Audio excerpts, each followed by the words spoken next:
Well, welcome back to the 2023 iRacing 24 Hours of Daytona live here on RaceSpotTV. A very much thank you for your company here as we head into the final quarter of this incredible motor race, the first of 4 VCO Grand Slams kicking off the 2023 season.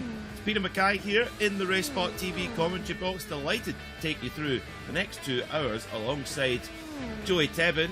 Joey, it's been an up and down race, cat and mouse all the way. Very few cars have run trouble-free, but it wouldn't be Daytona without that.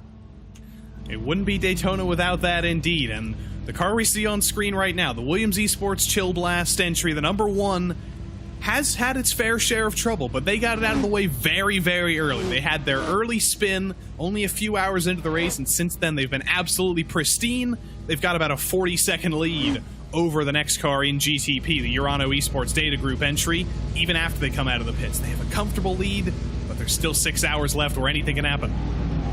Yeah, they certainly can. In this multi-class sports car racing format, it is so easy to trip up. A lot of the incidents have been multi-class incidents with these new GTP cars. A little bit of a new set of circumstances for the drivers to learn, alongside the Dallara LMP2s and the GTDs as well. I think that for me the most impressive or the biggest talking point of the race has been the Apex Racing Team Tandem, the 8-wheeled Audi that they've brought out for this race. Now they were running 1 and 2, Salvatalans in the 99 at the moment, Alejandro Sanchez in the 98. But they've cycled through their all-star driver lineup. Unfortunately, the 98 Joey's just dropped off that little bit of the lead lap, but they are still in their tandem nonetheless. But that's such an incredible strategy to be able to make work. They have had one tangle where I think it was Peter Berryman ran into the back of his teammate and turned him around, but apart from that, they have been pretty flawless. I feel so bad for Peter Berryman because every time we mention this strategy, we have to be like, it hasn't been perfect. Peter Berryman made a mistake. But yeah, it has been phenomenal to see. And even when Luke McEwen got kicked out of the session with some internet troubles, put this car a lap down, Kevin Ellis Jr. immediately got back behind the wheel, everything cycled back around, and both drivers have found each other on track again. Not on the same lap, like we've said, but they are still working together. The first place car in class, Salvatalans, pushing his teammate Alejandro Sanchez, being a little bit of a defense against anybody else who would be fighting Sanchez for position in the number 98. They might not be fighting for the win together, they might not be competing for the win together, but they are still working together. They are indeed, yeah. It's quite a remarkable strategy, and I wonder if I wonder if we'll see it at other events at this circuit, because it's really not as relevant when we head to Sebring at the 12-hour. Really not the same. It doesn't really apply. You've not got the long super speedway sections, and neither at Watkins Glen or Petit Le Mans. I don't think you'd want to be bump drafting going through the S's at Watkins Glen, that's for sure. Yeah, I don't think you'd be bump drafting for very long. I think you would be you'd be arm co-pushing. Yes, it would be quite a spectacular crash trying to bump draft through the S's at Watkins Glen. But here at Daytona, very much a strategy that's I think on the most part it's been highly effective, and the other teams in GTD, they've kind of been scrambling to try and figure out how on earth to stop this dominant train from Apex Racing. They've been trying to find each other, but the only team that's actually been able to do that, the only other team that's been able to ride in formation in GTD, fittingly, is the team that's just about to come onto the scene here. It's the 2 Williams Esports GTD entries. Louis Nasser in the Mercedes-AMG team Williams Esports entry, Sotamuto in the Williams Esports Ben Q entry. Both of them have found each other. They're on very, very different strategies, though. They're in very, very different races. Sotamuto in the Ben Q entry, currently 14 laps behind his teammate. But they're still just trying to work together, making sure that at least in riding in tandem, similarly to the 2 Apex Racing drivers, Sotamuto might not be able to fight for this win, might not even be able to fight for any more positions in GTD unless things go wrong. But critically, he can help his teammate, who is fighting for the win. Yeah, there's certainly a lot that can shuffle out over the next 6 hours, especially when battles intensify. This is usually the point in the Rolex 24 at Daytona, where in the outdoor world, where we see just the pin getting pulled and you really see the pace coming out as well. Of course, different format here in the iRacing 24 Hours of Daytona. Very much a flag-to-flag, uninterrupted race. No safety car intervention, unlike what you see in the real-life Rolex 24. And I look back to last year, Joey, and the two Acuras, all of a sudden in those last sort of 4 to 6 hours, all of a sudden they just pop their head above the parapet and you're like, okay, they're going to be the two cars to keep an eye out for the win. Suddenly everything changes, and a critical thing with the lack of caution periods that we don't have here, the marbles continue to build up. You can see them from this outside perspective. They're so built up, they're so dark. It's like the track has kind of been spread in some of the outside lines with a dump of Oreo cookie crumbles, as Townsend Bell would call it, of clag, as David Hobbs would call it. There's basically no man's land out of a couple of grooves here on the racetrack. Rubber has just been building and building and building for the last 17 hours. That's where I'm sure the drivers are delighted there's no safety cars, so you don't get tyre pickup as well. It's horrible if you get that, all those tyre marbles stuck on. To ride with Salvatallons, no gloves Salvatallons. I'm a no glover as well, I have to say, Joey. Not because of any particular performance reason. I'm Scottish. I'm just too tight to buy a pair of gloves. Your hands are hardy and yes, workmanlike. I'm also a no glover, but I am also not a high level sim racing competitor. I am very much I'm very much an amateur in my spare time. So I'm not worrying about calluses. I'm not doing thousands of laps of practice. I'm hopping in a 45-minute official race in the IMSA series. I'm not doing anything like Salvatallon, so I'm not going to worry about gloves. I think we're definitely in the same boat. I notice at the top of the wheel, he's got a Ferrari badge on his steering wheel there. It's Salvatallons. So put some black tape over that. Oh yeah. I'm sure the 4 rings of Ingolstadt will have something to say about that. This is the 8 rings of Corby, where the Apex Racing team are based. They're just running in tandem the whole way through, and I can imagine that what's going on with the spotters of the other cars and the prototypes. They're thinking, right, you're coming up. You've got the Apex train up ahead of you guys. Just be careful. There's 2 of them. It might appear like there's only 1, but there is 2 of them. Oh my God! There's a limousine on the track.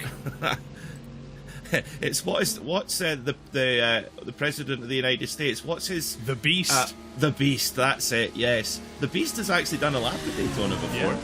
I was disappointed when that happened because they didn't actually take to the banking. They were on the apron the whole time. They should have given that thing everything. It's probably got some secret horsepower there.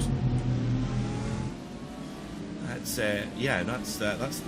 against the rules to do that, unless you have a problem. Mind you, if you're driving a 3 or 4 ton limousine, that's probably a problem. GTP, the arrival of GTP is so cool that we have the BMW M Hybrid V8, BMW's latest sports prototype, the first for over 20 years since the gorgeous Le Mans winning BMW V12 LMR. But this BMW M Hybrid V8, BMW really led the way in virtual motorsport by introducing cars that are yet to see their outdoor competition debut. That won't happen until next week. But they did so as well with the BMW M4 GT3. It was on iRacing for about 6 months before it made its competitive bow in the outdoor world. But great to get a look at this car, and GTP, we really are on the cusp of a golden era in sports car racing, where this BMW will be joined by cars from Cadillac, Porsche, Acura, and then you've got the cars that from over the other side of the pond as well, the Le Mans hypercars that it will race against as well. And it's have you had the chance to get some laps behind the wheel of this monster, Joey? I have. When it first came out, of course, day one, I had to jump at the chance to drive an LMDH car for the first time, and it is a beast. It is absolutely a beast to drive. It's so much more difficult than the LMP2 car, which I already have enough of my struggles with the LMP2 car. Me and that car don't get along, but this is a beast. It is difficult to control. It's a little bit understeerier than your average LMP2 car, just because it is that little bit heavier, has that hybrid system inside it. and it's far more powerful, and it's far more grunt on the straights and out of the corners. It is a driver's car. That's kind of a cliche to say, but when something is as high-powered as this, it puts the car back in the hands of the driver. And it makes sure that the drivers who are at their smoothest, at their most controlled, they know how to take advantage of this car, because it can get out of shape very, very quickly if you're not on a handle with it. Oh yeah, it certainly can. The engine, V8, petrol V8, it's actually an XDTM engine. It's a Class 1 V8 from BMW, and they've stuck a couple of turbochargers on it, and of course the spec hybrid system, the MGUK from Bosch and the battery from Williams Advanced Engineering, and that provides about 70 horsepower. The engine itself provides about 600, so you're getting up there towards 700 horsepower in this machine, and it's the way it delivers the power as well. I was listening to an interview from Conor De Filippi, who was the very first driver to get behind the wheel of this car in Italy, where it was built, and he said it's, you don't have any where you would normally have turbo lag. The electric motor just fills in that gap, and it just launches out the corner. Second place in P2, Calfa team, the Spanish car, Marcos Nunez, in pit lane at the moment, in those beautiful national colours of Spain. Up on the jacks, getting fresh Michelin tyres and a slosh of fuel. This car's ran really strong all race long. Yeah, we got to talk to his two teammates, Jose Soria and Ivan Machado, a little bit earlier. They were telling us it is kind of just a ragtag group of drivers all working together here to put together a good race. Is not necessarily part of an established team, but just as a group of friends and a group of strong drivers, and they have been doing exactly that. They've been up in the podium spots for basically the entirety of this race. They've ran into no real trouble, and they do sit in second right now. They do have some work to do to catch the Apex Racing number 199. There's still quite a gap there once they equal out on strategy, but one thing goes wrong for Apex, just like it went wrong for our initial race leader in LMP2 at Williams Esports. Calfa team has been absolutely mistake-free and absolutely trouble-free. And that's the secret to winning here at the iRacing Daytona 24 Hour, I think. Yeah, when I stepped off the broadcast after the first quarter of the race, the Williams Esports Mala team, they were just dominating. They're not out of it though. They're still in the hunt, I would say. But Apex Racing team, they've just picked their way through the night and got up into the lead. Elvis Rankin, the single-seater driver in the outdoor world, and a driver who's used iRacing as a platform to advance his real-life racing aspirations. And I was delighted to be involved with the Skip Barber iRacing series we had here about 6 months ago on the iRacing platform. And Elvis was superb and did very well in that competition, and got an opportunity to get into the real-life Skip Barber Racing School car, and he took full advantage of that opportunity. And he's there in the Apex Racing Sim Centre in Corby. Still looking very clean and tidy. Following in the footsteps of another sim racing driver who moved from the iRacing world to the Skip Barber series, won a championship in the real world, Johnny Gindi. Don't see much of him on these iRacing events anymore, but Elvis Rankin following in his steps, and dare I say, he has become quite the high-ranking driver. You bet he has, yeah, absolutely. Yeah, I remember getting up in the middle of the night here in the UK to commentate on the Rickmotech series, and Elvis was always up the front in that championship. Maturing all the time, and putting in a great pace. His pace at the moment, every time you look at the timesheets, he's just pulling a little slithers of time out of the Calfa team and the Williams Esports Mala, so doing exactly what he needs to do for his team, just keep putting more team in. Race clutch into pit lane, Florian Kruger, third in GTP at the moment, in they come, in the BenQ sponsored machine. Into the pit box, be careful not to miss it. Pulls up, and then up on the jacks for 4 Michelin tyres and a fill up of fuel. Race Clutch very much in the fight for the podium. And I tell you what, there's been a great recovery from Williams Esports. They had problems earlier on, but they have just slowly but surely brought their way back up again, and they lead at the moment by 34 seconds from Vlad Karichev and Urano Esports. And but with 5 hours and 40 minutes to go, Joey, this is by far, it's far from over between these two.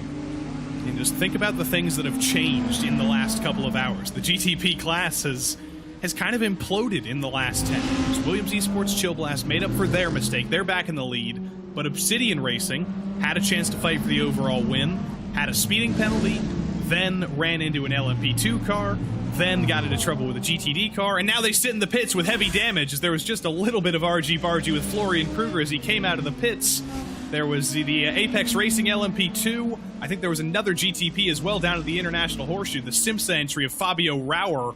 They were 3 wide, and there was quite a bit of prototype bodywork banging there. Oh, and you don't want to do that, and that was really what Obsidian, I mean, Obsidian were fighting for that overall win, but a couple of trips in lapping GTD traffic got put onto the grass twice and just appeared to hold them back a little bit. And yeah, it kind of just began to unravel from there, unfortunately, for that squad, which is such a shame for them. Driver change in the Urano Esports Heineken Media car. Let's get a look then before. So there's a Race Clutch car coming out. Obsidian up the inside. Bang. Oh, and they just get through. That was a little bit over-aggressive from Fabio Rauer. I think I can say that much. He wasn't really on the track. He took about half the grass there to make that 3-wide move. Yeah, that doesn't often work out. It's a good thing they all made it out of there, because Fabio Rauer did kind of invent his own track there in the Simsa Esports entry. He was trying to recover from some early troubles of their own. Yeah, that was a big dive there, and it just got a little bit near. Race Clutch very nearly got taken off onto the grass there, but managed to carry on. Driver change in the Urano Esports Heineken Media car. Dominic the Hoffman into that machine in pit road at the moment, just filling up the fuel and getting tyres. And they sit in 4th positions, a couple of laps ahead of Adam Blocker for Pure Sims Esports in 5th. And Valtteri Alander for BMW M Team BS Competition. They are now back on the circuit, but they're 8 laps off the leader, and that mistake just about half an hour ago really costly, Joey. Yeah, I'm surprised that they were able to get back out that quickly, because that was a huge hit to that inside concrete wall at turn 1. And that is concrete. There's no safer barrier, there's no tires. It's a hard hit there. Luckily, I guess, can I say luckily they're 10 laps down, but luckily it wasn't worse. Luckily they are still out there. Definitely going to be struggling with a little bit of lingering damage. They're definitely not going to be at 100% power, but they do still hold 1 lap ahead of the 7th place GTP entry that we've barely talked about. They've been kind of anonymous. The TC Corsa entry, 1 lap down from the BS competition entry. They probably won't be fighting for a little while, but it's good to see Tomoyasu Inatani. This has been potentially the most anonymous entry in the race for the past couple of hours. They have had no troubles. They've had no issues. They've done nothing exciting. That might be exactly what you need, though. That is exactly what you need in endurance racing. Boring is good in endurance racing for as far as a team's running is concerned. You want to just plod away and let the race come to you. And yeah, 7th overall would be quite a result, I think, at this level. I mean, to be in this race at all, of course, we're broadcasting the 2nd split for the first time here on RaceSpotTV. We had the first 6 hours and just kicked off broadcasting the final 6 hours, and if you told somebody that was the top split, you'd easily be convinced, because the level is just so high. We've got drivers with a 10,500 I rating in the 2nd split, so to be in this top split at all, Joey, one of 85 races going on here on this Daytona 24-hour day, it's quite a privilege to be in this race at all.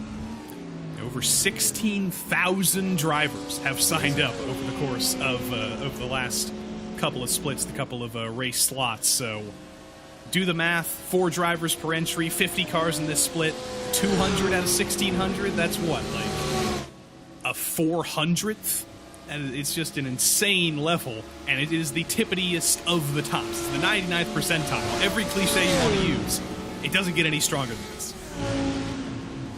It's Top Gun, basically. It's well, this is Top Gun for sim racers.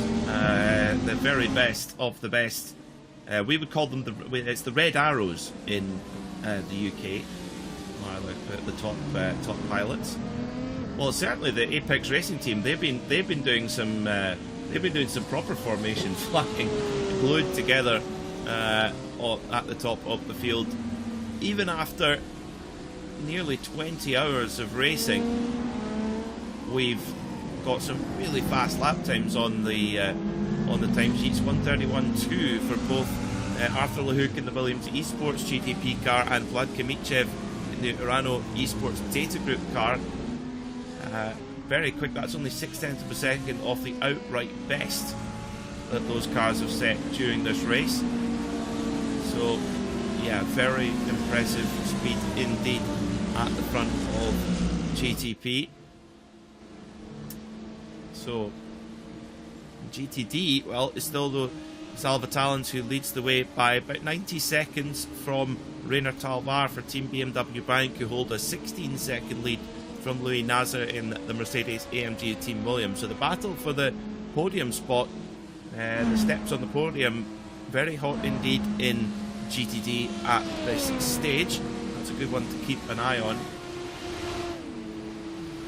So 5 hours and 34 minutes to go before we know who will be your 3 class winners here in the 2023 iRacing 24 Hours of Daytona. I tell you what, that beautiful Spanish livery there, Joey, not a mark on it, no wonder. It is just absolutely pristine. You can zoom in as deep as you want, and I don't think they've hit a single thing. I don't think they've clipped the grass once. I don't think they've touched the wall. That might be the only car in the field with no damage on it. That is entirely possible, because I'm thinking back. I've been on this coverage for what, 5.5 hours now? I haven't seen these guys get into any sort of trouble. Whether it was Jose Soria, whether it was Marcos Nunez, whether it was Ivan Machado, they've been just riding clean, riding on their own. And now that I'm saying this, I realize I probably shouldn't be saying this, because this is a one-way ticket to jinxing them into finally getting into their first incident. Yeah, nobody wants to be responsible for that one. But no, great run from these guys. I want to know their secret. I actually spent my honeymoon touring around Spain, and the food is just the best of the best. It's brilliant and different from region to region as well. So maybe it's the Spanish food that's powering them along. That is entirely possible. Some gazpacho, some pan con tomate. I haven't taken Spanish since I was in high school, so my accent doesn't do too well. But they know how to do food in Spain. They really do. My favourite's either the pulpo de galleja, the Galician octopus. That's very nice. Or croquetas. Jamon croquetas are very good. Can't go wrong with croquetas or anything that starts with the word croquette. Any place in the world, they know how to do fried potatoes.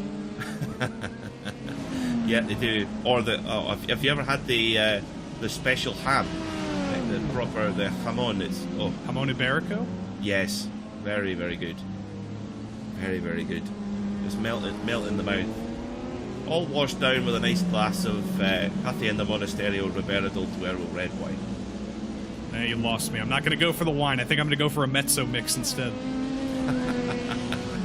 Oh, our leader in LMP2 is in the pit lane. Elvis Rankin pits the number 199, and he's already out. Already fast as that. So no driver change at the wheel of the 199, leading LMP2 car from Apex Racing Team. So Elvis Rankin carries on. And the youthful enthusiasm powering that car as well. No tiredness breaking in for the young American. Elvis Rankin from Indiana, I believe. So if my time zone knowledge in America is correct, it's only 1:10 a.m. for him on a Saturday. You know, those he's in the UK.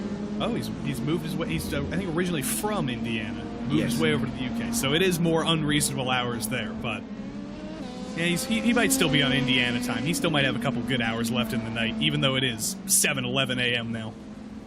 Well, that's a good way to cure jet lag. Do your stints while you're lying awake.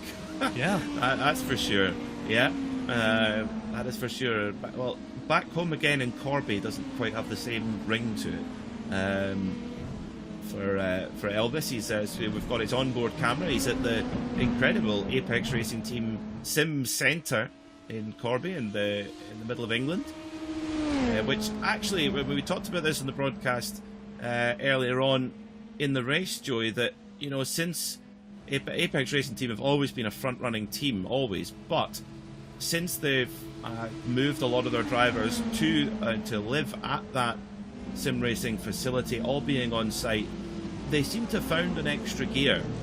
They seem to have just stepped to that very next level, and it's amazing how just the change of circumstance, how the framework, the infrastructure can really make a difference in a top-line racing team. It's kind of like it's fraternizing in a way when you've actually got all of your teammates in the same place, when you've got everybody involved in the team in the same place. It's one thing to have these connections online, and I'm sure every single person who's ever done iRacing or sim racing as a whole knows plenty of people that have met exclusively online. But when you do get to do things in person as a team, actually know the people who you're with, actually live and interact with the people who you're with every single day, that definitely builds a team in a way that you can't necessarily get when you're all separated across the world. For sure. And Peter Berriman, who is actually on the cusp of being a professional snooker player, has actually been teaching Kevin Ellis how to play snooker in the snooker halls. He needs to teach Corby. me too. Yeah, I need some lessons on this. I'm good at pool, but snooker, the pockets are way too small and the table's way too big. He did snooker his teammate a little bit earlier, so I guess that is fitting. Oh, yeah, that was a bit of a John Virgo trick shot. Yeah, that, unfortunately. Poor Peter Berriman is. Yeah, I thought if they pull this off without hitting each other off for 24 hours, it will go down in iRacing folklore. But I think just one incident in those 24 hours, I think, is fair enough. Fast, goodness me, full tank of fuel. Elvis Rankin sets the fastest lap of the race in LMP2. No slipstream whatsoever, entirely on his own. And again, the car with a full tank of fuel, not at its quickest, seemingly. Well, Elvis Rankin just shows that's not a problem.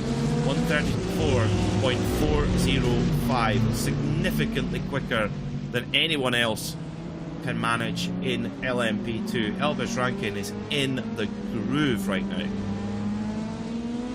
I think in Americanism, you would say that Elvis Rankin is dunking on the field right now. He is just, he's showing up. He's out in the race lead, he's in control, and he's pushing it 100%. There's no fuel saving, there's no anything saving, there's no hanging back and saving the car right now. Elvis Rankin is at 100% right now. There's still 5.5 hours left to go. He wants to extend that gap as much as possible. He wants to be in as comfortable of a position as possible, so when his teammates get in the car, they've got more of a gap, they've got more of a buffer.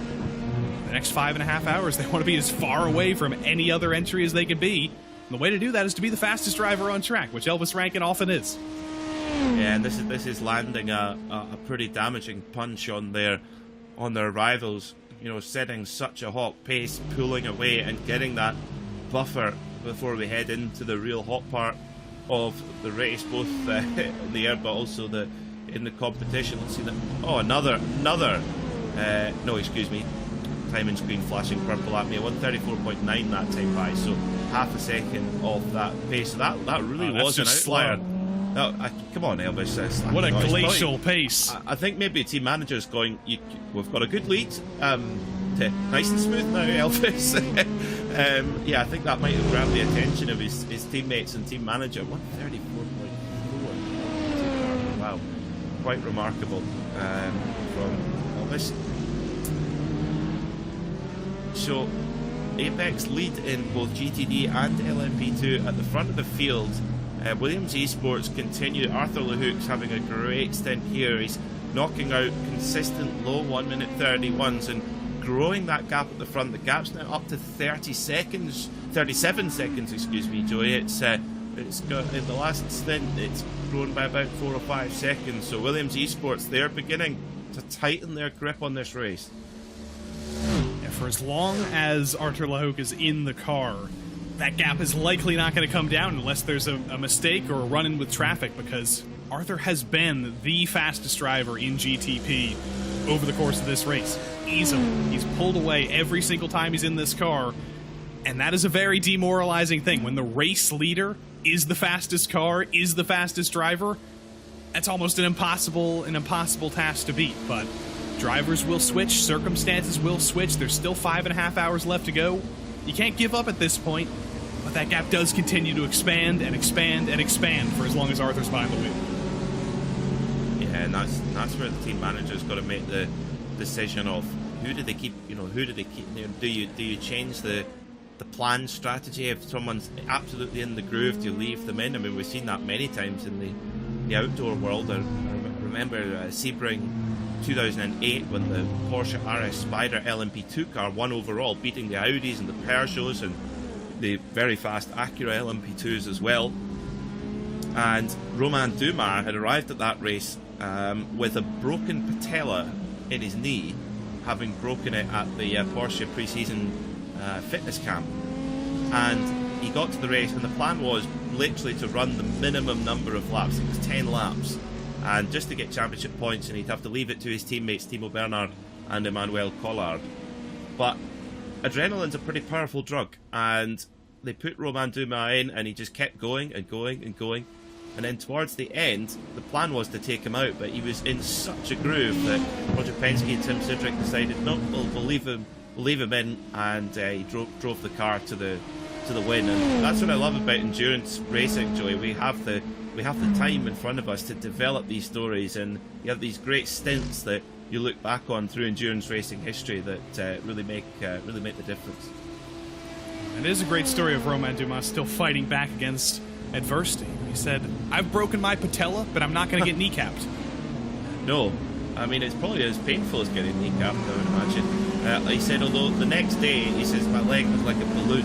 And Timo Bernhard is, I mean, Romain and Timo had such a good career together. Timo actually had to carry him through the airport. He had to lift him onto the luggage trolley and push him through the airport. But they did have a Sebring 12-hour winners trophy with them as well, so not all bad. I expect if I ever break my kneecaps, I want you pushing me through the airport, Peter. I will. I'll be there for you. I'll be there for you. I'll be the Timo to your Romain. Yeah. The trophy will be nice too, but we'll get there. Oh, well, I think we might have to imagine that one. Yeah. Use our imagination. I mean, another stint that comes to mind, the Le Mans 2015, when the quote-unquote third car of Porsche 919 won the race. Nick Tandy, Nico Hulkenberg and Earl Bamber, and it was Nick Tandy's quadruple stint through the night that really made such a difference to that. And I tell you what, the stint that Elvis is putting in at the moment is really just pushing a stronger and stronger gap back to the Caltha team. The gap's now 54 seconds. Moreno Sorica for Williams Esports Mala in LMP2, the former leader, only 6.5 seconds away at this, by my reckoning, from second place. So we could see a battle on soon, Joey, for second place in LMP2. It's always good to see single digits in front of the gaps between drivers at this stage of the race. It was about 5 seconds a little bit earlier, so I don't think Moreno has quite been on the pace of Atte Kauppinen in this stint for the moment, but as long as you're within that touching distance, single digits can come down very, very quickly in endurance racing. Double digits can come down as well in time, but when you're sitting anywhere between 1 and 10 seconds behind the car ahead, you know there's a very real possibility of a battle developing soon. Sorica does still have some work to do. It's very difficult to make that gap up, especially when it's a damage-free car like the Calsa team, number 19. But 6 seconds isn't a lot. That can come down instantly. One mistake coming into the pits, one bobble with the GTD car, one little touch with the wall, and that gap's gone. Well, Caltha team, they're just not quite on the same pace. Neither are Williams Esports, to be fair. Elvis Rankin is in just another world at the moment in LMP2, but last time by in the battle for second, Caltha team 136.4, 136.0 for Sarika. So Sarika pulling time out here as we ride on board with him now in the cockpit of the Williams Dallara P217. Very similar cockpit to the BMW GTP car, and there's good reason for that. There's a lot of shared architecture between this car and the BMW GTP, which uses the prototype spine from Dallara and then fits the bodywork and the hybrid system in on top of that. As Moreno Sarika stretches that Derbyshire built Gibson V8 right up to the top of the rev range. This naturally aspirated V8 hard on the brakes at the number 1 board there, through the bus stop as well, bouncing over the cabs as well. Full commitment there from Sarika. Marcos Nunez will just be coming over the line now in second position. Let's see what the lap time is going to be. It was a 136.4 last time by for the Spanish car. 136.0, that's much more like it there from Marcos Nunez, so he's got the hurry up there as well. What's the lap time going to be from Sarika? 136.3, so it goes back in the favour of Caltha team. It's just swinging back and forward, Joey. A little bit of ping pong, a little bit of I can't really make a billiards reference or a snooker reference or a pool reference, whatever you want to call it, but it's all just, it's bouncing around, it's expanding, it's contracting, it's like a balloon. So many metaphors I could use here, but it's not coming down. It's a good tennis rally. It's an Andy Murray and a Roger Federer tennis rally. Perfect. It's evenly matched. Oh, and Rafael Nadal, actually, since we've got a Spanish team. Yeah. And Andy Murray, of course, the only tennis player from the UK that I can think of. Yeah, there's a reason for that. Yeah, he's actually, and he's definitely the only top tennis player from Scotland as well. And he actually grew up not far from where I'm from. And I mean, obviously, at tennis you need very good weather to train and to practice. And where we're from, the weather is not very good. So, but Andy's mother, amazing driving force between tennis players in our country. It would be an endurance race if we didn't get a little bit, if we didn't digress slightly, Joey. I was expecting a Judy Murray reference. I was not going to go to bed happy if we didn't get a Judy Murray reference. Well, you're like, I'm commentating with a Scotsman. He's going to mention Andy Murray at some point. Maybe Iron Brew, maybe Haggis as well. Oh, we talked about Mezzo Mix earlier. We can break out the Iron Brew. Mezzo Mix. Mezzo Mix, is that the drink that's sort of half Coca-Cola, half orange?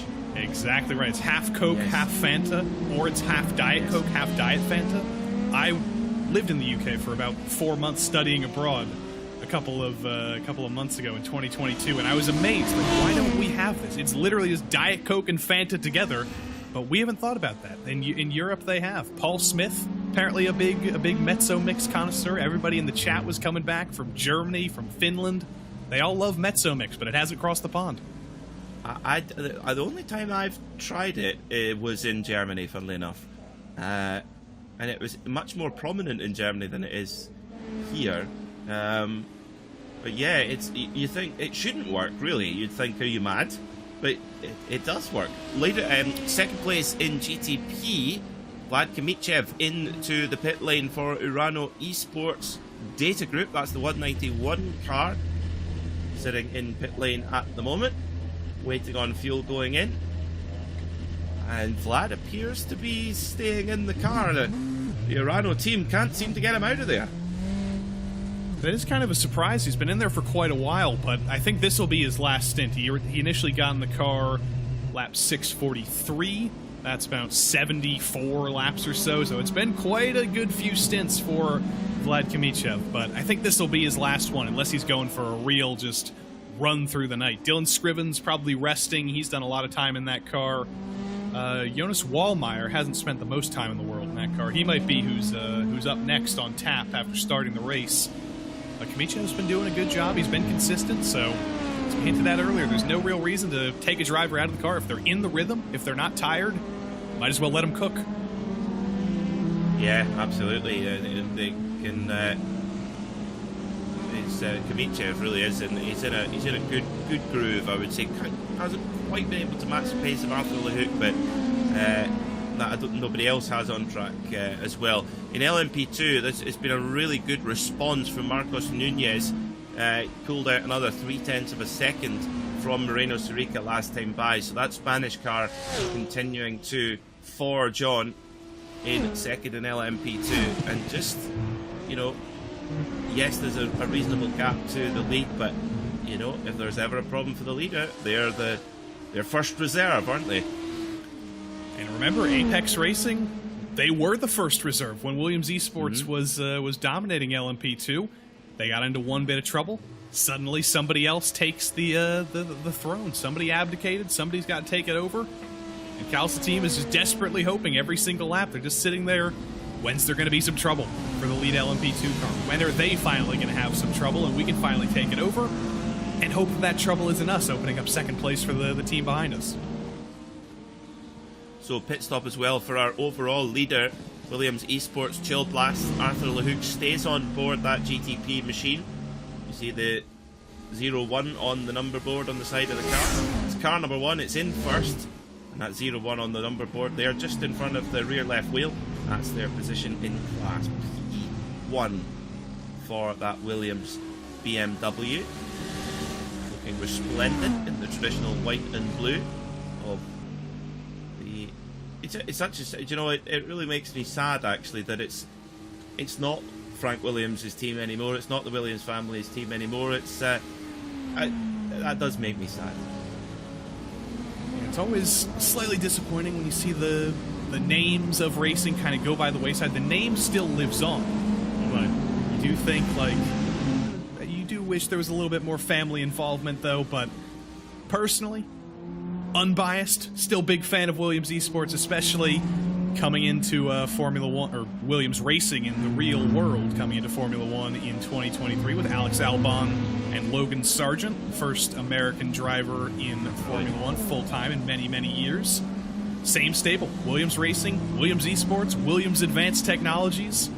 It is a wide umbrella of an organization. It is, you're right, and that's right. This car has a Williams Advanced Engineering battery in it as well, or WAE Technologies to give it its new name. And that's interesting, taking of course the W stands for Williams, but to not have it in the name is interesting as well. But I'm delighted to see Logan Sargent get an opportunity. He's I remember commentating on he was in the Road to Le Mans race on the Friday night before the 24 Hours of Le Mans in 2021, and he drove superbly in a Ferrari, and it's great to see him get an opportunity. Hopefully we'll have more than one American soon in Formula One. You've got to think that something has to be sorted out to get Colton Herta in an F1 car as well, I think. Has to. Yeah. And as we stare at a BMW, Colton Herta is such a talent in anything he drives. Signed on with BMW with the GTLM entry back when he was like 17 years old. Yeah. He's going to drive both BMW GTPs at Daytona this year. He's a floater between both cars. They said, you know what? We don't need a fourth driver in the second car. Colton Herta can be the fourth driver in the first car. Colton Herta can be the fourth driver in the second car as well, because he's going to be so quick. They need to come up with a different name for him than floater. That means something. that could be something quite... Yeah, I just stop there. It's maybe Moonlighter or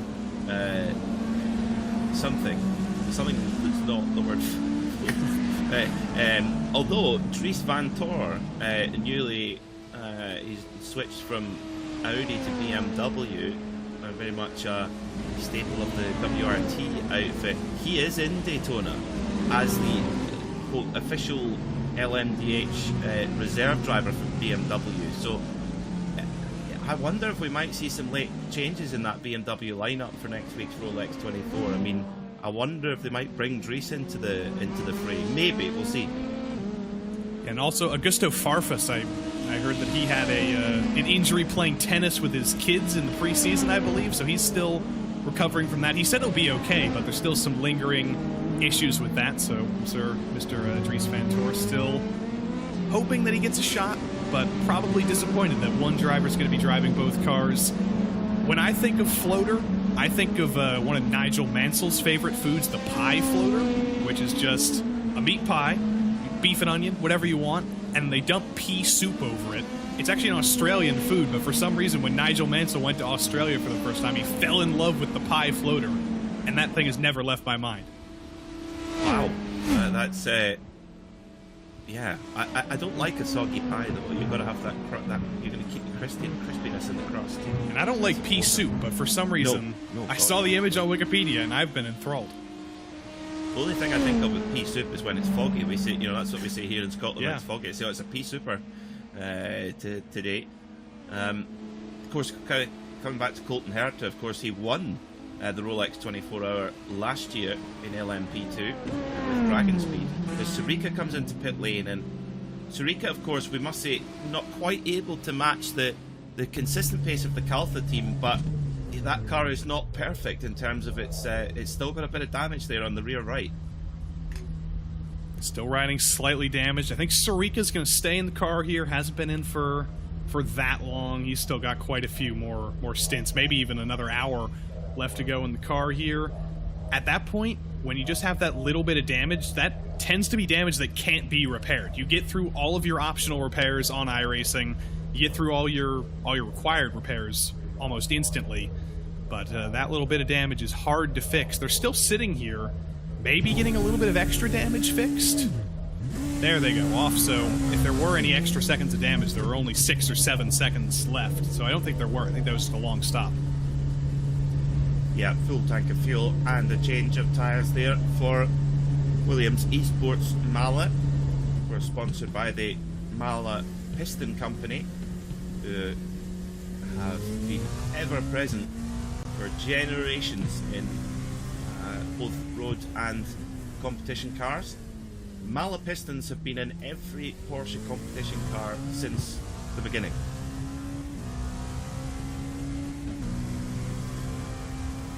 From the very original 356. So, very, very important part of the internal combustion engine. Sarika just getting up to speed.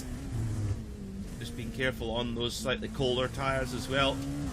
But he's pushing hard on those cold tyres. This is a really impressive outlap from Moreno Sarika. Tyres are usually very, very twitchy when they get cold, and when they are cold. But Moreno Sarika not letting him hold back at all. He comes up towards the Le Mans chicane. And then he'll lean hard on the brakes here as well through the bus stop on cold tyres. And the car tracked straight and true, no problem. No problems whatsoever. Back in the rhythm. I did just jinx one of our entries, by the way. I mentioned that the TC Corsa number 24 has been trouble-free. They've been mistake-free.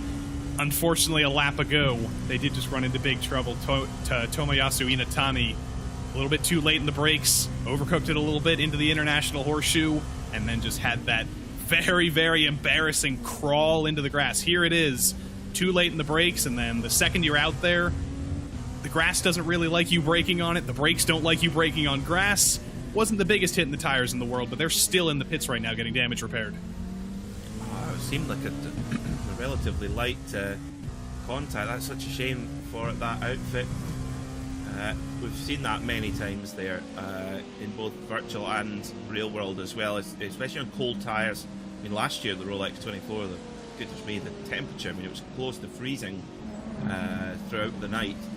And yeah, with no tyre warmers, of course, in IMSA, and yeah, a lot of the drivers just going straight on at the first major corner. Car 22, Seatbelt Esports, Mateusz Lubczak on board at the moment, running in 5th position in the leading Porsche.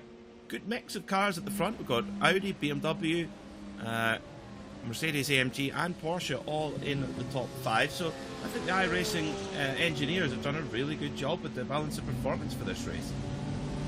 As they always do, they have, and it's been an interesting shift with the updates to the GTD class, to these GT3 cars on iRacing, with the new damage model, with tire updates, with all sorts of interesting things here, with the most recent update a few weeks ago, or a few months ago, rather.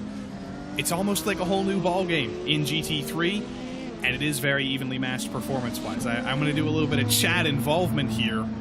Out of every GT3 car on iRacing, it's always a difficult choice. Which one do you want to drive? Which one is going to be the car that suits me the most? People in the chat have to choose one. If you're on iRacing on Twitch, if you're on YouTube, we're going to do a poll. We're going to pick the favorite GT3 car of everybody who's watching this race, and if it's a car that isn't in this race, if it's the Ferrari or the Lamborghini or the Ford, that would be interesting. You kick us off then, Joey. I'm honestly going to go for one of the ones that I said. I think the Ferrari has always suited me. That's because I'm not necessarily competing at the highest level. The Ferrari isn't always the car that these drivers go for, but that's the one that's always suited me the most. It's the easiest to drive, I think, and that helps for a driver like me. Well, I'm going to go car on screen. I'm going to go the Porsche 911 GT3R, the winner of both GTD Pro and GTD at last year's Rolex 24. 4-litre flat six. I think it's just the noise of this car as well. 4-litre flat six, built in Flach near Weissach in Germany, and you just know when one of these cars is on track. You just know. You can close your eyes and you go, that is a Porsche. And this Seatbelt car running very well indeed. So yeah, it'd be interesting to hear as well. I have to say, I've got a soft spot for the Ford as well. Oh, Austin Knight as well. He's gone for the Ford. No surprise there. Of course, man of culture, Apex Racing TV commentator. Of course he knows what he's talking about. Yeah, the Ford is very cool. And I've heard many people say, "Oh, the Ford GT on iRacing, oh, it's a fake car. It wasn't real." That's absolutely not the case. Several outfits ran the car. Remember the Pelotti Shoes car that ran in American Le Mans series for a few years with the Robertsons. The Mark VDS team ran one, and then that was in GT3 spec, or what we now know as GT3 spec, ran in the GT2 class. Don't ask, it's sports car racing, it's always complicated. And then there was GT1 version of it as well, of course. Again, Mark VDS ran a GT1 version, and Maytech Competition did as well. In fact, Romain Grosjean ran a Maytech Ford GT1 car. Yeah, that's probably one of the best cars he's ever driven in his career. That might change now. Back at Daytona, or actually, it's his Daytona debut this year in the GTD Pro class in the Iron Lynx Lamborghini. He's embraced America, Romain Grosjean has, and gets to make his IMSA debut at that. One of the many interesting drivers making their debut in the real world this year. Unfortunately, Will Power, Kevin Magnussen, two big names, they're not going to be with us for a multitude of reasons, but still, you look up and down the real-life field just as you do in the virtual field. There's basically no absence of big names in sports car racing. And the thing is that look at that difference in speed. Look at that difference in speed. That is why Caltha team are just able to pull a bit of a gap between the Williams team. Now, interestingly, both of the something has happened off camera because Caltha team had big gap to Williams. Williams have pitted fairly recently, as have Caltha team. So how has that gap come down? If there was an extra 8 seconds in the box for the Caltha team. I don't know why. They didn't have any damage to fix, but it was 8 seconds longer. Bizarre. Is it the? Do you think the Williams? Now here's a theory. Do you think the Williams team have short fueled on purpose to be able to try and get some draft? Maybe, but the average pit stop time for LMP2 has been around 35, 36 seconds, so that's par for the course for them. It was 44 seconds for the Caltha team. They did have a driver change. They went from Nunez to Jose Soria, so maybe they waited too long to change out the drivers. Jose Soria was a little bit slow on the change. Normally, you can change drivers in the time it takes to fuel and put tires in the car, but maybe Jose Soria was just a little bit tardy and waited too long. I think that seems the most plausible explanation, unless they've missed their pit box by a long way. But we saw a pretty graphic display of the difference in speed. And you look at the Williams car here as well, it's absolutely glued in the draft. Normally you'd be getting a big overrun right now. And yeah, Williams, I think this is a bit of a break actually for Williams. So a little delay for the Caltha team, and Caltha, they're going to have to push to make sure that they don't give Williams Mala a draft. And yeah, I think this is a bit of a break here for Williams Mala. And they finally got a car in their sights right now, so Moreno Sirica doesn't just have to chase a lap time right now, doesn't just have to run on his own. He can actually decide, do I want to go for track position right now? Do I want to make the move on Jose Soria? Do I want to be fighting with him over the next couple laps and switching back and forth and risking damaging each other and running into each other? Or do I just want to ride behind in that draft, save a little bit of fuel, make that count when it actually does count, when the pit cycles roll around? Because these two are basically even on strategy right now. They're separated by 2 laps, but when you consider the separation of some other strategies in the field, these two are basically on the same rhythm right now, only 2 laps apart. They are, yeah, and I don't think Williams Mala have the luxury of saving fuel. I think they're pushing maximum to stay with the Caltha team with that damage that they have. But we can ride on board and have a look and see. They are getting a little bit of a toll here as well, as Jose Soria trying to hold off Moreno Sirica here as well. Is Moreno Sirica going to have a go though? No, he just decided to just pull back there a little bit as well. So it's game on in LMP2. So whatever happened in the stop for the Spanish Caltha team, it's just held them back a fraction. Now coming back to this is very much a shame we're not going to see Will Power and Kevin Magnussen in the Rolex 24, and it's not that they're being superstars and they've flaked out. They both have very major reasons why they can't race.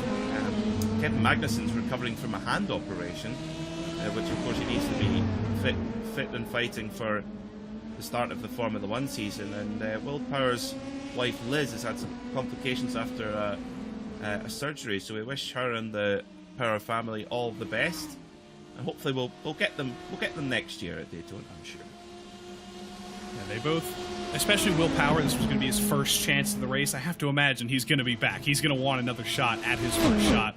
And of course, Kevin Magnussen with his dad, the 2 Magnussens, that's a combination that's going to keep coming back for so many years. That's definitely going to happen again with Mark Kwame and that MDK Motorsports team. That's definitely going to come back in the future. That's not going to be a one-time thing. No, definitely not. Definitely not. And they've got some serious. They've got Will Bamber, who's the team manager there, brother of Earl. They've got one of the best race engineers in the world on the pit box. They've got Owen Hayes, who worked with Team Penske. He was with Porsche we worked with Mercedes in DTM and GT1 in the 90s. Then went to Porsche and worked on the stillborn LMP 2000 program, then the RS Spider with Penske, won 2 championships as the race engineer to Romain Dumas and Timo Bernard, and was involved in the GT3R hybrid program, was involved in the 919 hybrid, and now is a consultant in the United States, and he's part of that MDK operation. So they've got the best guys on the pit wall for them.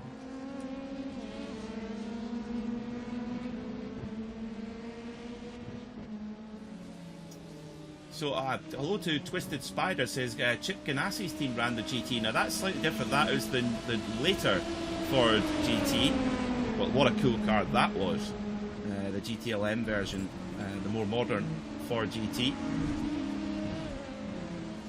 Which of course they built a replica road car of as well.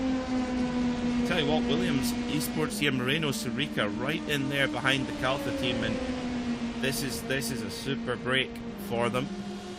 Now it's showing on our tiny screen that the Elvis Rankin for Apex Racing Team is now on a lap of his own, and that's a major milestone for Apex Racing Team to be on a lap of their own in the lead of LMP2. Rankin still needs to come in a few laps times. They're on slightly different strategies between these two and the Apex Racing team, so I don't think he's quite a full lap ahead. I think he's more like a minute 50 or a minute even ahead, but even then, I say only a minute ahead. That's quite the buffer for Elvis Rankin and the Apex Racing team number 199 to have. Even if it isn't a full lap just yet, they're not going to be worrying about being caught. They're just worrying about staying out of their own trouble right now. And these two still trying to make their own trouble right now, because Moreno Sorica has been able to keep the pace up. Even with that little bit of rear end damage, it hasn't been hurting him too bad in the infield. He's been able to stick with Jose Soria, and then on the straights in the draft, might be a little bit down on straight line speed, but it's not hurting him to the point where he can't catch up to the back of Soria. And he is making a deliberate decision every single time he moves up to the back to lift out, save a little bit of fuel, hang back, and just ride behind. They definitely do have the speed, I think, to stick with the Calza team, and they probably think it's a better way to make the move to do it in the pits. Well, I think it really has worked out, and the Calza team, they've got to... they've got to be, whatever their delay in the pits was, they will be really ruining it right now, because they were in a strong position. They had Kenneth Williams, Esports Mallet under control, but to now be effectively towing them around, it's got to be a little bit of a sore one, and giving them, as you rightly say, Joey, a potential benefit on fuel saving as well.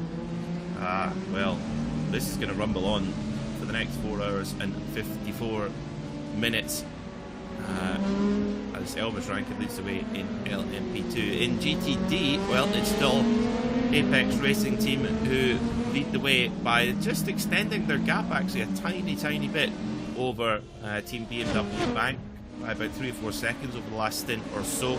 Phil Dennis, who's at the wheel of the Team BMW Bank car right now in second, and Louis Nasser makes it 3 manufacturers in the top 3. Mercedes-AMG Team Williams sit in third. Overall, well, the times are so close. Arthur Lehouk and Vlad Kamichev in first and second place, trading fast lap times on the timing sheets, pulling away from the rest of the field. But that gap just hovering around just over half a minute. It's barely moved over this last stint. You read my mind there, Peter, mentioning the GTDs. I was just about to say, you know what we haven't seen in a while? We haven't had Hugo press the Tandem Audi button in a little while. But I don't think anybody will be surprised to hear that it's exactly the same. The limousine's still out there. The R16's still out there. The 8-wheeled Audi is still out there. Those 2 Williams Mercedes are still riding behind him as well. They haven't been able to work nearly as well as these 2 Apex Racing team drivers have. Let's just take a look at it again. It's beautiful. It's formation flying. The brake lights going on at exactly the same time, both cars. It's a you know how the Bugatti Veyron was a W16 engine, which was 2 V8s stuck together. Well, this is a W20, 2 V10s stuck together. In that case, now their sister car in LMP2, Apex Racing Team 199, Elvis Rankin comes into the pit road as well, so that will bring Jose Soria and Moreno Sorica back onto the lead lap once that Apex Racing Team LMP2 car comes back onto circuit. Now, will Elvis Rankin stay on board? I mean, he's been lapping so fast. Yes, he does stay on board. I mean, why mess with a winning recipe? He's on it at the moment. Yeah, and he hasn't been in the car for that long necessarily. Only about 50 laps total now. So there's still some good laps left in Elvis Rankin. I think he's probably got 2 or even 3 good stints left in him. And you can see the gap as it really is now, if we can even say that. We don't necessarily know how the countback is going to work for the next 4 hours and 52 minutes, but this is about what I would expect the gap to be. 1 minute and 6 seconds between first and second in LMP2. It's not a lap. It's a measly gap in comparison. It's only 1 minute and 5 seconds, but it's full control for Elvis Rankin right now and Apex Racing. They're not even thinking about second place right now. They're just thinking about their own race, and that's a great position to be in. Yeah, they are in the driver's seat at the moment. That's for sure. Pulled themselves up into that prominent position. 4 hours and 51 minutes to go here in the 2023 iRacing 24 Hours of Daytona, and we'll we've had uninterrupted flag-to-flag coverage here on RaceSpotTV. We also have the second split as well. Many top teams fighting in that one as well. We've broadcast the first 6 hours and now within the final 6 hours, so you can, if you've got the multi-screen capability, pop the second split on and see how they're getting on as well. Many top teams, and a few answers coming in for favourite GT cars. Joey, quite a lot of love for the Ferrari in there as well. So your Ferrari trend is gathering pace. Always good to see. Unfortunately, not a single Ferrari in the field in top split here, but always a popular car on iRacing. A single make series with the Ferrari Challenge.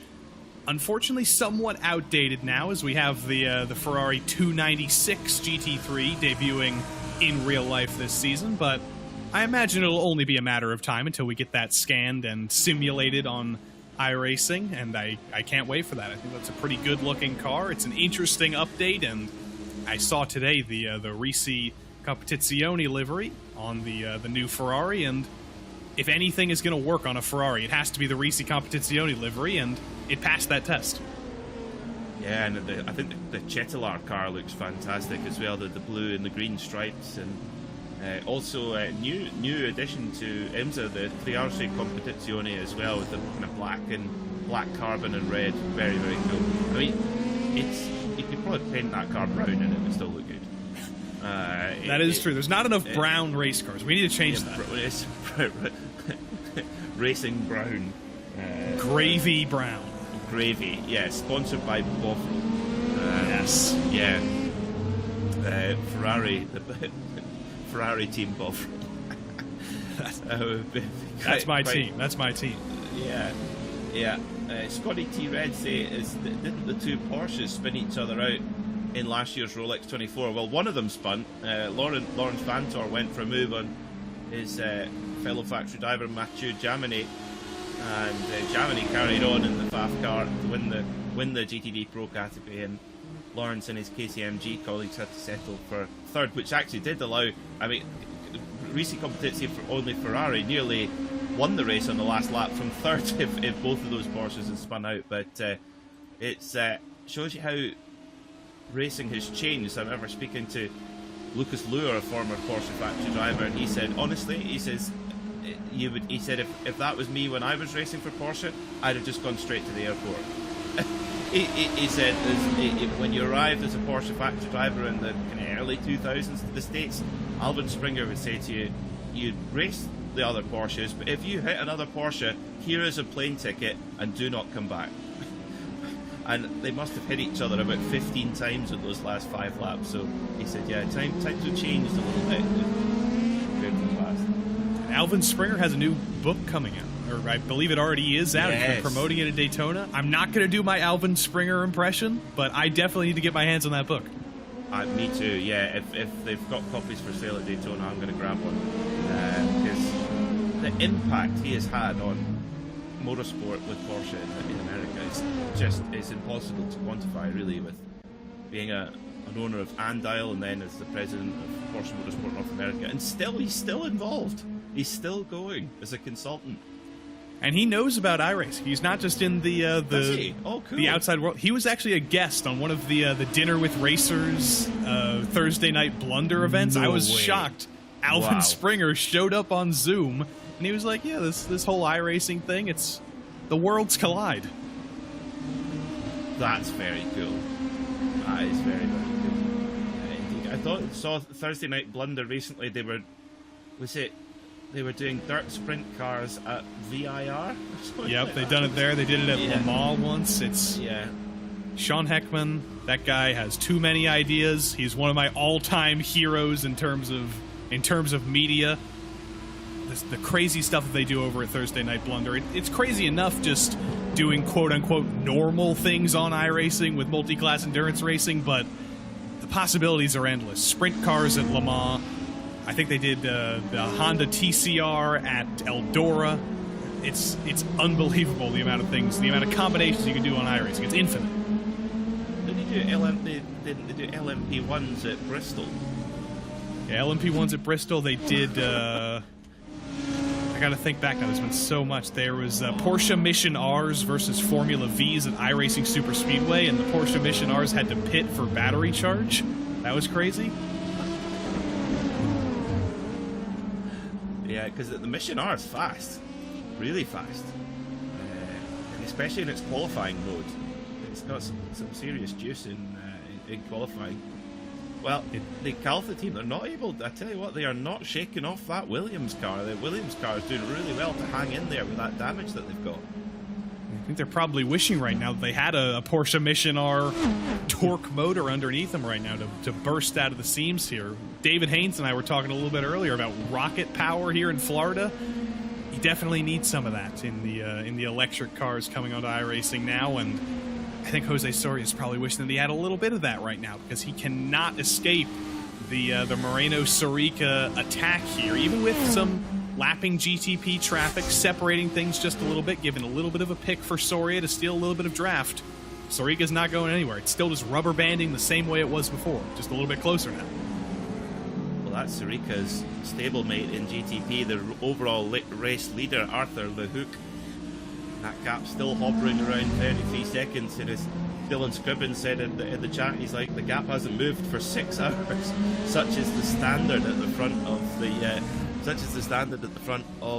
the field. This big battle between Williams Esports and Urano Esports. Of course, in the GTP sphere, they're Mercedes AMG kind of sister teams, I suppose. So you have to think there's maybe a bit of rivalry between Williams and Urano, you would think, Joey, because you know they're wanting to impress.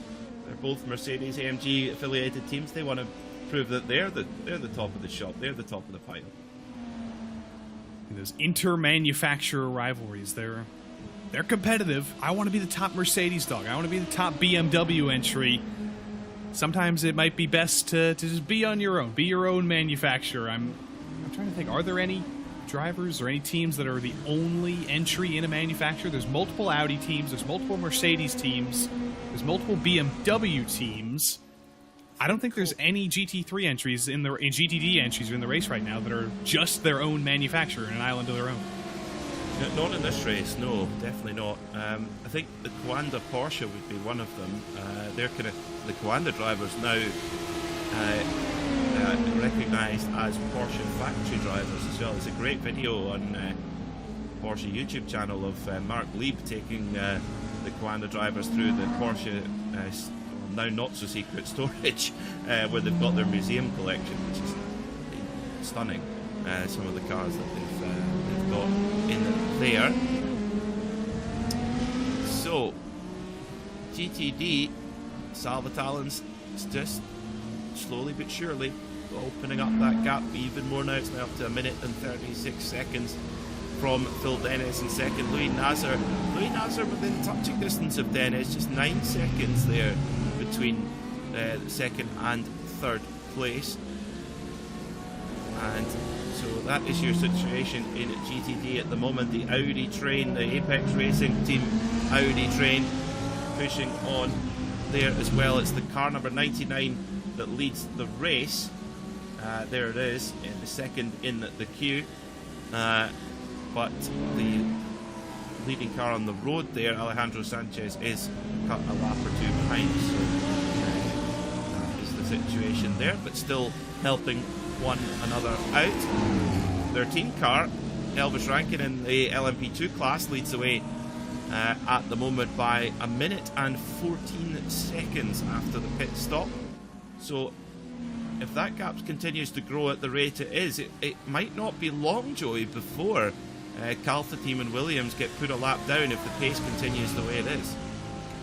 And they came within touching distance when the strategies were slightly different, but I think, yeah, maybe one more stint for Rankin, 2 more stints for Rankin, and we're going to have one LMP2 car on the lead lap in that class, unless there is a driver change, unless Elvis Rankin does elect to get out of the car, have a little bit of a break, and there's a slightly, relatively slower driver in the car. You're not going to get slow driver in the Apex Racing number 199, but you are going to get somebody who's slightly less fast than Elvis Rankin, because Elvis Rankin is the fastest driver of anybody in LMP2.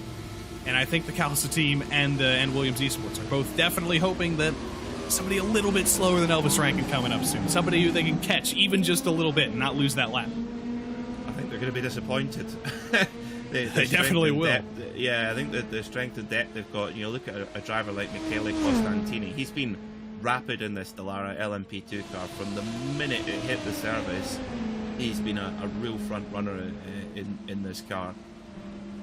It was great to have. I remember when it arrived on iRacing, it really was a great addition to go prototype racing. Of course, before that, it was really... Well, that being said, I have to say, Joey, I'm a huge fan of the HPD ARX 03. That open top prototype. I drove it actually the other day at Long Beach, and you just got reminded just how good that car is on the iRacing service. It's a shame we don't get to race it anymore. Yeah, I'd like to see that come out in the maybe some more official series, just to race that for fun. Doesn't necessarily have to be in these big events, but that is it's a car I don't drive enough. I think I've driven it once or twice, and every single time it is just, why don't I drive this more? With the Audi R18 as well, the LMP1 car that's been phased out in real life, I'd like to include that as well. And we have just got a note from Hugo Luis, who also needs to race more on iRacing nowadays. He says he competed in the Intel GT Masters with the HPD at Spa in 2012. More than 10 years ago now, and we can still drive it. That's good. At Spa as well. That's HPD at Spa with that. I mean, it's huge amounts of downforce. Those cars were special. The open top prototypes in LMP2 in the late 2000s, and the tyre. In those days, they had what was called confidential tyre, where the companies like Michelin would develop tyres specifically for that car. And at that point, Michelin had just come out of Formula One, and a lot of their kind of frustrated engineers took their attention to sports car racing. I remember speaking to Chris Dyson, and he said in testing before the 2008 Sebring 12 hour, they fitted on the 2008 tyre, and it was 1.7 seconds bolt-on lap time. Oh, here goes Sarika. He's making a move. So the Calfa team move back. So Sarika moves into second position here then in LMP2. So that is interesting. Jose Soria in the Spanish Calfa team car. I wonder, Joey, if he's thinking, I'm not being the locomotive anymore. I want to do some fuel saving of my own. You can do the heavy lifting now. Yeah, I'm going to be a train car now. I'm going to steal a little bit. I'm going to flip this around. It's pretty late in the stint to make that decision. They're only going to be out there for a good 5-6 more laps. So I don't know how much Soria is going to be able to save here, but maybe that was just Sarika not necessarily being given the position. But the door opened a little bit. He sent it in there, said, you know what, I'm taking this position now, and we'll see if he can pull away, because Jose Soria has obviously had the pace to match him. But now that Sarika's been uncapped, so to speak, could he be the driver who finally breaks up this tandem? I don't know. They've been equal on pace for the entirety of the last hour and a half. I'd be surprised if he was able to break up this gap, but he's going to try. Yeah, as they just get to the top of the rev range, that's where you really see the Calfa team car could catch up as well. I mean, Sarika's driving the wheels off this car, and he's really pushed through the infield section to try and build up some sort of a gap. And it hovers at the moment. Hovers at just 0.2 of a second, but you can see when they get into the top of the reg, look at the Calfa car now, just whoosh straight to the back of it. Bump drafting maybe not ideal, but yeah, the Calfa team, he'll be at 75%, 80% throttle there, and then big lift and coast for Jose Soria. So I think this is going to be a real cat and mouse between these two cars between now and the end of the race. 4 hours and 36 minutes to go. We'll have all of the action, every minute of the action here on RaceSpotTV. So do not go anywhere. We'll have our own driver change in the RaceSpotTV commentary box in just over half an hour's time, where we'll be switching over to Arjuna Kankapati and DJ Clark, with Arjuna in the booth all the way to the finish. So he's been a busy boy this weekend. He's been doing Daytona 24 Hour, and he's been doing the VCO Flick Stream event as well. Have you been pulling double duty, Joey? Have you been in racing with a team while in between your commentary stints? I have not. I have not been pulling a Connery Maddock and racing in between my my commentary stints. I elected about a month ago. I was thinking, you know what? Maybe I should get back in Daytona. We've got the BMW GTP now, a new exciting thing to drive. I can compete with my teammates again. But eventually I thought, I've spun way too many times in practice here. I'm going to be the guy who bins the car. So I said, you know what? I'm not going to do that. I'm going to take 7 hours of race spot commentary instead. And I'm going to be going, oh boy, 3 a.m. like Patrick Starr. I think this is a more suitable choice for me. I would wreck the car. I did manage to fit in a triple stint with the Porsche Sport team after my commentary stint last night, and all went incredibly well until the last 5 minutes, and I got drilled by a GTP car. Ouch. At turn 1, yeah, who decided that, you know, who needs brakes? Who needs them? They're overrated. Yeah. I'm sure there's plenty of people with stories like that to tell over the course of the iRacing 24 Hours of Daytona, but such is life, and you know, I think that's one of the really fun things about special events here on iRacing. Of course, here we've got the best virtual drivers in the world putting on a really incredible world-class show, but anybody with an iRacing membership can get a group of friends together and race. 85 different races going on over this weekend of varying levels, and the iRacing system automatically puts you into a race of a similar standard of drivers, so you can have an even race. It's a very, very good system. And I tell you what, Joey, it is just great fun getting a group of buddies together and going at an endurance races and experiencing the highs and the lows. And our friends at Bottom Split were broadcasting the bottom split of this event, the very, very bottom split from one of the time slots. I don't remember which time slot it is. I think it's already over at this point, but I did look a little bit at that. I think the winner won by 33 laps because everybody else ran into trouble.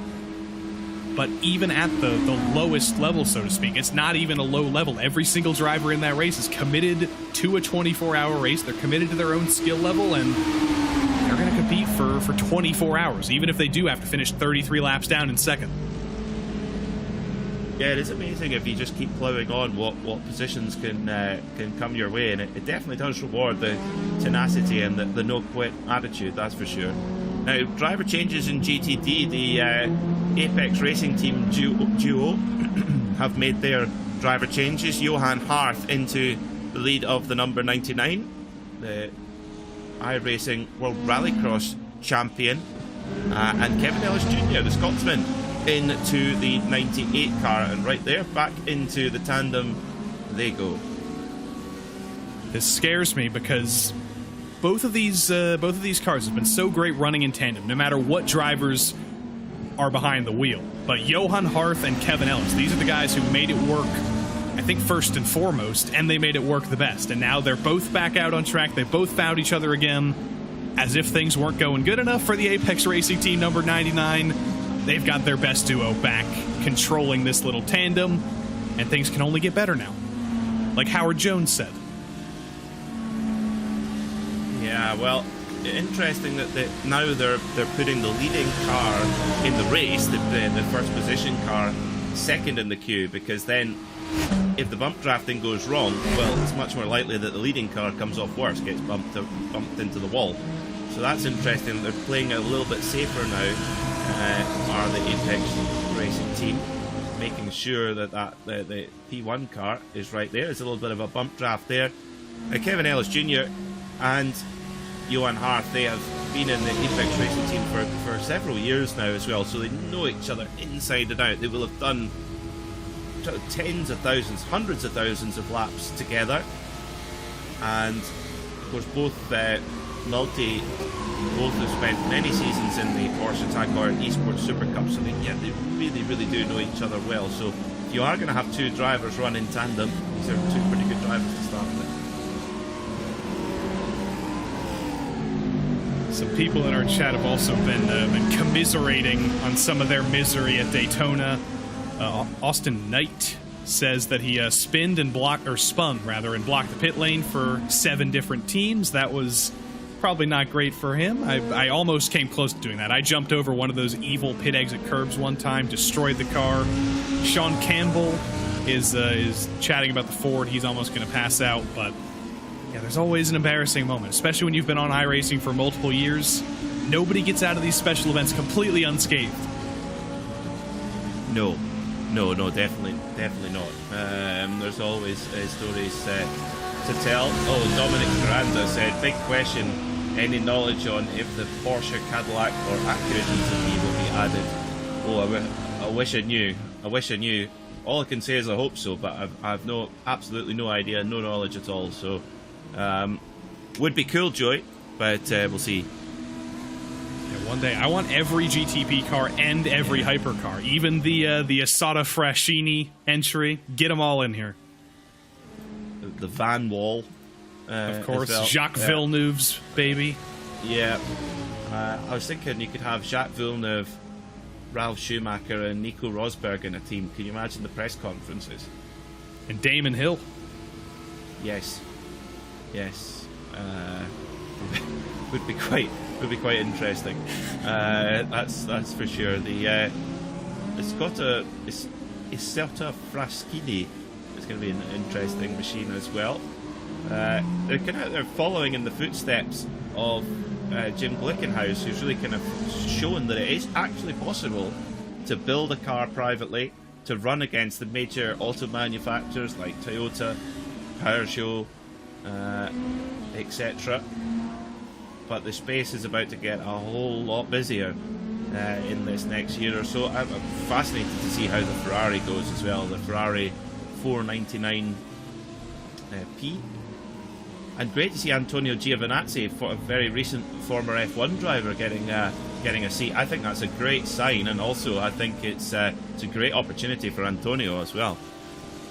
Yeah, I'm very glad to see him get an opportunity. He was kind of underrated in Formula One. Just had many years of riding with Alfa Romeo, just picking up the pieces when he could, basically matching Kimi Räikkönen for those 3 years they were together.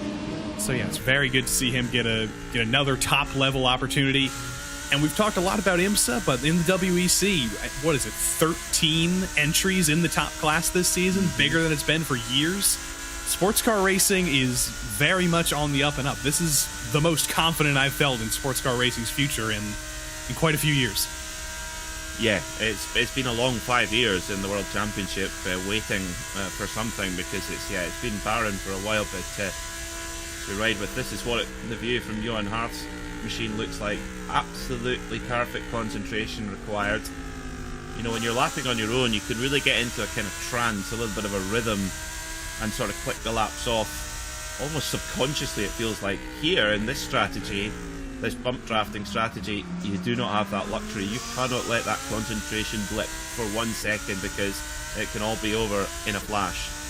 And the thing is, if there is any mistake, you know, Phil Dennis is only 34 seconds behind, so any slip at all and he'll be on them. So, and they know that. They know the position they're in, their professional outfit. So from second position in LMP2, Jose Soria pits the Calfa team car. Marino Sirica has already completed the pit stop for Williams Esports Mala, so confirming that they're still on a very similar strategy. Question is, Joey, who's going to come out on top out of the pit lane? As are the Calfa team going to be able to come out ahead of Williams Esports Mala? They were glued together when they started the pit stop cycle, and hopefully the Calfa Spanish team won't have an unnecessarily long pit stop this time. There's a driver change this time, which is interesting. Jose Soria was only in for one stint, and he said, I'm done, I'm out. Ivan Machado gets behind the wheel. No delay this time, only 35 seconds for them. I wonder, maybe Ivan Machado was supposed to get in the car in the last stop, but he wasn't ready, so Jose Soria hopped in as a last-minute replacement, and that's what the delay was, because it was at the last second.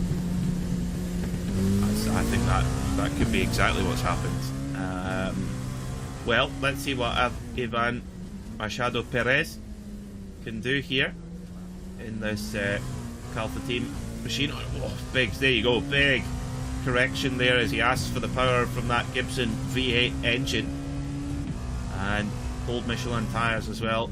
He's got to be really careful, just tiptoeing the way around. There you go, another little snap of the steering wheel. These tyres just need a bit of time to get up to temperature and pressure. Now, question for you, here's a bit of trivia for you, Joey. What do Ayrton Senna and the engine in the back of this car have in common?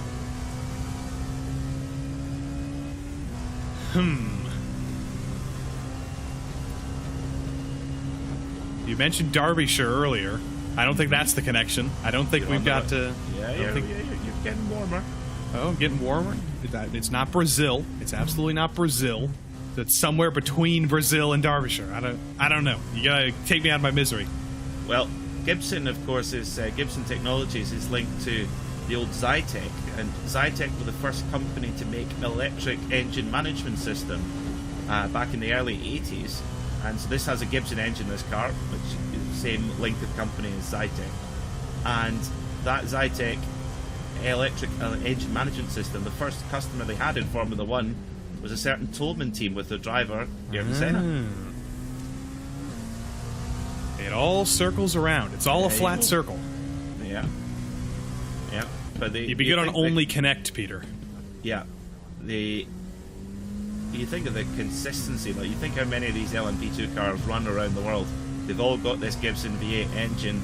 They all lease them. There's a lease pool of engines, and the fact that they keep them so even and so reliable it's a remarkable feat of engineering, actually.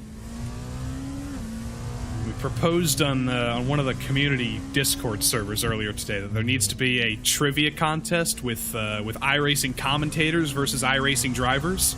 Oh. I absolutely need to be on the iRacing commentators team because I think you're winning that for us, Peter.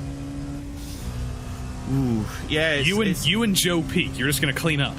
Oh, Joe's good on the he's good on the trivia as well. And DJ Clark, who's in waiting. Yeah, DJ is just like Joe 2.0, isn't he? Yeah, he's definitely. I think DJ would make a good team. Paul Smith, I think, would be a good addition to that team. It would be like we have a program here in the UK called University Challenge, so it would be like that. Commentators versus racers.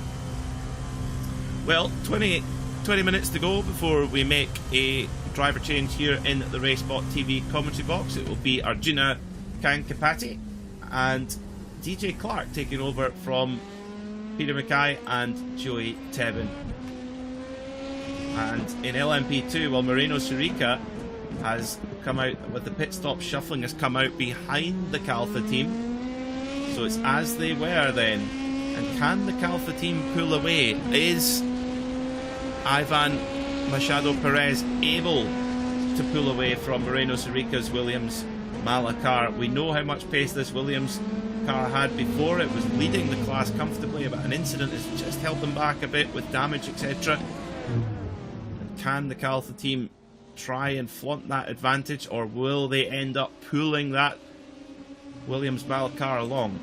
Proper cat and mouse stuff.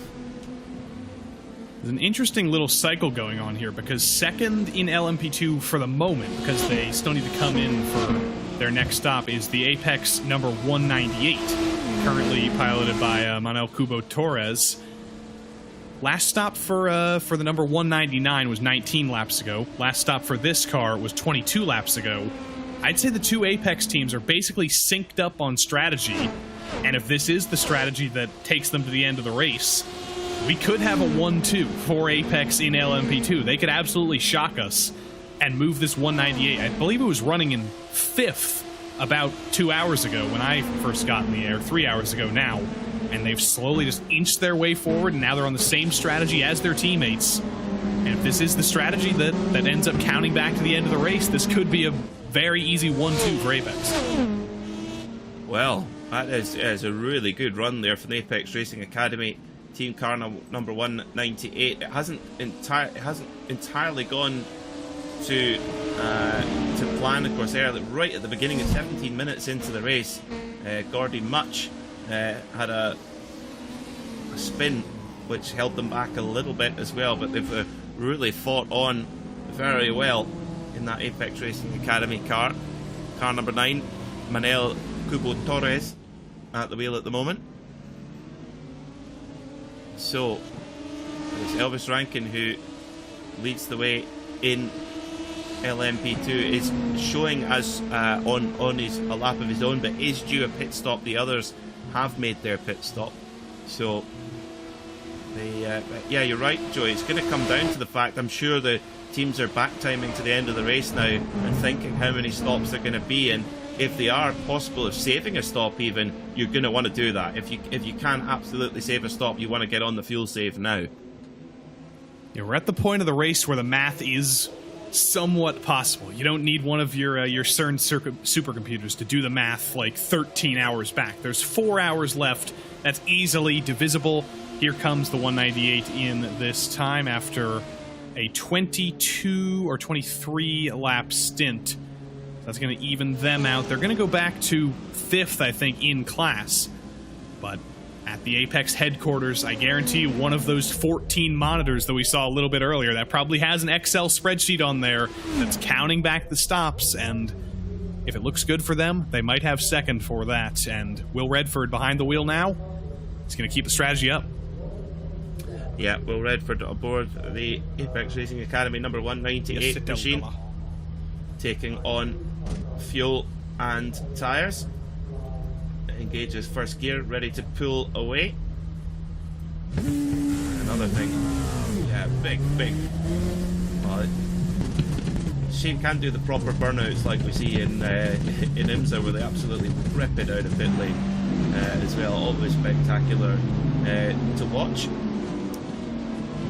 So, quite remarkably so, the gap at the front of the field in GTP, Arthur LeHouk for Williams Esports is still holding that gap at 33 seconds. Every time we look at it, it's sitting so consistent. And you think with the traffic, the way that can shuffle out, LeHouk and Vlad Kamichev as well, just matching each other blow for blow on the timesheets. Who is going to blink first? Will anybody blink with 4 hours and 18 minutes to go? It's a proper heavyweight battle at the front of the field.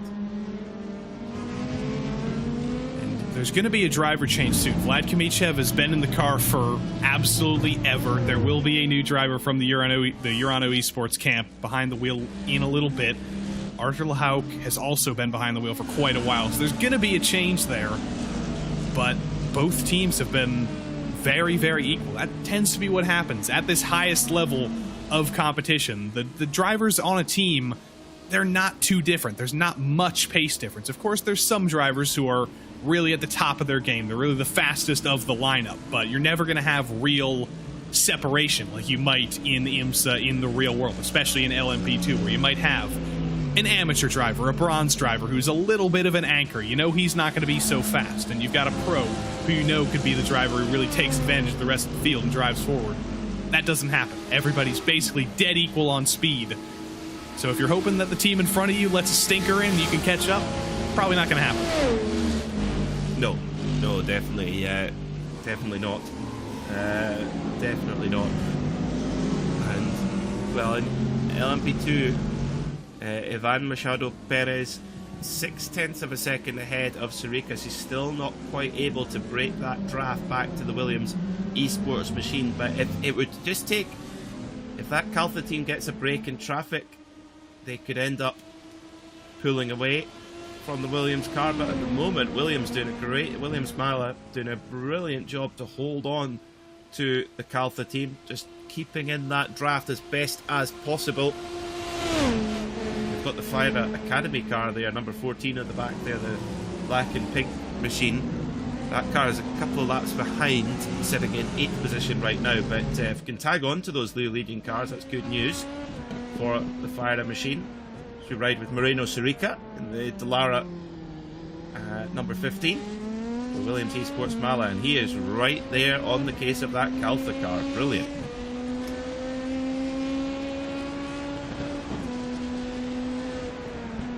It's a tricky little sector to stick with a driver ahead, especially if there's a little bit of difference setup-wise. Some teams may have elected to take advantage of the oval portion, be faster in a straight line. Others really trying to take advantage of the middle sector, the two horseshoes, really take advantage of the cornering speed, so you can stick with the driver ahead and make sure you're at least in draft range to take advantage of these long straights. But both of these cars, for Williams Esports and for the Calsa team, they seem pretty equal setup-wise. They seem pretty equal through the middle sector, pretty equal on the straights.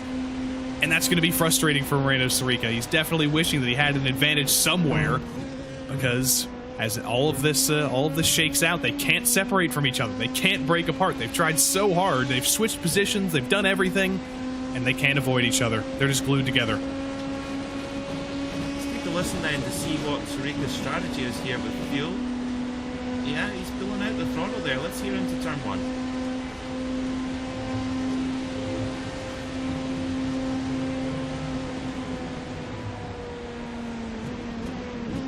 Definitely some saving, definitely just riding behind.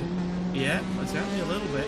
Sirica able to just soft pedal that little bit, and we saw the Calfa team car actually basically let the Williams, let the Williams team through, and because they didn't want to be the locomotive anymore. So maybe we might see that at some point during this stint as well. That was a pretty bold move. That GT car got pushed out wide as they came through the international horseshoe. Now, questions coming in. Good, thank you, Pete Peterson, for your question. What happened to the 98 car? That's the second Apex Racing Team GTD machine. Although they are glued together on track, Johan Hart and Kevin Ellis Jr. Johan Hart leading the race. Kevin Ellis Jr.'s 98 car 2 laps down due to an internet disconnection on Luke McEwen's system. So that, when getting back into the session cost them a couple of laps. It can happen in virtual motorsport. I guess it's our version of an engine failure or an electrical failure. It can happen. I think every top level sim racer could tell you a story of how it's happened at a not very convenient moment. I can go down the list, but I do have news from pit lane. Elvis has left the building. Elvis Rankin finally out of the car for the Apex Racing Team number 199. Stanley DeLon now behind the wheel. And I have to imagine that gap isn't going to change very much. Sirica and Soria both get their lap back, or rather Machado get their lap back now, which is great. But Stanley DeLon gets behind the wheel. He's still going to be nursing a 1 minute and 10 second lead. Yeah, super stint by Elvis Rankin. Really strengthened that lead for the 199 Apex Racing Team just with some super laps. I mean, during that time in the car, set the fastest lap of the race, 134.4. I mean, we haven't seen any other car in any class getting close to the fastest lap of the race in these conditions. They were all set much deeper into the night with the cooler temperatures, so Elvis really on it there as well, and with no slipstream either.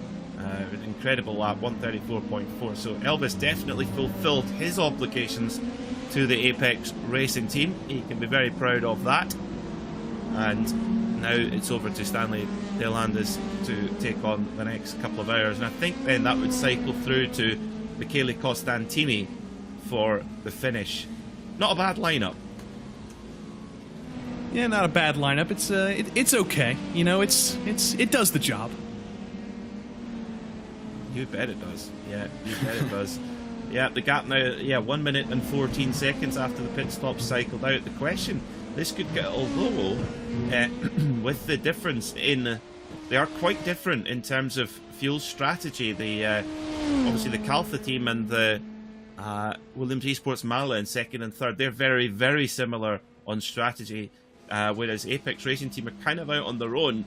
And how that shuffles out, if Apex Racing Team end up having to take a stop more than Calfa and Williams do, if they do that, the question is, then it could change around. They would still have, if Apex do have to take an extra stop, no idea if they will or not, but if they do, they will still maintain that lead, but it would make it quite a bit closer. But now it's it gets to the point, Joey, where in these kind of 50-50 situations in traffic, they can afford to not. They don't have to take the risks in traffic anymore in that lead car.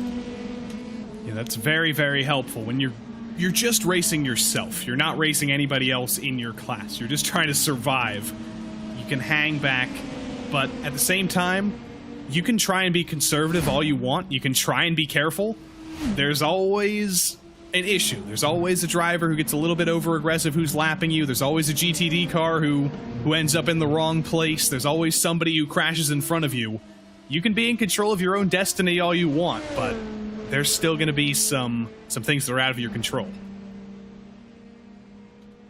Yeah, there will be. Yeah, and that's always why the nerves really come in at the stage of an endurance race, as we sit back again with Moreno Sirica.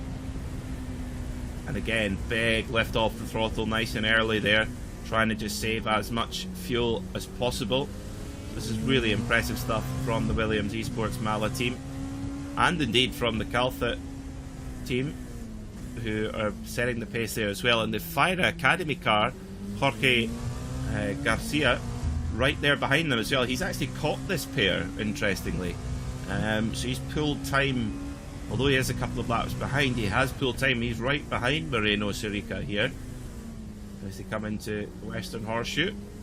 All the motorhomes there on the left. As always, I love the Daytona. I love the smell of the campfires all around this part of the circuit. You know, if you're inside the car, you can definitely smell those. You're probably thinking, is that a burnt sausage I smell, or is that the electronics burning in my own vehicle? That's probably a worry sometimes. I don't mind a slightly burnt sausage, just a crispy sausage. I don't mind that. It's better than an undercooked one, I suppose. It definitely is. I don't want to be getting salmonella at Daytona. That'd be no. I wouldn't be coming back. Well, I was working at an exhibition and caught that, and I can't recommend it. It's not fun. And funny enough, it was from an undercooked sausage, I think, as well. So yeah, not so good, not so good.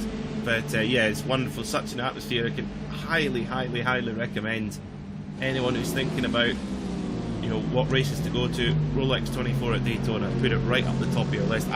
I don't think, Joey, there's any event in almost any major event in the racing world where you get the access that you do at the Rolex 24. Everything's open.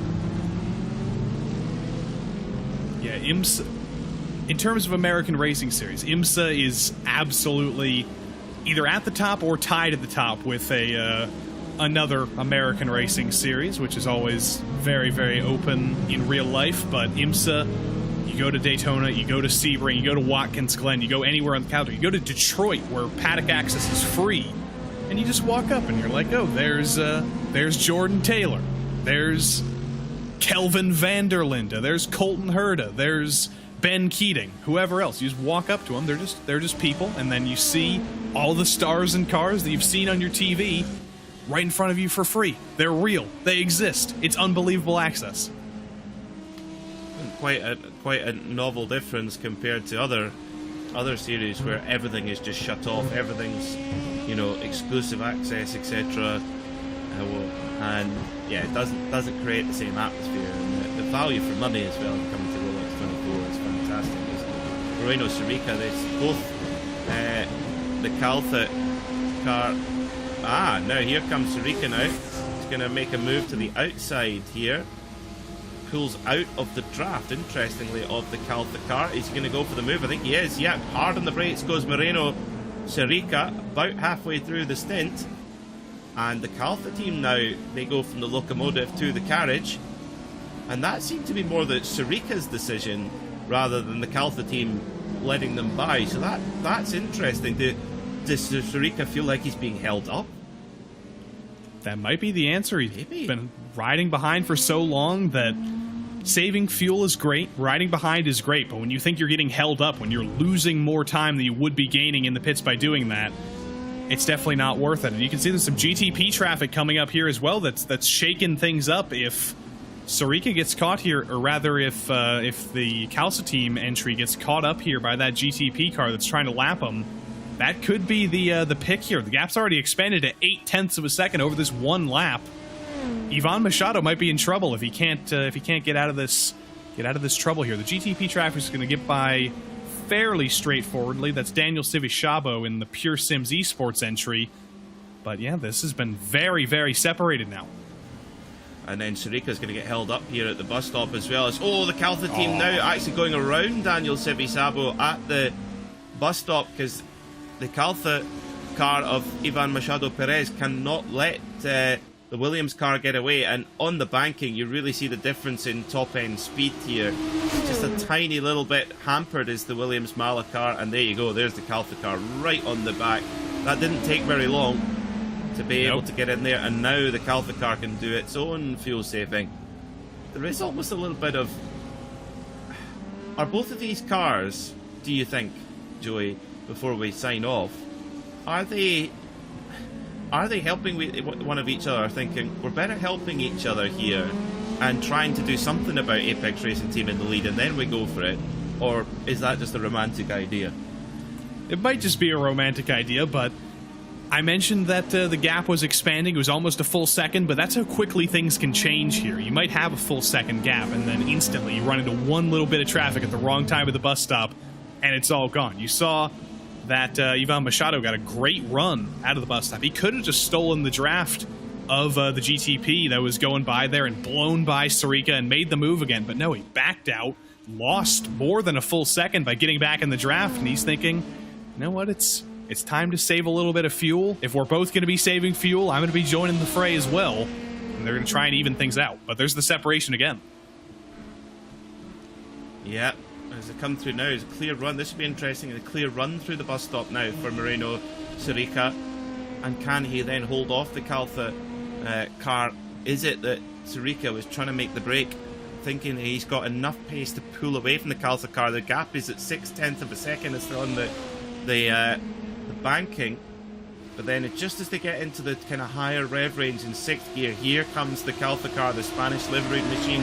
And it just, almost easy, getting a huge toe there and can stay on the back. I tell you what, in the infield, Sirica's got the pace. Sirica's quicker, I think, in that Mala Williams car, but on the banking, that little bit of straight line speed deficit is just keeping that Caltha car in touch.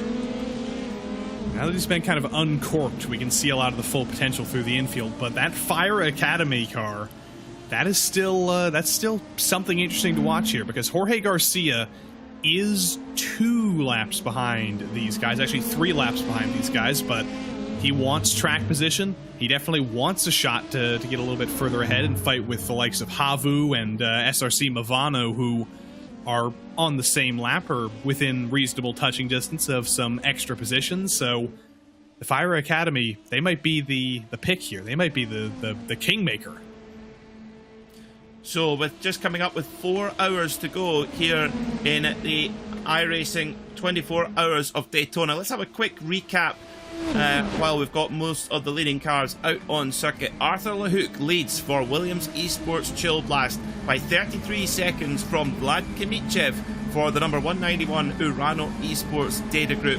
3rd place at the moment, just on the off the lead lap, John Bennett for Race Clutch White sits in 3rd position at the moment. In LMP2, we've got a really intriguing battle. Out front, Apex Racing Team lead by 1 minute and 23 seconds, but for 2nd, it is absolutely glued together. Moreno Sirica for Williams Esports Mala holds it for now, with the Caltha team machine of Ivan Machado Perez right in there behind there as well. So close for those podium spots in LMP2. Your leader in GTD is Johan Haar for the Apex Racing Team, with his teammate Kevin Ellis Jr. bumping him along there. Ellis Jr. in the 99 car sitting in 4th at the moment, a couple of laps behind.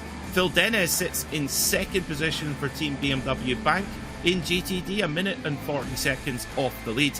And Louis Nazar just 8 seconds behind in the leading Mercedes. There he is, car number 55 as well. It's Peter Mackay and Joey Tebbin here, stepping out of the RaceSpotTV commentary box, with Arjuna Kankapadi and DJ Clark taking you through the next couple of hours. Enjoy. Thank you very much, Peter and Joey, for walking us through the last handful of hours. Last time I was here in the commentary booth, we had 2 hours complete in the race, and my word, what a different race it is now with so many retirees and drivers just trying to get to the very end. We decided, despite the fact that it's going on about 9 a.m. in Europe, to grab 2 commentators on the west coast of the US. DJ, how are you feeling at about 1 o'clock in the morning right now? I'm a little bit tired, but I had a little bit of coffee before we got ready to go, so I should be ready and rearing for the next 2 hours, Arjuna. Of course, I mean, it's invigorating to be back here at Daytona when we have one of our big tentpole events here on iRacing, of course. More than 16,000 drivers once again in this field. iRacing put out some numbers on the social media. And if you're watching on, whether it be on RaceSpotTV's YouTube, on the VCO YouTube or Twitch channel, or even live on the iRacing Twitch channel, do jump in to let us know where you're watching from and who you're cheering for. I see a certain Lewis McLeod, unfortunately, jumping into the RaceSpot YouTube chat, but we'll ignore the 2-time VCO Simi Award winner for as long as we feasibly can.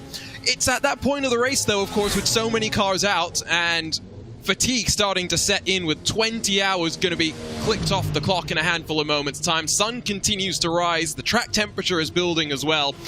It's a tough time in the race, DJ, for those out on track.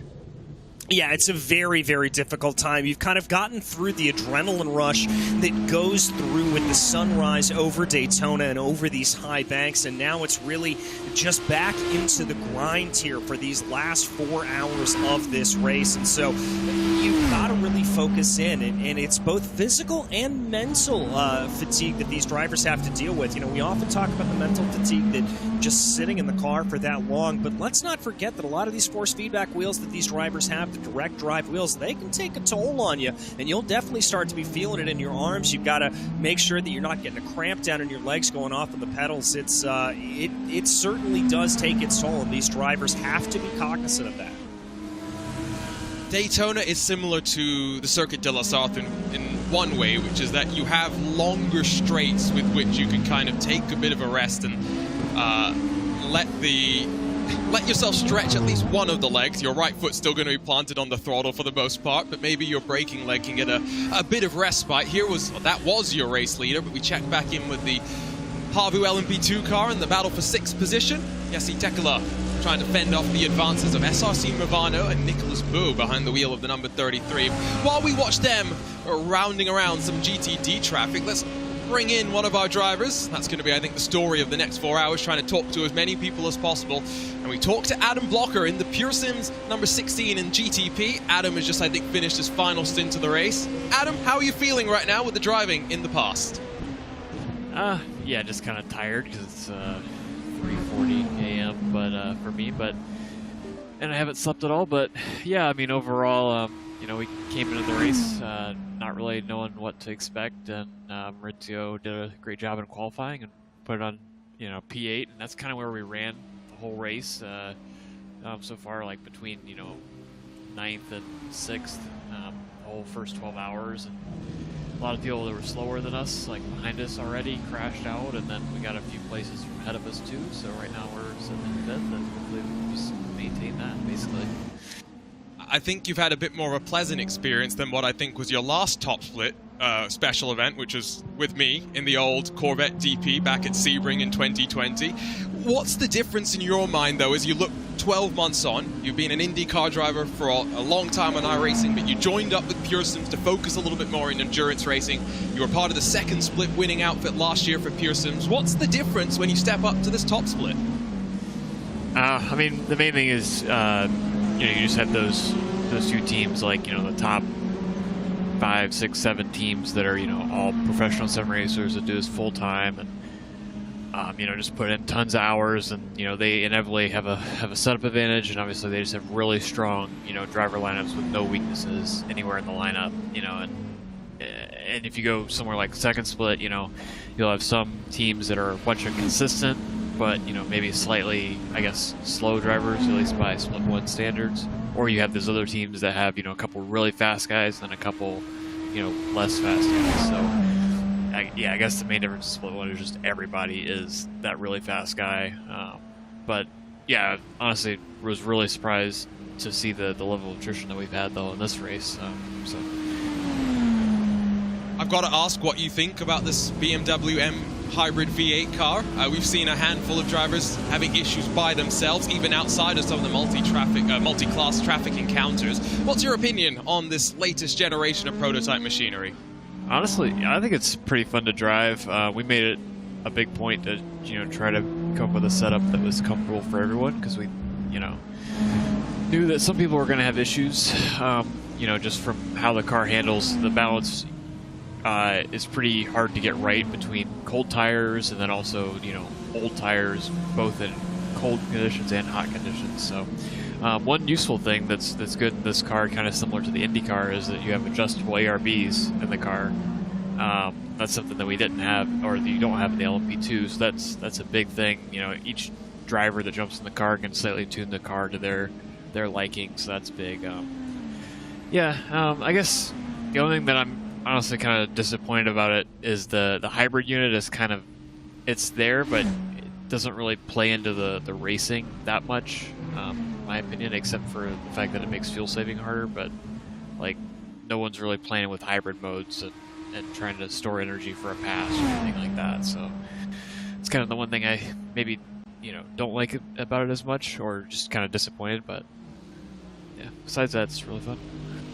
We've talked about it, I think, once before on RaceSpot. For those who aren't familiar with what you do in the real world, in the world of motorsports, you work with Chevy as part of their engine program in the NTT IndyCar Series. You worked in the past with Uncourse Racing, and now you're switching over to Team Penske for the upcoming season. I mean, what's your take on 2023 moving forward for you in the real world, and how excited are you to be paired up with Joseph Newgarden in his number 2 machine? Yeah, I mean, really excited for that part of it. It's going to be a really interesting season. Obviously, a lot more pressure on me and everything I do, because it's going to matter essentially in the fight for the championship and in the fight for race wins. So it's going to be really cool to be a part of. But yeah, in terms of the season, we don't really know.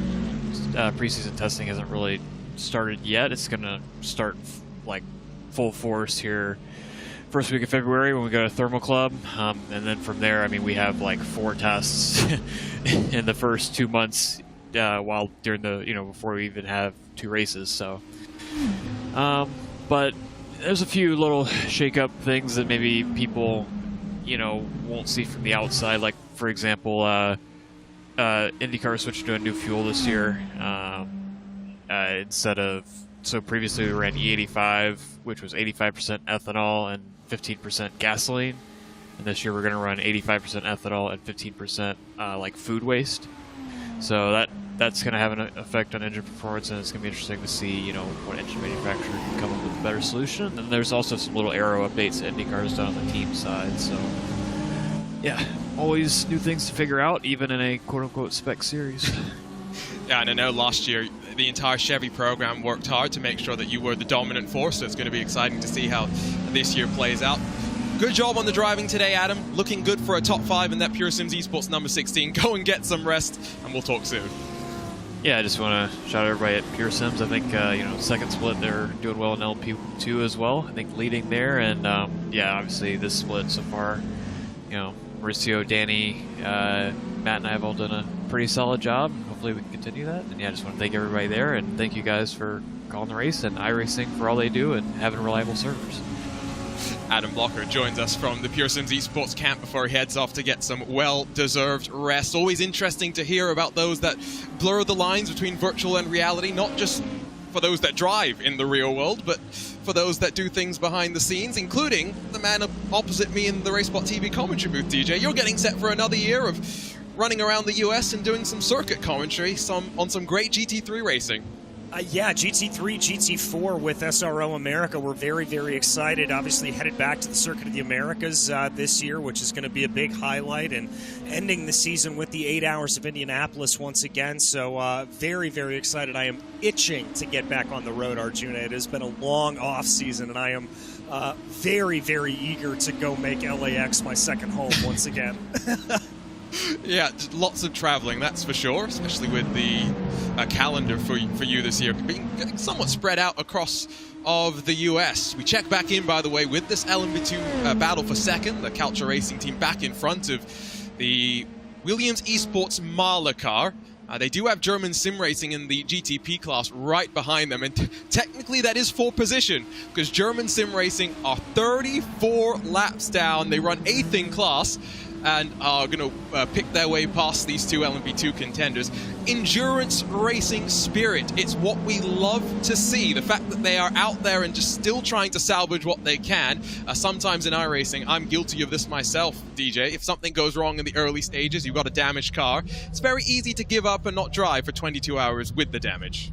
Yeah, it's a very simple thing to do. You press a button, you exit the sim, and you say, okay, now I have my day back to myself. But I love to see that response from these drivers to get themselves back out there, to keep pushing along, and especially when you consider just how much that these teams and drivers put into the behind-the-scenes work that everyone does. I mean, it's not just, as Adam was making alludes to there, the hours that the drivers spend behind the sim practicing.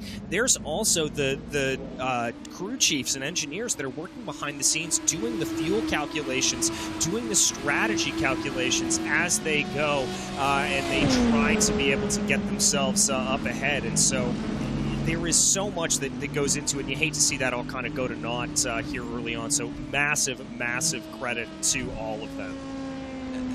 The GTP class has very much been decimated. We have 4 cars still left on the lead lap, which is good compared to last year, but then it's 2 laps down, 10 laps down, 17 laps down, 35 laps down. We do have Simsa Esports still running in 9th, 62 laps down. Endurance racing spirit. You do love to see it. I saw a question on our iRacing Twitch channel. What happened with the Apex Racing team, the number 98? Of course, Apex Racing were running 1 and 2 for so long in this race until Luke McEwen had a technical issue that dropped him from the race. They had to scramble to get a driver back in. Unfortunately, the damage already done. They are the best part of 2 laps down right now and very much just working with the sister car to try and make sure that Johan Harth can continue to ride comfortably. Minute and 44 odd seconds in front of Team BMW Bank.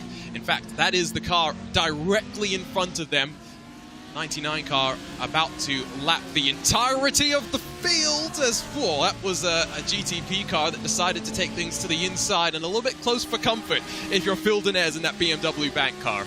Yeah, that's not what you want to see here. And in the second stint that I had with David here, we were commending some of these drivers for their ability to keep everything together. And we haven't seen a lot of those kind of sketchy moves necessarily. And so a little bit of a change here for them. But yeah, Apex Racing Team, to the point we actually saw that number 98 over the course of the night slow down coming out of their pit stall to be able to hook themselves back up with the 99. I mean, you want to talk about a team that is working together. They have pretty much sacrificed any chance that the 98 has of being able to get themselves up onto the podium by getting them to work together here with the number 99 machine. It is very, very impressive there. The dedication that both of these cars have had is there they go. That is the entire GTD field a lap down. Not much of a defense put up there by Phil Dinez, who was never really going to force the issue too much. I see another question in our iRacing's Twitch chat. Is Max in the split? Unfortunately, no, he is not. But if you want to walk around with that question on a t-shirt, head on over to armor.gg and search for RaceSpot, because you can get Is Max in the split on a t-shirt. There's also some other cool RaceSpot merch that you can pick up as well. Total shameless self-plug for some of our things that help us behind the scenes, but Is Max in the split is one. We'll Do It Live is another one. I'm not allowed to say the first 2 words in what's on that t-shirt. We got some flags, we got some hoodies and jerseys as well, so you can pretend to be part of our RaceSpotTV team as well. Back to the bump drafting we go between these 2 Audis. Ewan O'Leary, who was on in the middle part of the race, had gone through the history books and noticed that no Audi had taken top split honors in the iRacing Daytona 24 yet. Apex Racing Team looking to change that around. Of course, it was Fire Simsport that grabbed the victory last year. We saw the Fire Academy car in LMP2, but no GTD entry, unfortunately, for Fire. They were down in the second split and unfortunately did not take the start of the race either. Back over to this battle between Culture and the Williams Esports cars after they have made a cycle of pit stops. Ate Kauppinen has jumped in to replace Moreno Sarica, but it's Ivan Perez still behind the wheel here. These LMP2s have very much been split up by the amount of damage that they've all taken, DJ, over the course of the race. Yes, there's been a fair bit of multi-class chaos, but these LMP2 cars, all the cars in the race, to be fair, with this iRacing new damage model, which is brand new for these for this iRacing Daytona 24 Hours, it's not been the kindest to a lot of these teams. I cast my mind back to the opening hour and a half of the race when Alexander Spets, who was back into the Williams Esports Chill Blast #1 that runs at the front of GTP, got the slightest of touches to his right-hand side as one of the Lamborghinis in GTD got a little bit sideways and ran into him. Light touch, but suddenly he was 5 to 10 kilometers an hour down in a straight line, which means at Daytona you're a sitting duck, and so they had to pit early, put themselves off sequence. And a lot of the other teams, the Apex Racing 199 said they've had something similar. Williams is down out of the race lead in LMP2 only because they had that little bit of drama earlier on. It's been a learning experience, I think, for a lot, trying to figure out what they can and can't get away with this new damage model. Yeah, I certainly think it is, and if you want any testament to just how that new damage model looks, take a look earlier on in the race. Simsa Esports, they had a couple of nasty licks with the outside wall, and they had their rear wing missing at different points, and it's certainly been something that these drivers have had to come into and understand a little bit more. You know, it used to be, before this new damage model was taken into place, that we'd actually see some bump drafting taking place in these LMP2s. Well, I can report from experience that if you try to bump draft in these LMP2s now, you get rear diffuser damage on the back end of the car. So that is out of the question here for any of them to attempt to do. And so that has changed the calculus for this middle split. And it's certainly been a little bit brutal for these drivers. And I've got to commend them for their ability to be able to fight on through it and keep going. In the GTP race leading car, they had 42 seconds of damage repair. They were able to get most of that done in the first cycle, and since then it's been just about trying to work their way back to the front, and they've been the recipient of other cars having major drama. 2 hours into the race, your race leader was Obsidian Racing, about 10 full seconds clear of the rest of the field. They are the most recent retiree in GTP, classified 115 laps down from your race leader right now. Has been a tumultuous day across the three classes. Love deliveries on these two cars as well. Williams Esports and the Marla combination. That Marla car always looks good, whether it's a BS competition entered car or the Williams Esports entered machine. The Culture Racing team using one of the Williams Esports Cup of Nations liveries that we had back in, I think it was in 2020, the last time that LMP2 was used. And, of course, with a team full of Spaniards, they asked permission from Williams and iLiveries to use it, throw the IMSA number plates onto it, and it's another iLiveries work that chases its fellow iLiveries designed car. Plenty of good-looking cars in the field, to be completely fair. We're at this point in sim racing, DJ, where most cars look pretty good. The question is, do they have the confidence to avoid those traditional racing colors? I think we've seen enough red and black cars, to be honest. Yeah, I think we have as well. I know I was struggling a little bit earlier on when it was Urano and Race Clutch running together a little bit, as well as Obsidian there, that we saw that sort of red and black combination, and getting this nice multicolored hue across the entire field not only looks great when you're taking a look out on the track, but Arjuna, it makes our job as commentators a lot easier because we can differentiate these cars so much easier. Yeah, I'm going to throw the Apex Racing team under the bus because the 99 and the 98 have identical liveries. There's not even highlights to make it slightly easier for us to pick apart. You'll note that they both have the green highlights that are basically part of the IMSA decal layer that iRacing provides on the wing plates, on the mirrors as well. But yeah, you tell those apart if you can't see the number plate and if you can't see the LED panel on the rear quarter panel. You know what I mean. I know exactly what you mean, and it's thankfully that I have my relative box open when I look at them, and that's just about the only way that I'm able to do it. I've got to squint a little bit to try to take a look at those LED number plates to figure out exactly which one it is, to be able to make it out. But we frankly know them well, because if we see two Audis running nose to tail, we know that they are, and we're able to talk about them as if they are the tandem that they are. Yeah, usually bump drafting something you expect more when you get the Daytona 500 underway, but the Apex Racing team did this to great effect in the final round of the IMSA Esports Michelin Global Championship, and despite the fact that they've switched over from the Porsche to the Audi for this event, they have picked up right where they left off. Something that we haven't talked about too much, fortunately, is incident limits. There is a drive-through penalty that is incurred when you reach 100 incident points. You get a further drive-through penalty for every subsequent 20 incident points after that. I did see a couple of cars having to do a drive-through penalty in the last few hours of the race. 100 incident points may sound like a lot, but let's say that you somehow, by magic, are able to stay out of trouble with the rest of your competitors. It means you're only allowed 4 off-tracks per stint, or per hour, I should say. I don't know about you, DJ, but I probably get 4 off-tracks a minute when I go through the bus stop.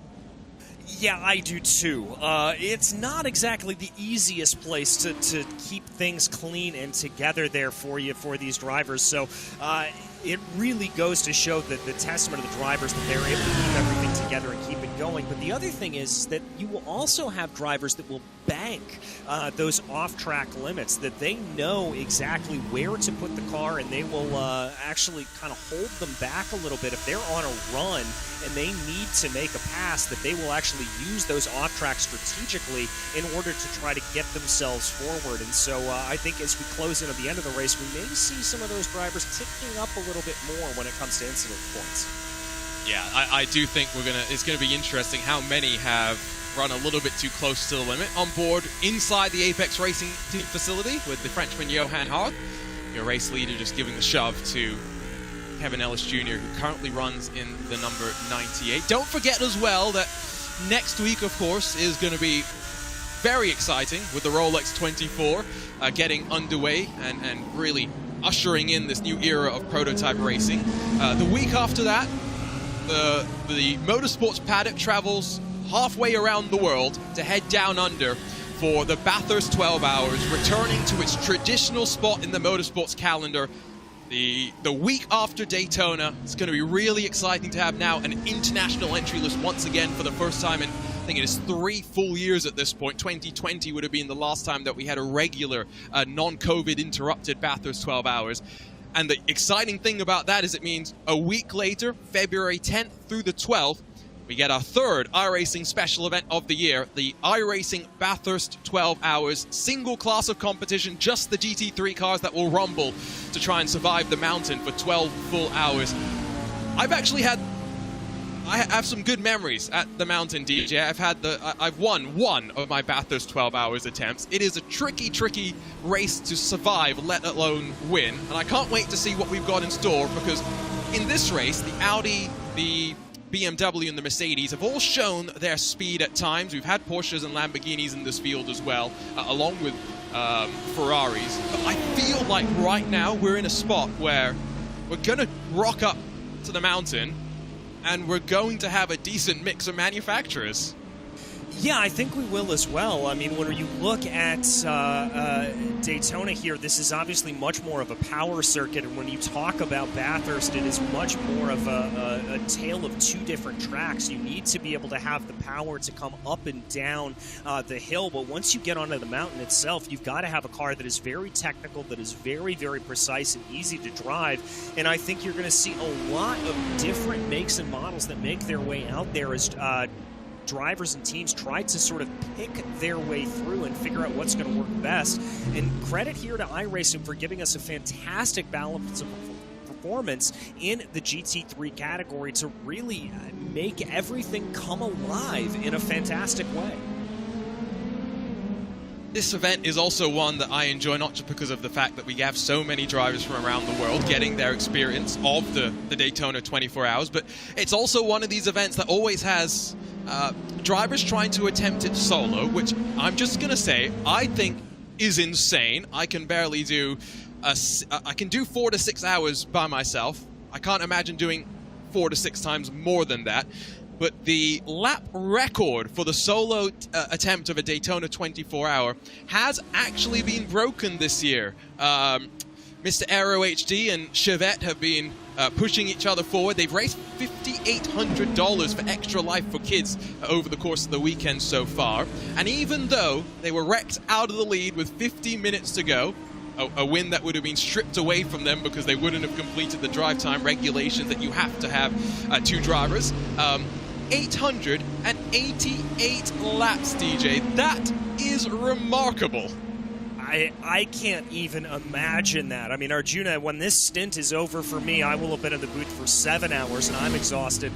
Just sitting up here on the commentary booth and yapping away, I can't imagine what it's like to be able to do that for a full 24 hours in the car. That is absolutely ridiculous.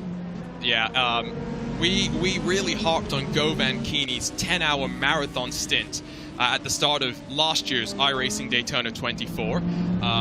24 hours takes it to a whole new ball game. My timing screen estimates that we're going to have about 940-ish laps complete by the time we get to the end. Usually my timing screen tells me false information, though, so I'm going to predict it's probably going to be a little bit lower than that. But it just goes to show the commitment that some of these guys have, especially because they're not doing it in a dangerous way. After 24 hours, you're going to be fatigued, you're going to potentially be trouble, but somehow they are not, and they're doing it responsibly, and I cannot credit them enough. It's not just for their own pleasure, it's also to raise some money for charity, and of course it's always great when we are able to do that. Still watching the Culture Racing team car, expecting pit stops to start for some of your GTD contenders in a few laps' time. Your race-leading LMP2 car that has Stanley Deslandes behind the wheel of the Apex Racing number 199 down onto the safety of the pit lane. They're not going to lose the lead of this race by any means, given the gap that they've been able to build on up over a full lap at this point in time.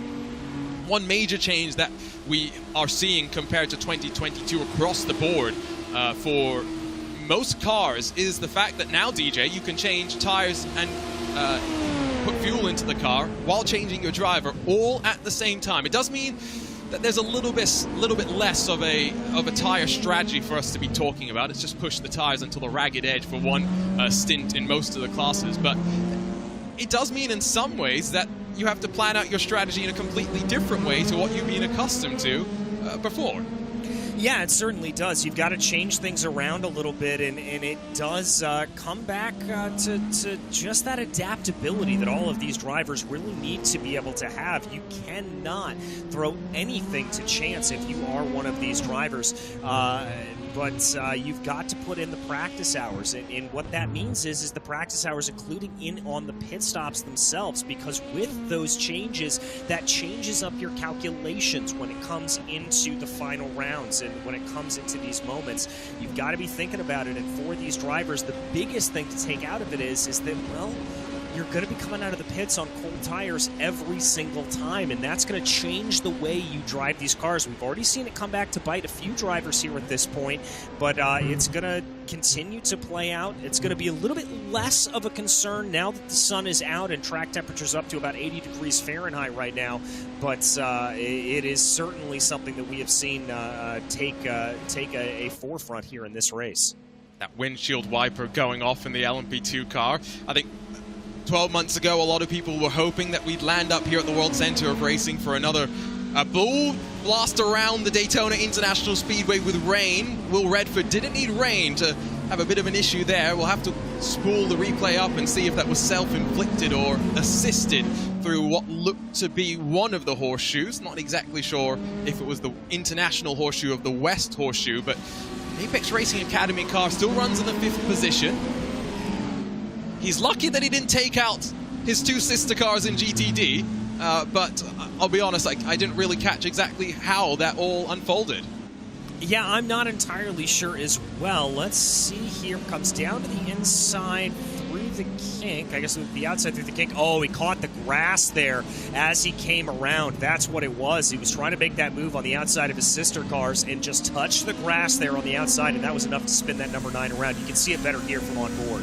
And we'll see how wide he pushes as well. It's the smallest of margins on the grass, the bump of the curb also unsettling the car, and yeah, nervy moments if you were in the shoes of Johan Hart or Kevin Ellis Jr. That Apex Racing Academy car, don't forget, in the opening hour of the race was turned around by the Culture Racing Team car that had Ivan Perez, who is behind the wheel of that car right now, at the International Horseshoe. It also compromised Elvis Rankin, who was in the 199 Apex Racing Team car, allowed Ate Kauppinen, who was in the Williams Esports Marla car at the time, to build up a bit of an advantage, and from there he very much, as well as the rest of that group, worked on just maintaining a constant gap to the rest of the field and pulling away lap after lap after lap. At the front of the GTP field, by the way, we are trying to keep an eye on a potential charge from Urano Esports data group. Jonas Wallmeyer behind the wheel of the 191. About 32 seconds adrift of Alexander Spets in the race-leading Williams Esports Chill Glass car. They're trading the lap times back and forth. I think there's not much really splitting these two machines right now. 30 seconds by no means a small gap, especially with 3.5 hours still left to go, but it's the type of gap that, you know, if you plug away in second spot, and if Alexander Spets comes across another GTD machine that's going to run into the side of him and cost him a half a second a lap, there's the potential for Urano to be back up into the mix of things after Urano started the iRacing special event calendar in very impressive fashion, locking out the podium in GT4 in the iRacing Roar 7 days ago. Yeah, very impressive there from them. But as you said, Arjuna, that 30 seconds, we've seen some strange incidents befall these drivers, and knock on our patent-pending RaceSpotTV block of wood if you're a fan of either of these cars. But with 3.5 hours left to go in this race, anything still can happen. So if you are sitting back in that Urano Esports data group number 191, you've got to keep plugging away here at this point. You cannot back off at all. Here is Kei Kashube in the BMW M-Team BS competition car. Valtteri Alander put this machine on the outside of the front row. Valtteri then showed us just how difficult this car can be under brakes, locking the rears, coming back onto the banking at the end of the infield. And after that, it's been, unfortunately, blow after blow in some ways. Kei Kashube had a moment at the very same corner, this time slightly assisted by an LMP2 car. And currently still running 6th position, 11 laps down from the leader, still 8 laps adrift of the next car in front of them, so they're just trying to secure a 6th position finish here today. A couple more questions that I see about that Apex Racing Team 98-99. If you missed it, the 98 machine had a technical issue that dropped them from the race. They lost a lap, and after that they dropped back further to be able to link back up with their teammates and resume the bump drafting games that they've been playing over the course of the race. And so the 98 sacrificing its race even further to try and help out the 99. I also saw a question about what is going on with what cars rather are the Williams Esports teams running. Well, Williams Esports of course have the race leading GTP entry. They're also running the Williams Esports Marla car that is in a fight for second in the LMP2 category. And they then have a pair of Mercedes in GTD, with Luis Naja running second in the Mercedes AMG Team Williams Esports entry. And much like Apex are trying to work together, Sotomuto in the Williams Esports BenQ car, he may be about 15 laps off of his teammate. He's still trying to just bump, draft, and push forward as much as possible.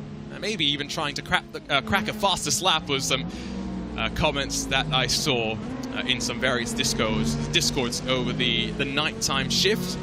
A lot of the Europeans, of course, now starting to wake their way up. There is one of your Williams Esports cars. You're not going to miss Alessandro Bico in that bright green Williams Esports Razor. To go back to the point of the Apex Racing Team making our life difficult, that's one Williams Esports machine. If we go to the BenQ car, it's going to be purple at the front of it. If we go to the Mercedes AMG Team Williams Esports car, that's going to be white at the front of it. We're not smart commentators sometimes, DJ, and we need all the help we can get. There we go. That's pretty easy to pick apart. Yeah, very, very easy to do, very easy to distinguish between them. Massive, massive plaudits to Williams Esports for making our lives easier. You've got to love to see that. And if I do say so myself, good-looking paint schemes on all 3 of them. They have a really, really nice pop to all of them. Yeah, no, that's true. I've always enjoyed the Williams Esports schemes, not just because they make our life easy, but because, again, Juan at iLiveries has done a smashing job with them.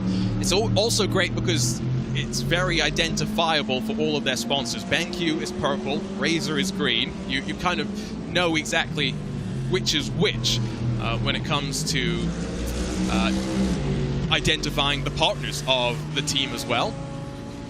They work their way back onto the banking, though, and see if they can link up as effectively as the Apex Racing Team duo have had.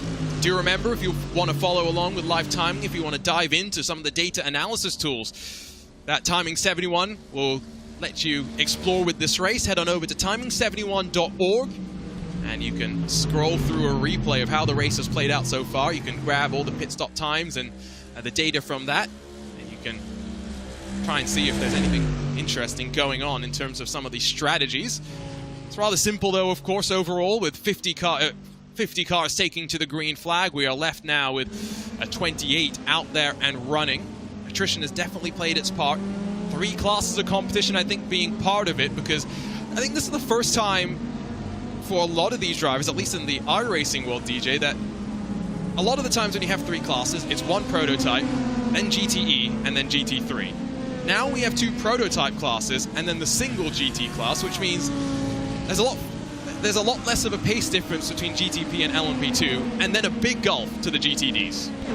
Yeah, very much so, and it really does change how you have to drive these cars. I mean, these LMP2 drivers are so used to being up in the front of the field, and now they find themselves the meat in the sandwich here as they work their way through, and so you've got to be very, very careful, and it's been obviously one of the learning curves for the GTPs to come on into the series, to come on into the event, that they've had to sort of learn everything, and that has just been part and parcel with it. But for these LMP2s, they've had to relearn that skill of what it's like to be overtaken, and it has certainly played out well. We haven't seen all that much drama necessarily in between the LMP2s and the GTPs. Most of the incidents that we've seen up to this point have been with the prototypes versus the GT cars, so credit there where credit's due. iRacing special event calendar slightly changed up, of course, for this year, but I know, DJ, there's one event that you probably have circled on your calendar in terms of being of particular interest to you, and that is, of course, the brand new event, the Road America 500, where we're going to go classic IMSA style racing. We are going to break out the GTP and the GTO cars, albeit cars that competed a couple of decades ago at one of the best tracks in the world. And I've had the fortune of being able to call a 500-mile race with those exact 2 cars on the circuit, and let me tell you, it is fantastic to be able to watch. If you've never had a chance to jump behind the wheel of the original GTPs and the GTOs, the Audi and the Nissan, I highly recommend it. They are super, super fun cars. The Nissan in particular is just a blast to tear around with. It'll come back, it'll bite you. It definitely is not an easy car to drive, but once you start to figure it out a little bit, it is a just spectacular car to be able to get up and going, and that is one that I have had circled on the calendar since iRacing announced it. Yeah, I have definitely circled that one in as well. The GTP car actually, I think, is easier than the GTO, the Audi GTO, just because even though it has more horsepower, it just drives a little bit better. Maybe it's because I get on with the downforce a little bit more, but I've never been able to figure out that GTO machine. The GTP makes a lot more sense for me. Mercedes-AMG Team Williams Esports number 55 has just emerged from the pit lane. It's Daniel Lafuente that takes over from Luis Nager, so a driver change going on there, and with about 3 hours and 22 minutes to go, there may be the potential that Lafuente is going to be in the car until the very end, but I think it's more likely that we'll see him do maybe 2 hours, and then for the final hour and 20 minutes we'll get someone back in to really push till the very end, because they are only 7 seconds back from the Team BMW bank car, and there is a 6-lap difference right now in terms of the fuel window. BMW Bank already out on track for 6 laps after coming down onto pit lane, which is going to work out to mean that it's going to be a slightly shorter splash and dash for the number 55 in the final 30 minutes of the race, and so they'll be really thinking about how they can attack from this point forward and try and challenge for second. Yeah, this is going to be the go point for them. And now, as Joey was talking about a little bit earlier on in the broadcast, the mathematics, the calculations of working backwards from the end of the race become a lot easier for these drivers and these teams. And you're starting to think about how to position yourself for that battle. I mean, so often here at Daytona, we talk about that as, we got a little bit of a move here. Yes, we do. There goes that number 19 on by Williams Esports Male as they switch around once again. Yeah, they're going back and forth as they work through some bits of traffic. Not sure how much they are kind of gaining on Stanley Deslandis in terms of trying to bridge the gap, albeit slightly. Last time by, they managed to gain about 0.4 of a second, which is not insignificant, but it's not going to be enough for them to close up the buffer.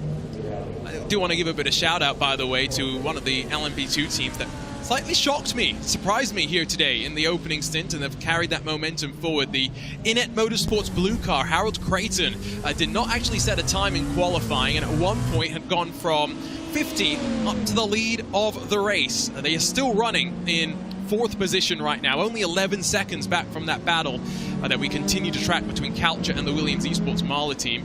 Now, these top split events, especially in this edition with no Coanda and red lines, it's slightly more of a shaken up field than what we'd maybe expected. But this is kind of what we like to see, DJ, is the fact that we sometimes see these new faces, these new names emerge in an iRacing special event, and maybe this is the start of us seeing a lot more of the Inet Motorsports team. Well, you kind of took the words right out of my mouth. I mean, how else did some of these big names get to be big names? They did it by winning events such as this. And so for teams like Inet, I think this is a chance for them to stake their claim on the field and say, we are here. As we take a look at the replay of the Sable team there, having a big off. Ooh, jumping through the grass there and finding themselves out on the exit of the Western Horseshoe. They're lucky they didn't collect anybody doing that. Yeah, and they're going to have a pretty significant slowdown penalty, if not a cut course penalty. We saw something happen in the International Horseshoe, which was not too dissimilar to that, with Pablo in the Team PGZ GT4 car a week ago, and he got knocked off about here and had to stop himself before he got back to the actual tarmac, and basically instantly was disqualified. So I'm a bit surprised that the Sable Esports car was actually still able to go. I think that would have been Mateusz Luchak behind the wheel of the 22. It shows that even with not that many cars still left out on track, you've got to make sure that you are keeping your nose clean. Very similar to what we were talking about with the Apex Racing Academy car that had its own little bit of drama trying to lap its sister GTD machines about 15 odd minutes ago. Talking of iRacing special events, though, we're adding the Road America 500. We're saying goodbye to the Suzuka 10 hours and instead replacing that with the Fuji 8 hours, which I think is going to be quite an interesting race. This is one of the constant topics that we have during iRacing special events, so I have no doubt that some of the other commentators have already discussed this over the course of the previous 20-odd hours already. But fantasy special events, it's always something interesting to think about, DJ. I mean, I'm putting you on the spot right now, but does anything stand out to you as something that you'd love for iRacing to add to the special event calendar? Oh, you really are putting me on the spot. You know, I would love to see a few more of the endurance races from around the calendar coming in. Something, for example, like Bahrain coming in, to see if that, obviously getting a scan of that circuit to be able to put on there, would be something that I would be interested in seeing. Any more of these longer endurance events, that's really and truly what I love. That's what gets my heart going to be able to see. And so I think any of those that we can see put onto the schedule would be very, very fantastic. Maybe even an emulation of the Battle of the Bricks that's going to be taking place later on this year at IMSA could be something fun as well.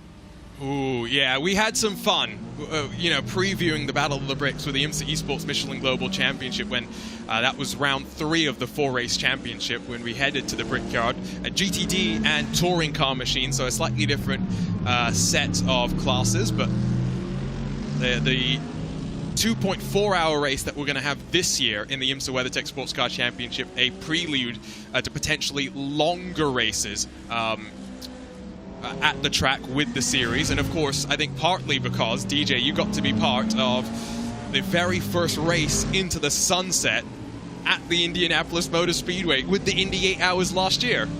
Yeah, and that was a pretty special event. Arjuna, you were actually up in the booth with me when it sort of hit the history that was being made there right as the sun started to set over the grandstands there at IMS, and being able to be up there, it was a pretty special moment, and one that I will always remember, as I will once it got done. Oh, is that Counter Racing Team having a little bit of an off there? Yeah, just pushing a little bit wide. It's so easy when you ramp off the banking to sometimes just overcommit. Have not dropped out of drafting range, still only about 1.3 seconds back. And I have no doubt that they're going to close back on up. These are two cars that I do expect are going to treat us to a fight all the way to the very end, as they have been doing battle now for probably 3-4 hours at this point. Wheel-to-wheel battle, we should say, out on track, especially as the sun has continued to rise. Talking of track temperature, by the way, it is just past 10:30 virtual standard time, to steal a DJ Clarkism.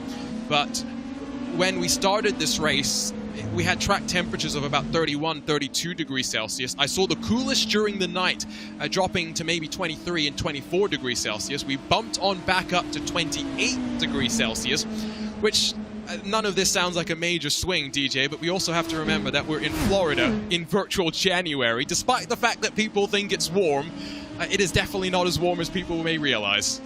No, it certainly is not, and thankfully iRacing not able to model the frigid temperatures that was seen last year, where in the real world, where you had drivers sitting on the pit box wearing helmets just to keep themselves warm. But it is starting to creep its way up there. As we take a look there, looks like that is Urano coming down into the pit box to get their service. But 82 degrees, right about getting into that Goldilocks zone that we like to talk about, where the temperatures are going to be operating, the tires are going to be operating right in those optimal temperatures. You're not going to be having to worry too much about overheating the tires. It's about perfect weather conditions here for that. I would keep my eye, though, as we continue to tick our way closer and closer to noon, closer to 1 o'clock. Things could get a little bit hotter out on this track, and we may have to start worrying about a little bit of tire wear, even with the only one stinting these tires. Yeah, no, these drivers are pushing to the ragged edge now on the tires as much as possible. And as Urano leaves the pit lane, here comes your race leader. Alexander Spetz brings the Williams Esports Chill Blast car down onto the safety of pit lane. That's Door Esports in their Audi, by the way, also dropping. You see the white line just in front of where the safety car is. That is where the pit limiter release line used to be. So the cones would be there and you could release yourself from the limiter. Of course, when IMSA added the RFID systems into with Michelin and IMSA working together, a system that they've of course used in Europe and the World Endurance Championship before, they moved that line all the way to the end basically of the exit access road, which is actually good because right here is a treacherous corner if you're off of the pit limiter. Being on the limiter allows you the patience to be able to go through there without too much drama and then release yourselves. I've never crashed there in a race, but I can tell you I've crashed there plenty of times in practice before. Oh yeah, I have as well. It's a deceptively tricky corner. I mean, it's a very, very narrow exit there to try to get out of pit lane. Very, very hard. You want to... Your inkling when you get going is to absolutely floor it, and you should be able to take it flat out, but more often than not, you'd find yourself kind of rim riding around the outside barrier there and not exactly having the best run of things. So you've got to try to... It's a good thing for IMSA and for Daytona, I think, to have pushed that a little bit farther down in the line for safety and just for the sanity of the drivers. Yeah, and the reason why they also had to move it was because the way that it's a pretty wide section of tarmac where the line used to be. So if you had cars side by side, the RFID scanners maybe would not work as effectively. And so basically it's a bottleneck that makes sure that the cars are single filed, and so the RFID system works as easily as possible. I see Jason Brophy trying to jump into the iRacing Twitch chat to throw some shade my way for my lack of participation. Saying crashing there in a race would require that you race, Arjuna. He is very correct. However, there's a reason I don't race anymore. That's because I crashed too many times. I don't know about you, DJ. I'm not a half bad sim racer. Like I mentioned with Adam Blocker when we chatted with him about 50 minutes ago. Adam Blocker's last Top Split special event appearance was with me in the Sebring 12 Hours back in 2020 when I qualified 1 second off the pace of Josh Rogers with 90 minutes of total practice. I'm very much inflating my own ego here. But the level of some of these drivers, the consistency of some of these drivers, it's gotten otherworldly, I think, in the last couple of years. Yeah, and you really set the operative phrase there, Arjuna. It is the consistency. I know when I was in the peak of my sim driving days, doing an oval race, I was able to qualify within about a 2,000th of a second of max, I think. And that was my thing that I sort of hung my hat on, and I was very happy to be able to do. But when it got to the race itself, I couldn't turn those laps consistently. And that's what you see that really separates these drivers from your average Joe driver, is that they can not only hook up that one really good lap to be able to put it together, but they can hook up that lap time in and time out again and again and again and again. And that is what makes the best drivers on the sim. And I think this is the difference between virtual and reality as well. You don't get the physical sensations, which in a lot of ways I think focus drivers in the real world into the context of the race. And so you've got to very much have mental focus. It's why a lot of these esports teams don't just work on physical fitness. I mean, we're going outside of the world of iRacing, but look over at Brendan Lee in the F1 Esports Championship, who has totally transformed himself physically, just working day after day to just get into a physical shape that he thinks is conducive for him to go racing. They work on that. They work on the mental side of things as well. It's quite important given the average age of many of these sim racers. I'm nearing that dreaded 3-0 number, which is particularly scary, DJ, given that I get to commentate on some iRacing World Championships where we've had winners who are 13 years old. Well, as somebody who's over that dreaded mark, Arjuna, I can tell you it doesn't get any better when you start seeing the ages and the birthdays in particular of those drivers, and your heart just sinks. Yeah, to be fair, you don't look like you're the other side of 30, DJ. You look quite young. I look like I'm 12, I fully admit it. As someone who is also a fellow baby facer, I appreciate the struggles. Although we have different struggles in that I'm way too tall. I think you are probably the right type to have to travel around the US in some of those quite cramped domestic seats. Yeah, it still gets a little cramped even for me, depending on what it is and depending on who I'm flying with. Yeah, fair. Hopefully it's not Southwest, because then you have to worry about if you actually make it on time, apparently. No, I don't touch Southwest. Our producer Hugo Luis behind the scenes is trying to, I think, convince me to fly on Ryanair. Yeah, I don't think I'd fit on the plane. I think I'd have to probably take alternative options if we're talking Ryanair. Sounds like I have to get that written into my contract. I don't know about you, DJ, but I just had recently, I've only had to ever sign one other contract for commentary stuff. I had to sign another contract recently as well. It feels very weird and very official. It's a strange sensation when you get an official contract and you have to look through it. And for me, who by day job is doing literary management, where I go over contracts, and that's part of my day job. When I'm signing a commentary contract for myself, I have to remind myself that, oh no, this is for me. This is weird. This is cool. All right, here we go. Yeah, no, it's bizarre. We're talking with some other people as well in the world of commentary, in the world of sim racing, esports commentary, to be fair, who have also said they haven't really signed contracts before. We just have fun. We just enjoy ourselves as much as possible. Still watching as the #1 Williams Esports Chill Blast entry, or to quote John Hindorf, Chili Blast entry, which always made me giggle when he read the sponsor name incorrectly. They have the 190 that has just unlapped themselves, put themselves back onto the leading lap. That is Daniel Lorenzo behind the wheel of the Urano Esports Hiking Media entry. Former F1 Esports driver in his own right is Daniel Lorenzo. Good to see him continuing to get more and more into the world of iRacing as part of that Urano Esports team that has strengthened its roster heading into another year of competition recently. Alexander Thieber had signed last year, but apparently that slipped under the radar of many, many people. And also Dominic Hoffman, who has departed the Veloce project that we haven't seen much from, to be honest. So expected a lot given some of the drivers that they got. Paddy Wolf, Dominic Hoffman, Dion Fiallo, Sven Noller were the four that they had kind of brought on with a likely crack at some prototype racing. It was what we expected, but already we are seeing a few other things.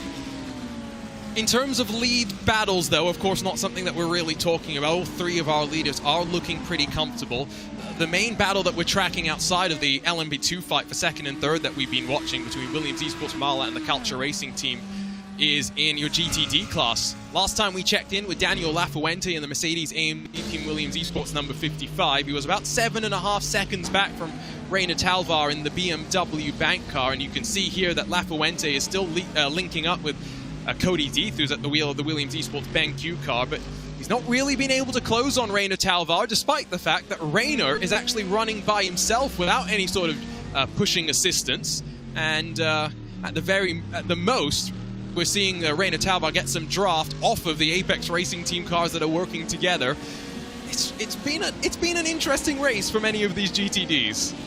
Yeah, it certainly has. I mean, the strategy here very clearly being dictated by Apex Racing Team. We talked about it earlier in the broadcast, but it is a situation where they came into this, and you could tell that a lot of these other teams weren't expecting the bump draft to be nearly as successful as it was, and Williams responding to it later on in the race that they had to sort of, I think it was about hour 5 or 6, that they started linking up together, and that's when they started working together. So clearly responds to them as everything dictates their way around. But yeah, a very interesting race, I think, to say the least, Arjuna. Yeah, and I think this is one as well that is going to see a lot of these teams and drivers already looking forward to 2024 and maybe coming back with a bit more knowledge of the GTP car. And I'm sure many, many teams and drivers, not just in this top split, but across the iRacing universe, would be hoping that when we come back in 12 months' time, there's 2 contenders in your GTP category, at least 2 contenders, because there are many, many fascinating LMDH and LMH cars that you can hopefully see on iRacing sometime soon. Our producer Hugo Luis has been working away on some of the cameras behind the scenes, and I think we have one of the fun cameras. We got planes ready to take off in the background at the Daytona International Speedway. Have you seen that Reddit thread from a handful of years ago, DJ, that illustrates why the plane in iRacing is totally unrealistic? Yes, because Good. I think if it took off, it would be going at about 500,000 miles an hour or something like that, that they actually calculated just how fast it was going. Yeah, I think it was also landing. It was like 140 knots is kind of the average landing approach speed for a 737, which looks pretty similar to. I think someone calculated that not only is it maybe on a slightly different approach path to what the Jefferson's charts would have, but yeah, they land at closer to 400, 500 knots. Sounds like a bumpy ride coming in, but just look at that. Look at the plane going off and making a right gentle bank turn as it takes fans away from the Daytona International Speedway. Not sure why it's taking off now. We still got 3 hours of the race left to go. Yeah, I don't know where anybody's going at this point, Arjuna. We've still got some action out on the track. We've got drivers coming down into pit lane, including Pierce MC Sports and TC Corsa Esports. They're both coming down in, and we've got plenty of good battles that are just sort of percolating out here at this point. There's still plenty of racing action left to happen. Yeah, Pearson's Esports take Danny Chivichabo out. Matt Emery will jump on in. And in that TC Corsa Esports number 24, it's going to be Yuki Nakai out and Hayata Asaga that will jump into the entry. I think Matt Emery was one of those that was part of the rather interesting, I forget the name of the competition now, so I'm going to have to go and find it out. But they had, the Mercedes Petronas Formula One team had a iRacing Esports Sim Challenge where it was a hot lap qualifier to be a part of the event, if I remember correctly.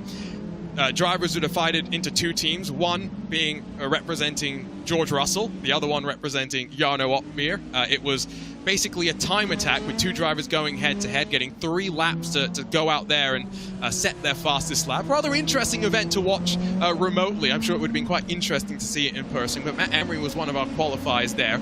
The knowledge of the hybrid car, though, from the Formula One machine is something that will carry over, because the way that you adjust the modes and whatnot between in the ERS settings, identical between the BMW M Hybrid V8 and then that Mercedes Formula One machine.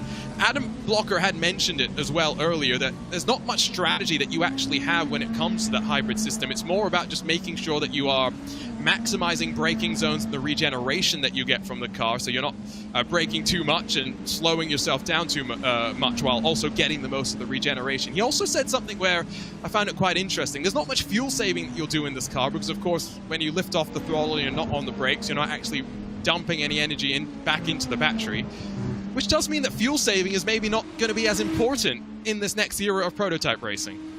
Yeah, it may not, and that's going to be very, very interesting, I think, to see how the whole IMSA calendar plays itself out, and we'll have to see if there's any big changes that go on to it. We obviously just had the Roar conclude in the past couple of days here in real life, and we let these cars get unleashed for the first time in just under a week's time. So they will be learning, I think, as much as they have, and that's going to be something interesting that we'll have to be able to find out. But Arjuna, looks like you had a little bit of an incident there. TC Corsa almost having an incident coming out. Yeah, Hugo Luis is going to spool that up, hopefully. Don't forget that qualifying for the Rolex Daytona 24 is today, because it is now Sunday everywhere in the world, I guess. Starts at around 1:20 p.m. Eastern. That will be about 10:20 a.m. Pacific, a little bit late in the evening in Europe, but I can't wait to actually get a listen of what those cars are going to sound like. So it was at the West Horseshoe, I do believe, the second of the hairpins, and just cold tires, maybe some cold brakes, cold driver as well, with the Saga just having got in. Lucky to get away with that one, staying out of the tire wall, staying out of the Armco as well. Yeah, that got a little bit too close for comfort there, I would have to imagine, there for the TC Corsa machine, but being able to regain it, get it back together, and that comes back into what we were talking about a little bit earlier with the cold tires, with the drivers changing tires every single time when you come out of the pits. It really means that you've got a soft shoe around here for a couple laps before you get the tires up to temperature. It was obviously a lot more significant overnight with track temperatures reduced, with track temperatures now at about 84 degrees Fahrenheit. It's not going to be nearly as much to worry about, but you still have to be very, very careful. Less than 3 hours now left in the race. In an hour's time, maybe expect the final round of driver changes to get underway. We have kind of seen 2 hours being the stint lengths that the drivers kind of punch in the prototype classes. That means 3 fuel stints. In the GTDs, it's about 2 stints, because they're not actually doing a full hour basically across the board in this category. And that's why, of course, that we mentioned already that we have the potential for Daniel Lafuente to have a slightly shorter pit stop time than the BMW bank car that he's going to be battling for second with. Curiously, though, now with 3 Williams Esports Mercedes all linking up, Daniel Lafuente has lost about 3 seconds since the last time we checked in with him, DJ. He is 10 seconds now back from the BMW bank car with Reina Talvar at the wheel. So I'm not sure if this is not going to plan necessarily, but it does also show that it's not always about having teammates around, like in the case of the Apex Racing team. It's about using your teammates in the right way. Yeah, very much so. You need to be able to sync up and use the right way. We haven't seen these Mercedes really kind of do the bump drafting that Apex Racing Team has done. Now, I don't know if that's a situation where they just didn't practice it, or if it is a situation where they're a little bit tentative to be able to do it. We were speculating earlier on in the broadcast that potentially one of the reasons why Apex Racing chose to be able to run those Audis is because of the front grills on those cars, that they knew that they could get bump drafting to absolute perfection in them, and we just don't know if the Mercedes has that same ability, as there's a couple of prototypes making things a little bit hairy. They're just slicing and dicing their way on through. Yeah, bump drafting is still something that I'm very uncomfortable with in GT machinery, in prototypes as well. That seems like something that should be restricted and saved for the Daytona 500 here on iRacing, which will run from February the 14th through February the 19th. One of 4 full-length NASCAR events that you can run here in the NASCAR iRacing series. Then in May will be the Coke 600. 600 miles around Charlotte is an intense experience, that's for sure. You can go short track racing at Bristol if you really want to do so, September 5th through the 11th. And then, of course, the NASCAR finale, October the 31st through November the 5th, to round out what is a full season of competition that follows the NASCAR series around, allowing drivers to compete week in and week out, following the storylines on the TV as well. And of course, you can catch all that action here live on RaceSpotTV and on the iRacing Twitch channel as well. 4 of our special events will be live on VCO Esports' channel. It includes this, the Daytona 24. It will include the rest of the IMSA special events as well. The Sebring 12 at the end of March, Watkins Glen, the 6-hour race in the middle of June, and then of course rounding things out in Road Atlanta for the Petit Le Mans at the very start of October. And for these 4 races, it's not just bragging rights that are on the line anymore. Since the Grand Slam started back in 2020, VCO has incentivized the teams just that little bit more, with our class winners in these top split broadcasted races all getting physical trophies to show their efforts and commitment to the race. And I think that's one thing that is rather nice, DJ. I just wonder when the commentators get some trophies as well. Yeah, I'd like a few. Did you get one when you won the Simi Awards from VCO? Oh, yes, I did. Yes. Okay, but let's not talk about that, because Lewis is around, and he'll jump in to chime in. Now he's a 2-time winner now. Well, he's got to get one over you somehow. Yeah, for now. It's going to be another fight at the end of this year when we get ready to talk about the VCO Simi Awards once again. There is the Apex Racing team leading LMP2 car. There is Stanley Deslandes.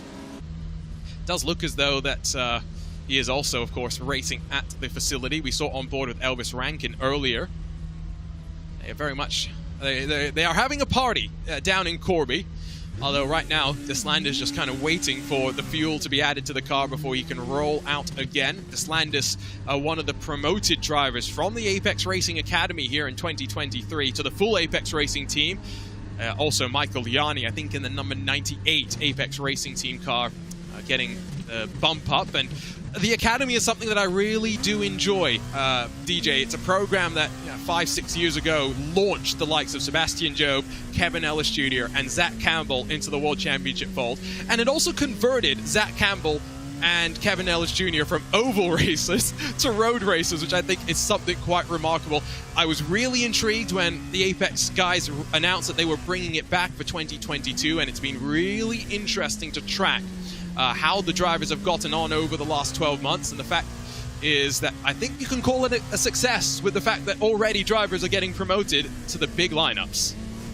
Yeah, exactly. I think you can call it a roaring success for them with the talent that we've seen coming up through. And it's exactly the kind of thing that you want to see here in sim racing. Obviously emulates a little bit the way that you have young driver programs working in Europe or in the States here to promote drivers up through the fold.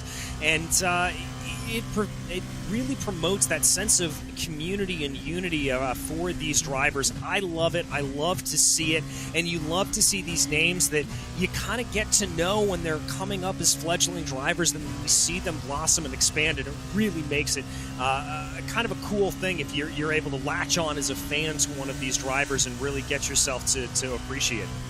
Yeah, absolutely. Was hoping that we are going to get the... I'm hoping that we're going to get the chance to chat with Elvis Rankin out of the number 199 car as well at some point. He had said that he'd be stopping by. If Elvis is listening, we're still waiting for you to stop on by. RaceSpotTV commentary booth is always open to have a bit of a chat with those in the top split who have jumped out of the car and are always willing to come and talk to us. We've talked about some of the road iRacing special events. We've talked about those NASCAR iRacing series races as well. But let's not forget, DJ, that really the the main reason I love the iRacing special events is you can do everything. You can go to the high banks of Daytona, both in a stock car or in a GTP machine. You can go to Phoenix and experience what it's like to try and battle for a championship. But you can also go dirt racing. We're going to get the Crandon Championship back for its 3rd year, so we'll break out the jumpy trucks and head back to the big house. The Knoxville Nationals, we'll see the wing sprint cars go for one of the biggest races in dirt racing. And of course, we finish the iRacing special events with the 4th running of the iRacing Chili Bowl Nationals. It's really a smorgasbord of motorsports, and it gives the opportunity for people like myself that grew up just watching one discipline to really see a little bit more about the entirety of the motorsports world. Well, and I'll tell you from the flip side of that, Arjuna, as somebody who grew up watching pretty much everything under the sun on 4 wheels, it's such a wonderful feeling to see all of it embraced here on the iRacing service. I remember talking with my dad when I first got into iRacing, and he sort of was, humming and hawing and all of that sort of, okay, it's a simulator, whatever. And I remember when I mentioned dirt, and that you could go dirt racing, I saw his ears perk up a little bit. He was like a little puppy. He got excited about it. And then I told him that, no, Dad, they have sprinters and midgets, and they have non-wing sprinters. And he got super excited. And then, of course, for Christmas last year, I got him a subscription, and now he can whip my backside whenever it comes to dirt racing, because that's all he does. I haven't had the chance to play the new World of Outlaws console game that, of course, iRacing released in conjunction with Monster Games. But, of course, a bit of news that I saw on, I think it was social media or on the iRacing forums, one of the two, is that some of the core dirt developers on iRacing had gone on over to help the development of that World of Outlaws game. And now that they've finished and polished it to the point where they're happy with it, they're going to switch back now over to iRacing. They're going to try and take a lot of the knowledge that they've been able to get by working on that World of Outlaws title. And I think dirt fans will hope that they get some new tracks, of course, which every motorsports fan wants more tracks in their discipline. Even road course racers, who have plenty of options, still want more tracks, despite the fact that we know they're still going to end up going to Spa, to Monza, to Silverstone, to all the regular Grand Prix tracks, rather than going and driving the likes of VAR, Mid-Ohio, all these fantastic racing tracks that we also still have on iRacing.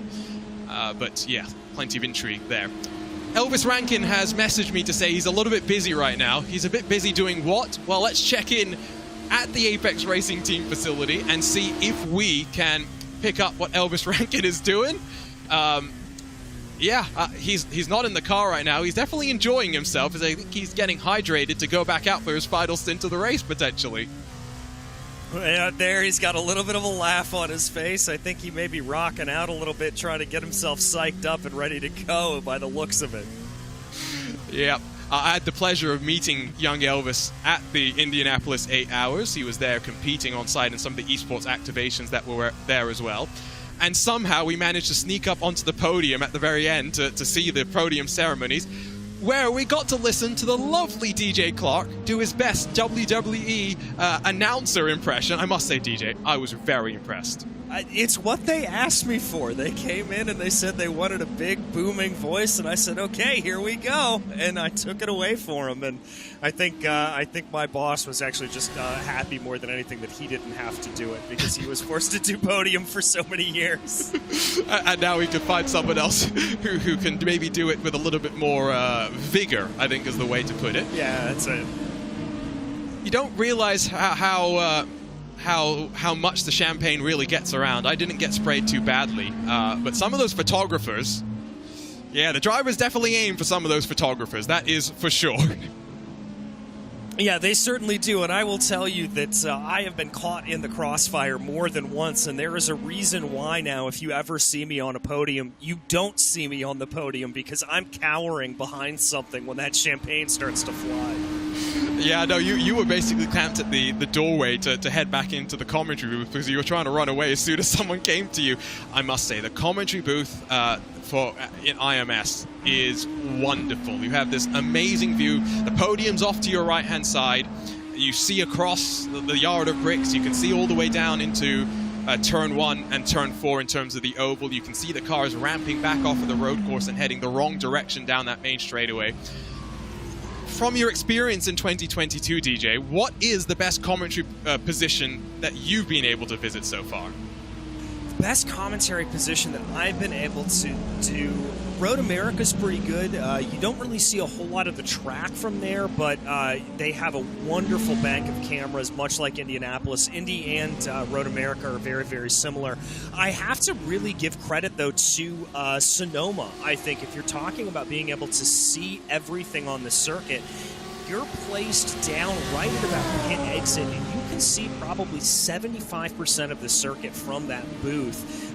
Really and truly, you miss them coming up into turn 1, and then you catch them back again through the carousel, and then from there on out, you see the entirety of the track. It's really, really remarkable, and up in the hills with everything. We were there when it was raining. It was green. It was very strange. I was not used to it being green, but it was a lovely, lovely experience and a really gorgeous track. So I guess by the sounds of it, I'm going to have to make a trip over to Sonoma at the start of that season, and I'm going to have to come and see what the commentary booth looks like, especially because our good friend Tyler Maxson, DJ, is going to be racing in a GT4 car once again, and so you'll get to be able to call him out if he does anything bad. I'm just making sure that you know that that's your responsibility. I will take it on with full in my heart, and yeah, Arjuna, you've got a standing invite, just let me know, and we'll get you all hooked up. Yeah, Tyler Maxson. Now, I'm trying to remember exactly which team he is going to be racing with. He's over in Daytona right now because he's going to be joining Daily Motorsport's DEILY in the IMSA Michelin Pilot Challenge Series. Going to be back in a Hyundai Elantra, I do believe. But he is going to be racing in a Toyota Supra, which is a very interesting GT4 car. Very, very interesting GT4 car. Paired back up with former teammate Tyler Gonzalez, who he's had plenty of success with in the past, and back in a familiar home in the form of Copeland Motorsports. It's going to be a busy, busy year for Tyler Maxson, and therefore we're going to see less of him on RaceSpotTV behind the scenes. So we're going to probably see more of him out on track, potentially. Looking forward to seeing that. Tyler Maxson has produced many a broadcast on RaceSpotTV. He has been part of the iRacing broadcast team as well for the World Championship Series. So not just a young, quick driver, but a very capable producer behind the scenes as well. Still checking in, by the way, with your GTD leaders. But to confirm, it is a one-lap gap between the Apex Racing Team 99 that is in the bump drafting tandem right now, and now it may become a 3-car tandem because Reina Talvar has decided he wants to link on up with those 2 Audis and work his way through the rest of the race. At this point, the reality is with a 1-lap gap, unless the 99 has the same technical issues that befell the 98, they are on course to grab the victory, and they'll just be hoping that that's not a commentator's curse that's going to come and strike them. Yeah, I mean, that's certainly what they're going to have to be hoping against here at this point, but we will have to see it. As we keep saying, knock on that patented RaceSpotTV block of wood. Anything can happen here in racing, and more often than not, it does, to sort of paraphrase Murray Walker as I say that. But we'll have to see here. I like the strategy from this Team BMW Bank team. Just dance along with the horses that you know are going to be fastest. Keep up behind them. See if you can keep the pace. And it's the right call from them to be able to do. If something happens, if there's something that goes wrong in pit lane, they're ready to pounce as quick as they can. Yeah, Apex do have 2 strategists actually working. Mark Tranter as well as George Simmons. Hoping that we can chat with George at some point today. We wind into the final hours of the race. Curious to chat a bit more with him about what he's been doing outside of the driving, because while we did see him back in the car for the iRacing Roar, fair to say that his rustiness maybe slightly shone through, and I think he's hoping that we gloss over that as much as possible and instead focus on what he's done outside of the car recently. Had partnered up as the head engineer at the McLaren Shadow esports, the Formula One esports team, and managed to, alongside with Lucas Blakely and the rest of the team, guide them not just to the F1 Esports Constructors Championship, but to the Drivers' Championship as well. So it'll be interesting to kind of talk to George and see how all the preparation and the work that he's done behind the scenes with Apex have kind of helped him out in making that swap on over to the world of F1 esports, and might get the chance to come and chat with him. I'll send him off a message and see if he will respond. GTP lead, by the way, is only getting bigger, as there had actually been a bit of drama for the Williams Esports Ben Q car. Cody Deeth, very, very slow right now. Daniel Lafuente has lost a whole bunch of ground as a result of this, has gone from being 10 seconds back when we last checked in on him to 17 seconds back, so I'm sure that it's not been the easiest situation for the Williams Esports trio that has now slightly reduced in numbers with just the two Williams Esports cars working together. So we'll get a replay up and we'll figure out exactly what happened there. But yeah, GTP leader here, DJ. The gap now 41 full seconds. Alexander Spets rocketing away at the front. Yeah, he is just starting to press his advantage here at this point as we take a look back at the replay. Ooh. I'm not sure if that was a little bit of weave to get out of the way or if that could have been a little bit of a netcode issue there for them, but one way or the other, that is, it almost fallen afoul of their teammates too on the other side of it. Yeah, it was a big netcode. That was about half a car between the two of them, but fortunately, Cody Deeth did not get disqualified. Unfortunately, he also did not tangle with his teammates. Nervy moments for sure. And even now, at this juncture of the race, danger is never too far, with even limited traffic left out on track. 39 seconds the gap in GTP as the Apex Racing duo in GTD bring their Audis down to pit lane. Johan Harth gets out, Salva Talons will get in, Kevin Ellis Jr. gets out, replaced by Alejandro Sanchez in the number 98, and we'll see them get back to their bump drafting ways in a couple of moments' time. I tell you what, George Simmons heard me speaking, and George Simmons is standing by. George, it's a nice Sunday for you, cold Sunday down in Corby it sounds like. What's the environment like down at the Apex Racing Team facility as you lead in two classes in this iRacing Daytona 24? Yeah, I think it's fairly safe to say that we're pretty nervous, but anything can happen in this race, as we've seen. But yeah, I think for the last couple of hours we've had a good handle on it, and we're just in bringing it home mode now. So hopefully, without any incidents, we can just bring both cars home.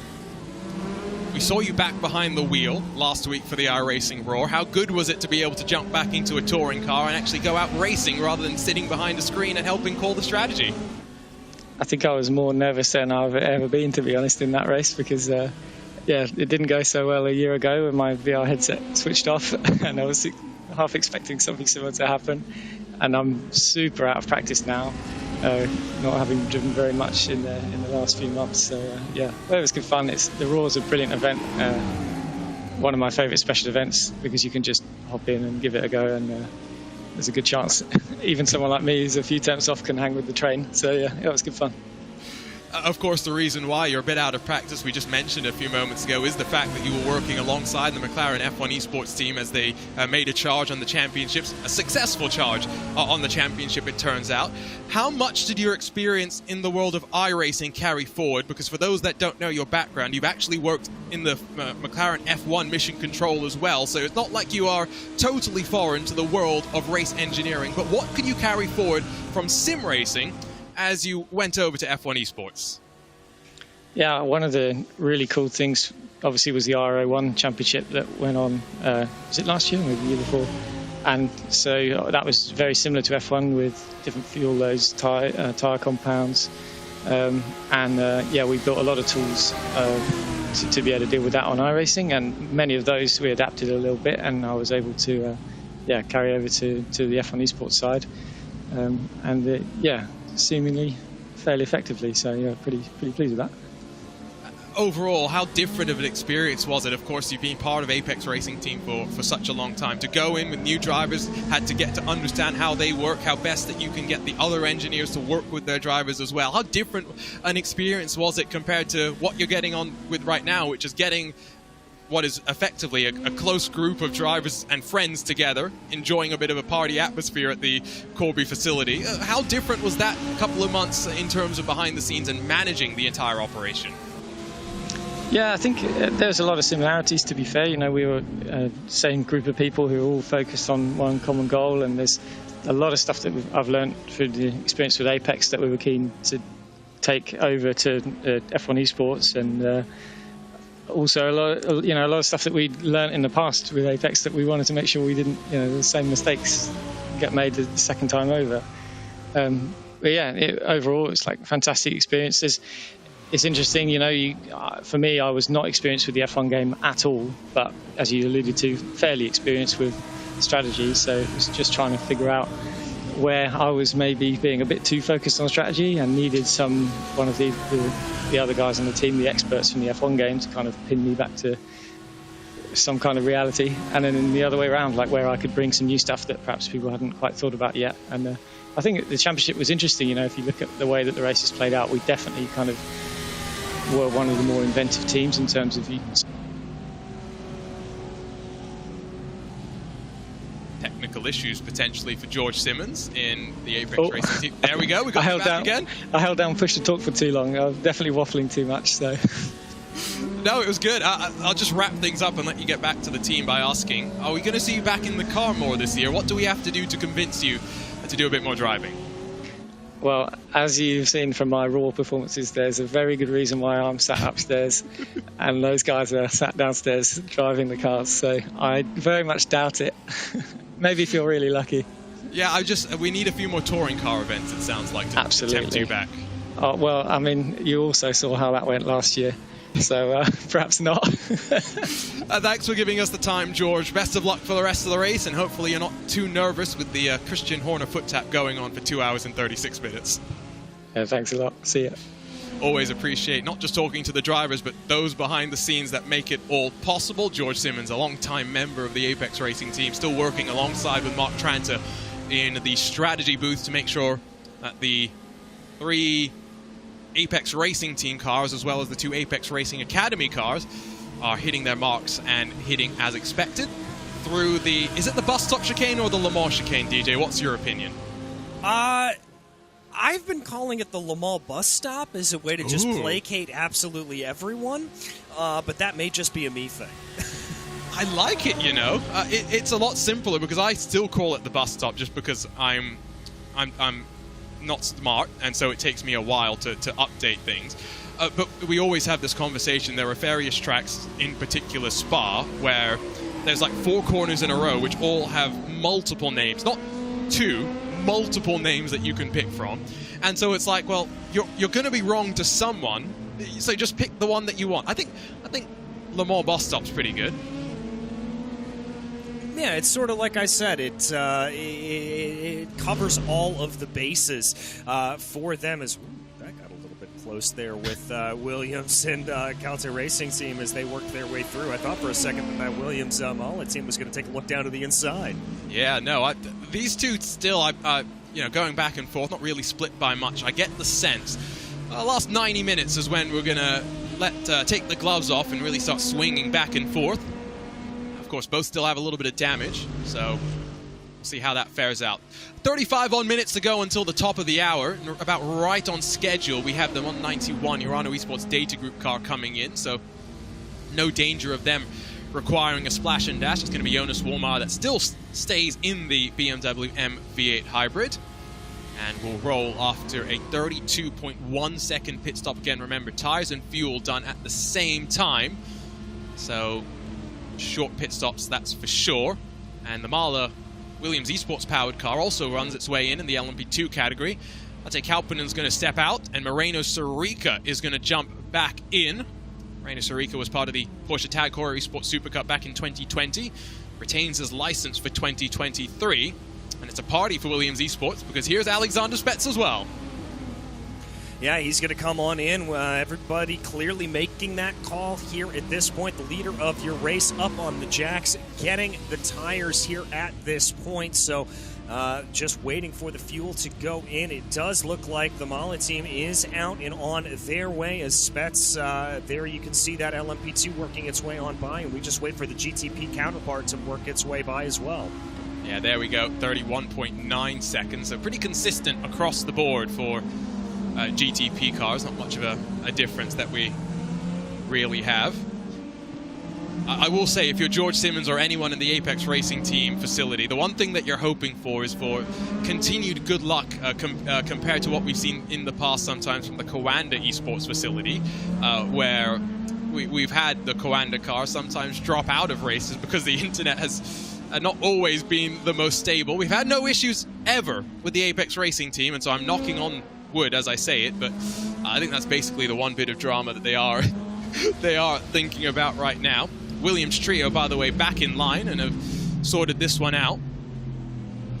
Reina Tauber has already pitted, so we're not getting a good indication in terms of times just yet. The gap between the BMW bank entry and the Williams Esports Mercedes, we'll get that sense probably in about 3 or 4 more laps time. But in terms of lap time, Daniel Lafuente with a 1:44.143 was the fastest GTD car out on track last time by, all bar his teammate Alessandro Bico in the number 4 Williams Esports Razor car, who is, I have to do the math here to confirm, I believe he is 465 laps behind the GTD leader. You know, I'm not a mathematician here, Arjuna, but that is a pretty large margin from what simple math that I can do with my 2 fine arts degrees. Yeah, no, again, I don't trust that I did the math correctly, because you never trust a commentator's math. And as we learnt in VCO LFM Flex Stream, you should never trust a commentator's facts either, because somehow I managed to conjure up a number. We were talking about motorsports museums, and I brought up the Barber Motorsports Park Museum, which is, I think, the preeminent place to go and see vintage motorcycles.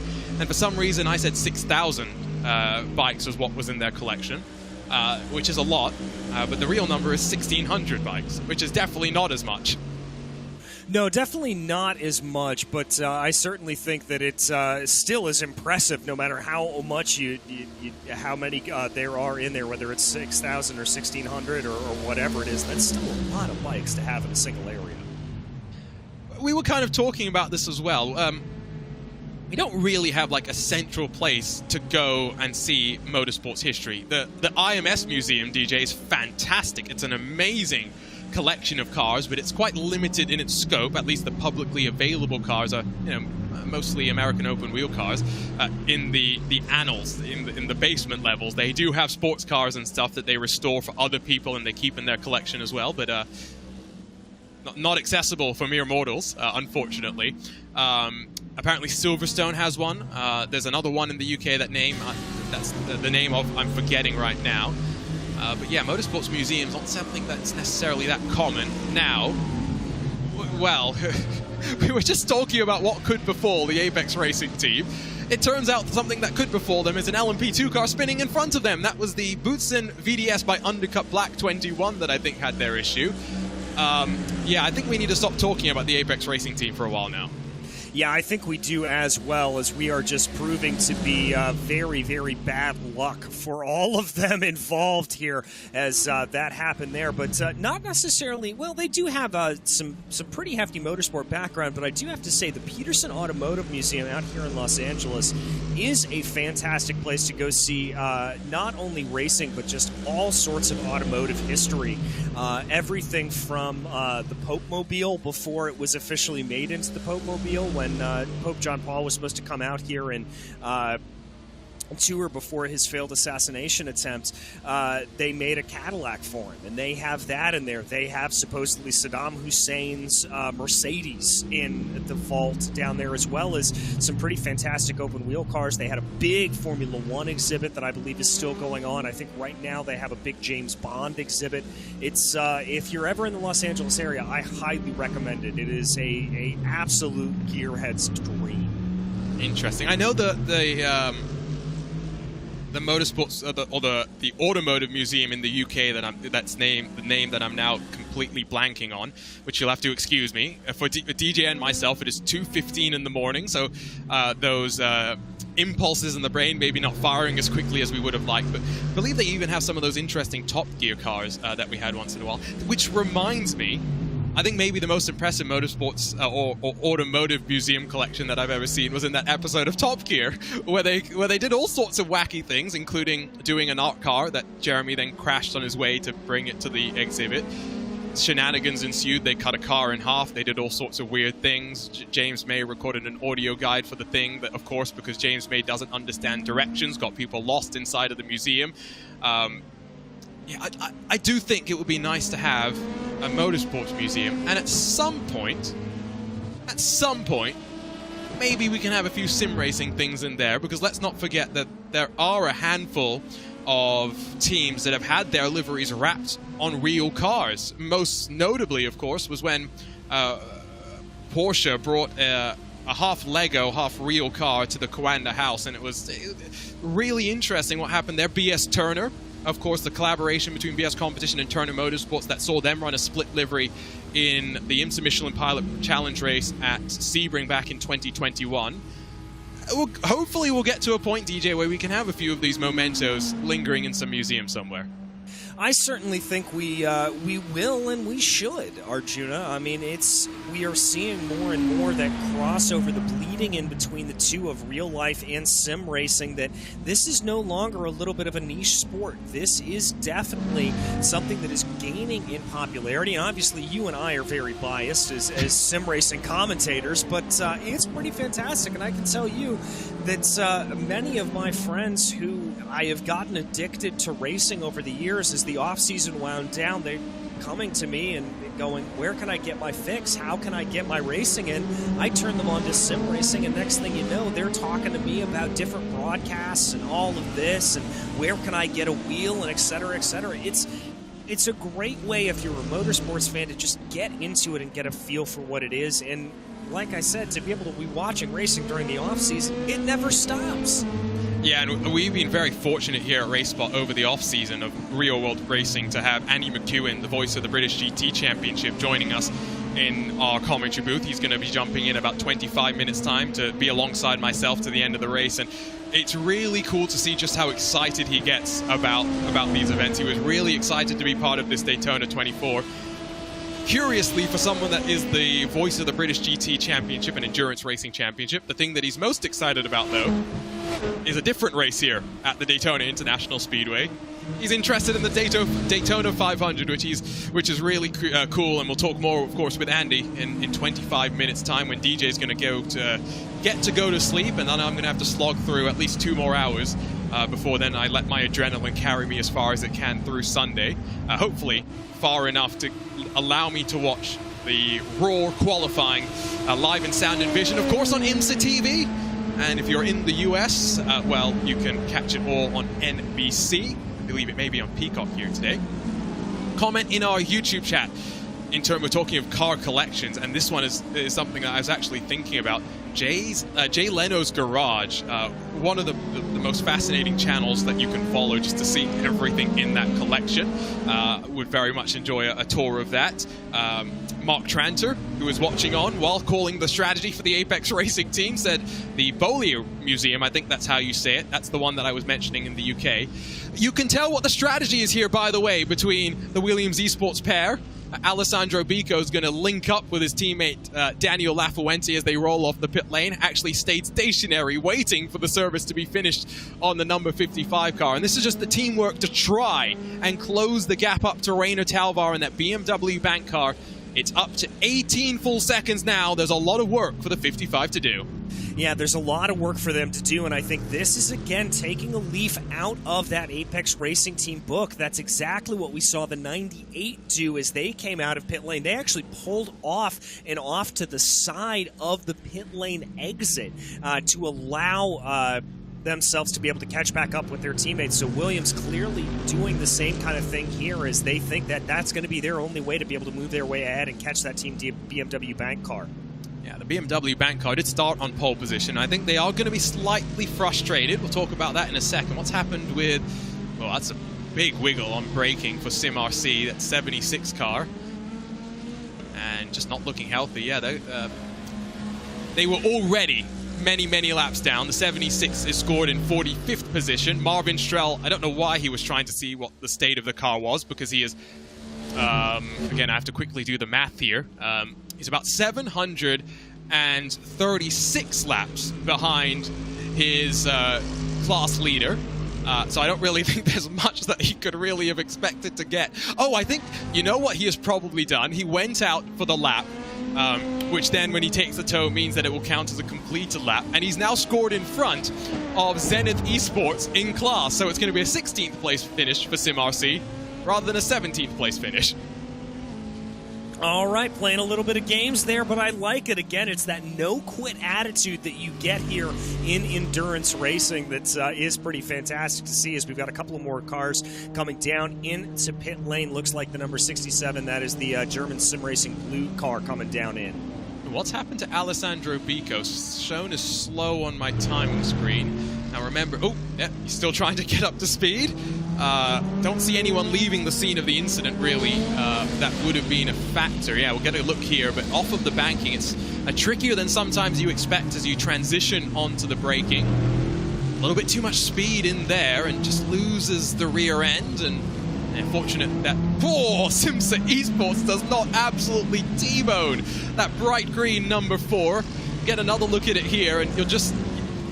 yeah, it is the Simsa Esports. I'm glad that I identified that one correctly. And if anything, it also would have scared the living daylights out of the Apex Racing 199, your LMP2 leader, who then had to squeak their way on past. Nervy moments, that's for sure. Oh, this is going to be the sight to see coming down into the corner, completely blind. Just that little bit of puff of smoke. Oh, goodness. The slow... Is that honestly room for a GTP car to slip through? My goodness gracious. Oh, no, that was contact. And that was the same amount of contact that we saw with Alexander Spetz. And so now for Simsa Esports, just based on the form book, expect them to be maybe 5 to 10 kilometers an hour down in top speed. Expect them as well to have 42 seconds of optional repairs if what we saw from the Williams Esports Chill Blast car is anything to go with. Alex Goldschmidt asks, is it Brooklyn's that I was trying to think of? No, it was not. Thank you again to Mark Tranter, who is helping me with the pronunciation as well. B.U. Lee Museum in the UK is the one that Lewis and I were talking about on another broadcast earlier today. Here's the viewpoint from... That was not insignificant, that contact. No, it was not. And I'd be very, very worried if I were behind that Simsa Esports team, as they're going to have some problems there to be able to get themselves back and going. But we'll have to try to take a look and see exactly what, if any, damage was put onto the side of that car. Update in LMP2, by the way. We spent a lot of time watching Kalcha and Williams go back and forth. But we always say the more that you fight, the more that it allows those behind you to close on in. And in the case of the Inet Motorsport number 17, again, we were singing their praises about an hour or so ago. Harold Cretin still behind the wheel. He's closed the margin up to Moreno Sorica to under 2 seconds. Yes, the Kalcha Racing team has been able to stretch its legs and build a 4.5 second gap back to the Williams Esports Marlin number 15, but back into podium contention for Inet Motorsports, and track that over the next 2 hours and 20 minutes as we cycle our way through the Le Mans bus stop for Alexander Spetz, who has now grown that gap up to 44 seconds. And I think we do have to address the elephant in the room, which is that I think Williams Esports came into this one as the presumptive favorites for this one. Alexander Spetz has been rapid over the week building up to this event in official iRacing IMSA competition, the races that you can race every 2 hours for 45 minutes. But before we even dropped the green flag, there was controversy because Alexander Spetz in qualifying did one of the few things that you're not allowed to do in iRacing, which is duck down to the apron, working through the NASCAR banking. And as you can expect, people are not too impressed and not too thrilled with it, DJ. No, they certainly weren't, and that controversy obviously coming back to play here a little bit. But I think Spetz has done a good job of silencing any of his critics. Well, color me surprised. We're seeing a little bit of a bump draft here going on between a couple of the cars out on track. And Arjuna, you're telling me here that Pure Sims may have had a little bit of an issue here.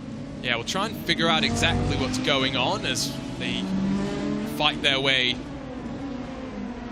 through with some traffic. There is the BMW BS competition car.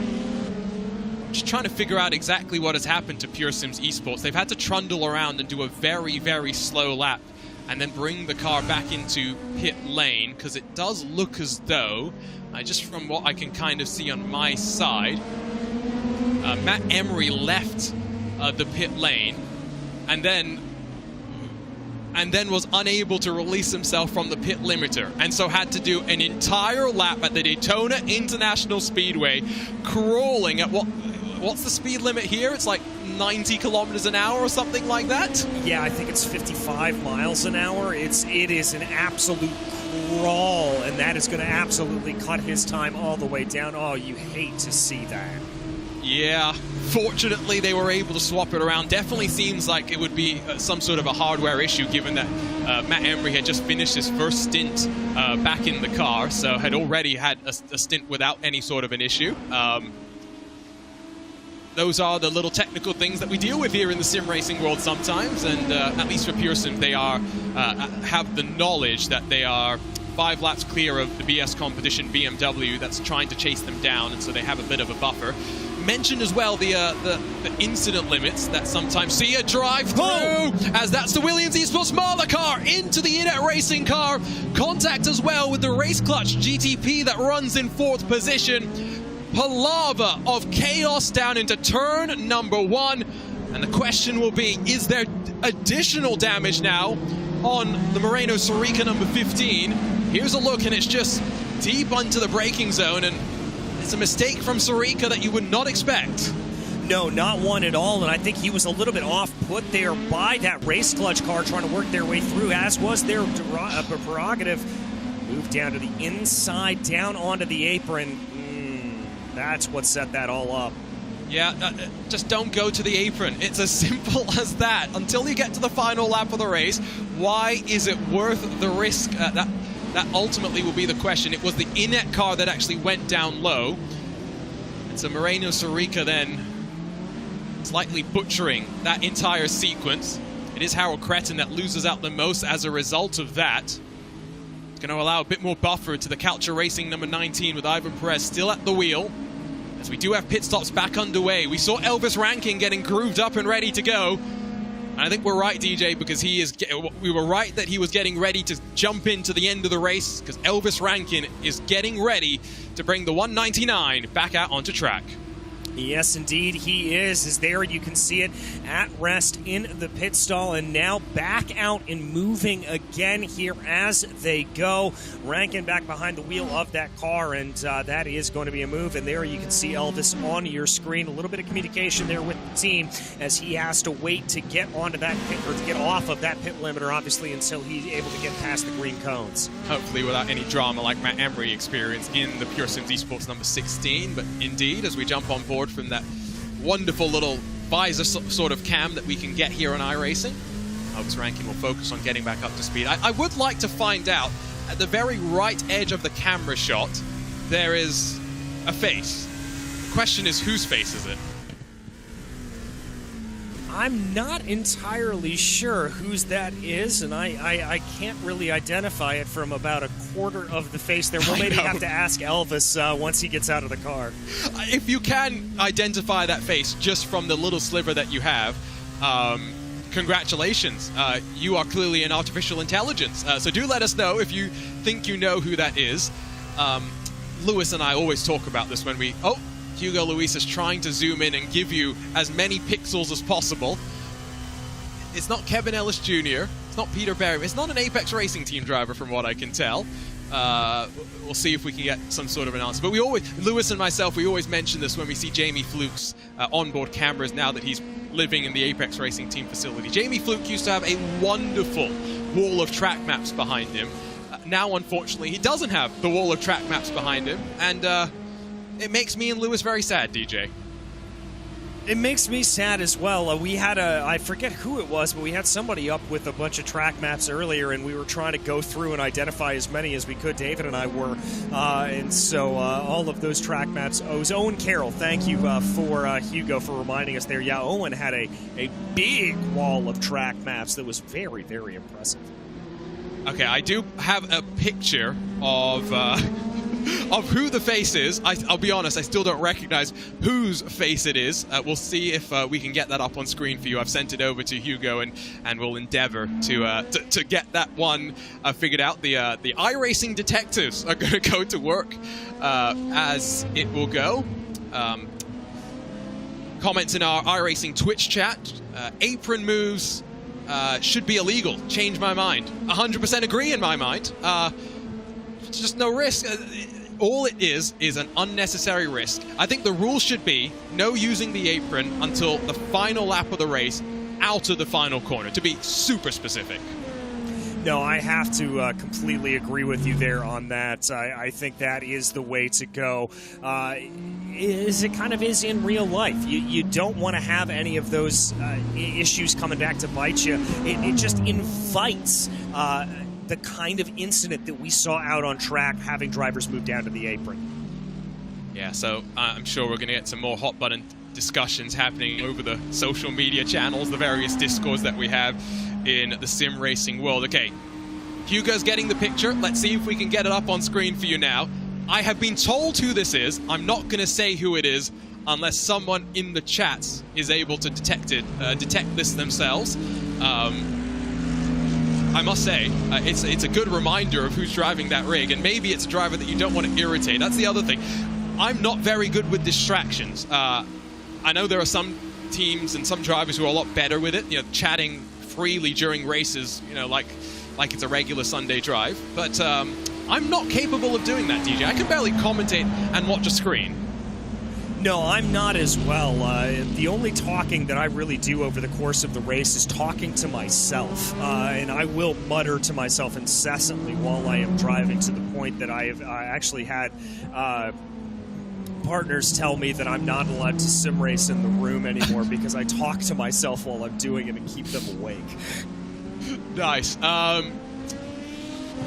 3 people have already got this correct. 1 in our RaceSpotTV YouTube chat, 2 in our iRacing Twitch chat. That is indeed the glorious mug of Gordy Much, who has joined up with the Apex Racing Academy car for this Daytona 24. I love it. I love it. We need. That's why I enjoy the webcam so much, is we get the insights behind the scenes that sometimes that we don't get. I always will cast my mind back as well to 2022 when was it 21, 22? I'm already forgetting. But Daytona 24 graveyard stint. Unfortunately, Kevin Ellis Jr. In his GT3 entry for this the race 12 months ago had an issue and retired early in the race, and so Kevin gave us a bit of a weather report. He went over. Apex Racing TV have a studio that they use with some screens behind them, and so they put some weather maps up from Daytona Beach, and then we just had some fun talking about whatnot. I'm hoping that we'll get to do that again because entertaining to say the very least. But we talked about this slightly earlier, and the fact that a lot of the teams may have been hoping that they would have had rain for this 24 hours of Daytona. I think a lot of teams should be glad that they didn't have rain for this 24 hours of Daytona. Because the level of attrition that we've had in the dry, do we really need to amplify that by adding in rain as an extra factor? No, I don't think we do, but I mean, it is coming, and it is coming #soon. We know that. We've seen the windshield wipers working on these cars, and Arjuna, it's going to be, when it does finally come, that last added bit of unpredictability in these races, and I think it's really and truly going to have so much exciting combinations of things that can happen. I for one, am very, very excited about it coming on into the sim. Just been informed there is another motorsports automotive museum to check out. This one's in Hamburg. It's Prototype, which looks really interesting. I've just been sent the website link, and so I'm just kind of looking through some of the exhibits that they've got. They've got the car that Michael Schumacher started his Formula One career in, the Jordan 191. They have the Porsche 919 Hybrid, the 2017 edition of that, in addition to many, many other ones. They've got one of the original Herbies from the movies, which is pretty cool. Yeah, I think I need to get out and go to these museums. I'll make trips to various countries centered potentially around motorsports museums, so send me some more links. I'm very, very interested to see that. DJ, in about 8 minutes time, we're going to say goodbye to you, unfortunately. You've been on for a majority of the night stints. Great to have you back for the Daytona 24, because the first time that we worked together was last year on this event as well. I mean, what a difference, though, to 12 months ago, just by adding one car that has excited so many people around the world. Yeah, it's pretty remarkable, and I was thinking about that as well, Arjuna. This is the one-year anniversary of you and I starting to work together, but yeah, just adding the GTP in here, it's really and truly made this race so much more electric. There is so many more storylines to be talking about, and it's really created drama to the utmost for all of these drivers. It is absolutely fantastic, and I will continue to go on and sing the praises of the iRacing service until the day I die, but massive, massive credit there to them for putting this together. There's another 16,000 drivers in this edition of the iRacing Daytona 24. Old school iRacers will remember before this was even a team event. It was a 2.4-hour race, very similar to the iRacing Roar, but of course focused a little bit more on the top-level sports cars rather than the more junior-level sports cars. It was 2015, the very first running of the 24 itself, with a static day rather than night cycle. 2016 we came back, did it again, but this time with static night conditions. Eventually we got our way to the dynamic day-night transitions, and the next step is going to be, of course, adding that rain in, which is going to make the likes of George Simmons have to work just that little bit harder. To give you those final confirmed numbers, 16,651 declared drivers, 4,001. Whoa! As that's going to involve the Mahler Racing LMP2 car. More dramas for the number 15. And this, I think, got them mixed up with Nathan Lewis in the BMW M Team PS competition car. More drama for one of our LMP2 contenders.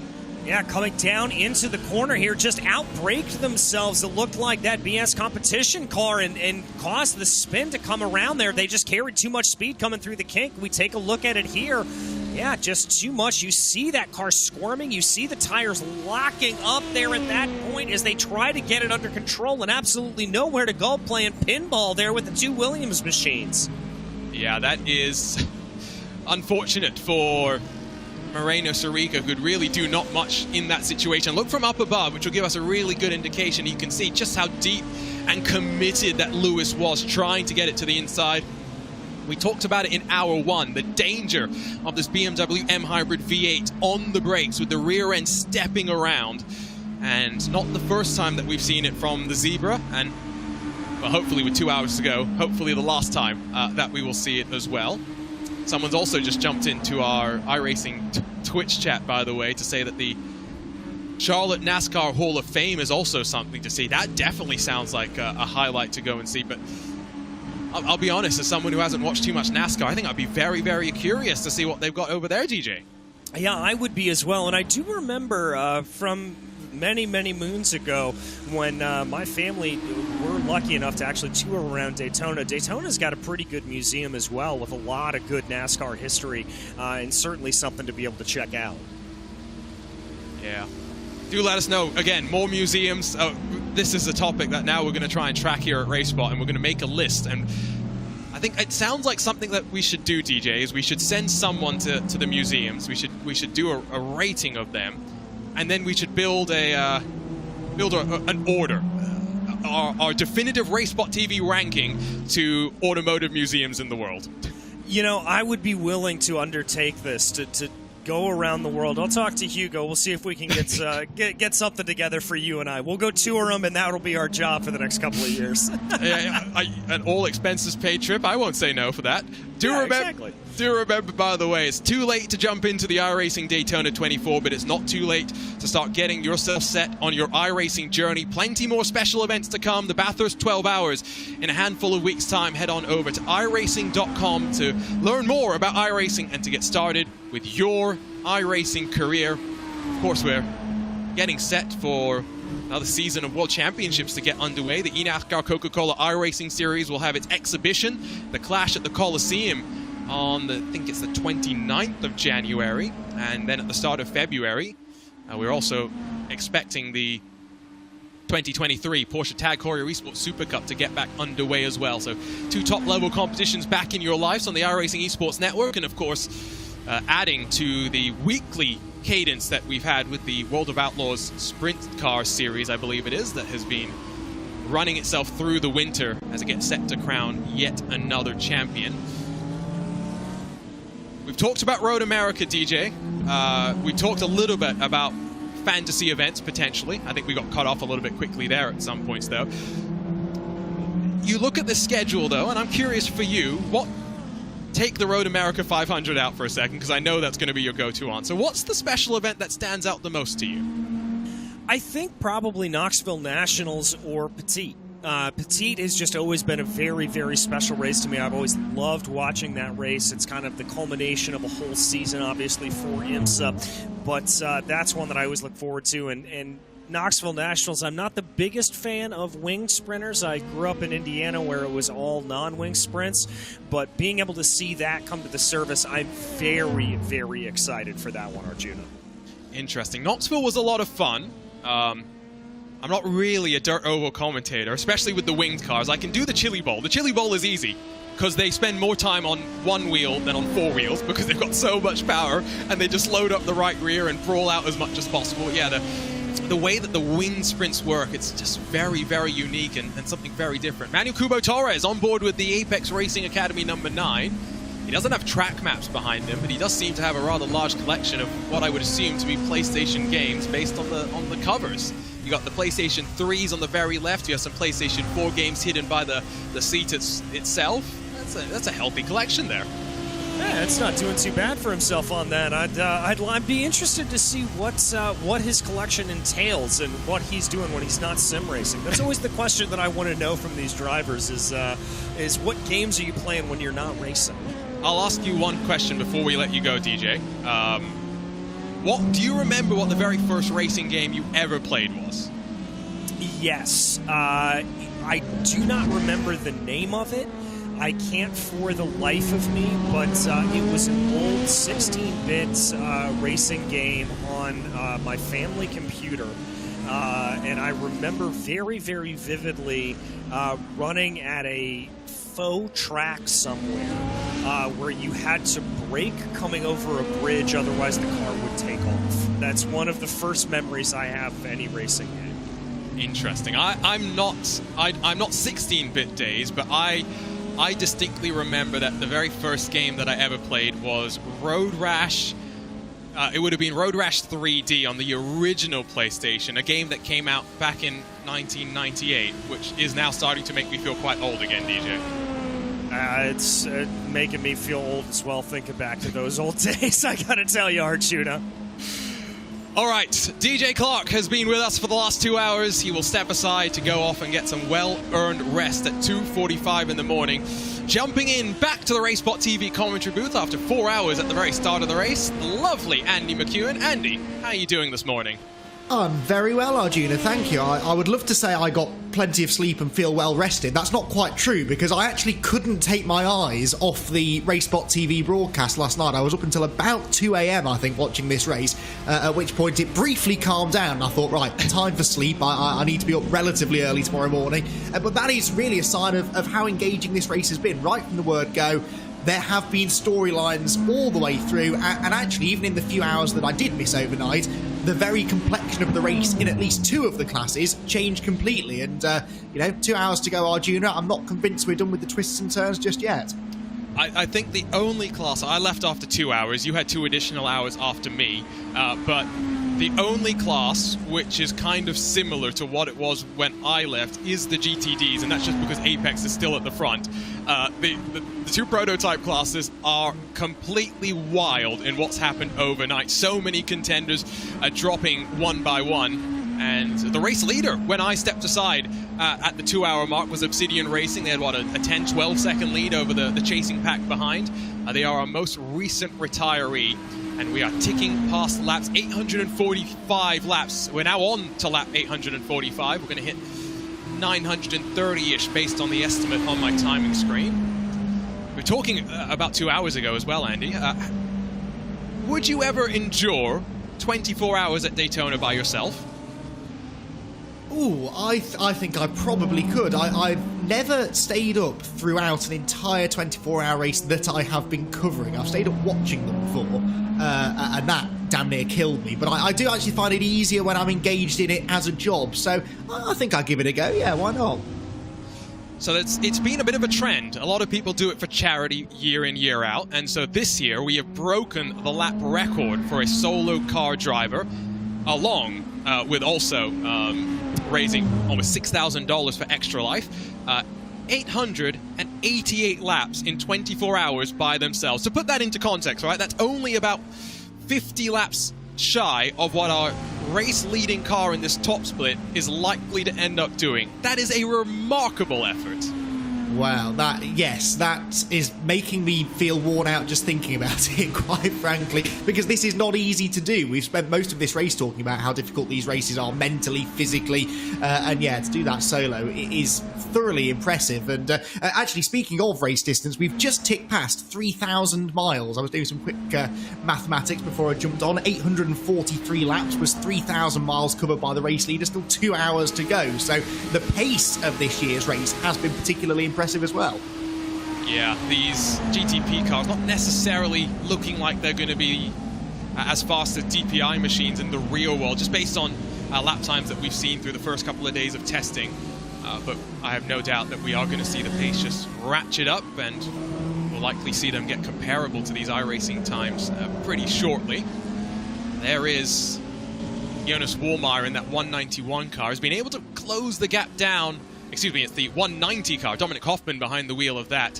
One lap down from your race leader, but in front of him, his teammate Jonas Wallmeyer has been able to close a couple of seconds over the last handful of laps, has brought the gap back down to 40 seconds, trying to keep Alexander Spets as honest as possible, which is important because even with just 28 cars left out on track here, Andy, with what we saw in the first hour with Alexander Spets getting what was the lightest of taps by that Lamborghini GTD car, and then instantly losing 5 to 10 kilometers an hour in top speed. If you're Urano, you know that all it takes is for a similar incident to bring you back into contention for the victory. Well, we've just seen it, haven't we? I mean, the number one car narrowly avoiding a bit of a kerfuffle down at the International Horseshoe. The other Urano car was involved in an incident not long ago at Turn 1. So, you know, it's at this stage of the race where, in theory, incidents like that should be happening less frequently. There are fewer cars on the track. The ones who have survived to this point have done so because, in theory, they're the cleanest and safest drivers on track. And yet, actually, it's these final couple of hours where the concentration starts to dip, the drivers are starting to feel fatigued. A lot of the drivers who are multiple laps down as well are perhaps now just looking to get to the finish. That is why the concentration drops a little. So incidents can and will happen, and it's a bit of a lottery, really, as to whether, if you're one of those leading contenders, you end up getting caught up in it. But what a turnaround this has been from the Williams Esports Chill Blast team. That, you know, even when I went to bed last night, they were barely hanging on to the lead lap. They were sort of on this alternate pit strategy they'd been forced into, as you said early on. That meant that they were dropping temporarily off the lead lap, then getting it back, then dropping off again. And now here they are with a 40-second lead, barring any disasters. They are looking good for this, and it really does go to show you've got to have that never give up mentality in endurance racing. Yeah, and we've seen that from a handful of teams. For example, in GTP, your car in second place, 40 seconds adrift. Third, 1 lap down. Fourth, 1 lap down. Fifth, 5 laps down. Sixth is 12 laps down. Seventh, 19 laps down. And eighth, 36 laps down. Ninth, and the final GTP car still running, Simsa Esports, 64 laps down. Slightly different in the real and virtual worlds because in the real world, Andy, as we see Urano begin the pit stop cycle once again, we'll see Alexander Spets in the next time around based on the trends. But in the real world, if you have an issue, you go 3 laps down, well, tough. You have to go and suck it up because the sponsors have paid for you to be out on track, and so you better be on track as much as feasibly possible. Whereas here in the sim world, the reality is, with no safety cars to bring you back into the mix, if you end up 4 laps down and with a damaged car, all that you're going to have if you then have to run another 21 hours is you're just going to feel really, really awful about how the race has gone until you're finished, at which point you'll still feel awful about how the race went. Especially at this level, you know, when you're looking at the top few splits of these special events, then yes, you're talking about teams and drivers who expect to win. and they are not going to be satisfied with anything but a victory, or at the very least a podium finish, as we see the number 1 car this is heading into the pit lane. So they're only 1 lap apart now on pit cycle. That's interesting. The numbers 1 and 191 at front of the field, so it is a straight race in that respect, no alternating strategies anymore. But yes, at this level, the teams and drivers want to win. However, I do think it's important that certainly for those of you who might be looking at doing some of these special events, maybe you do the odd one yourselves on a slightly lower split, getting to the end of the race is a serious achievement, and it's one of my biggest regrets. I attempted the Bathurst 12 hours for the first time last year, and you know, we had a crash about half an hour in and repaired the car about 10 laps down or so. And about half an hour later, having got back on track, we gave up. We thought, well, there's no point. We're so many laps down. It's really early in the race. We just can't be bothered, quite frankly, running around multiple laps down with a car that doesn't really feel like it's handling quite right. And I really do wish that we just kept going and got to the finish, because that would have been a really special achievement. They're not easy races to finish, these ones. It doesn't matter whether it's Daytona, Bathurst, or the Nürburgring, wherever it may be. Just getting to the checkered flag, particularly if you are racing one of those lower splits, is something to be genuinely proud of. And it's nice to see that even in this top split, there are teams multiple laps down who are still keeping going. They know they're not really in with a chance of getting a meaningful result, but just getting to the finish they can be proud of. Yeah, I have seen a few teams as well, because we have 4 time slots now. This is the 3rd time slot, so there's one race that started, or one time split that started 4 hours after we got underway. If you have issues in the opening 4 hours, you're already committed to staying up overnight, so why not go off to the other race, which is a way for them to still experience the race, although it takes away from those in the other field who are now left with slightly fewer cars. I'll ask you a question that I asked DJ just before we let him go, Andy. Do you remember the very first racing game that you ever played? I do. It would have been the Toka PlayStation 1 game, I think, in about 1997, 98, somewhere around there. And that was also the year that I first visited Alton Park, my local racetrack, the year that I first saw a racing car in the flesh, and that really was quite an important year in my life. That's, I think, where my love affair with this crazy sport began. Yeah, that's the thing, right? For so many of us, our journey through motorsport starts because of video games.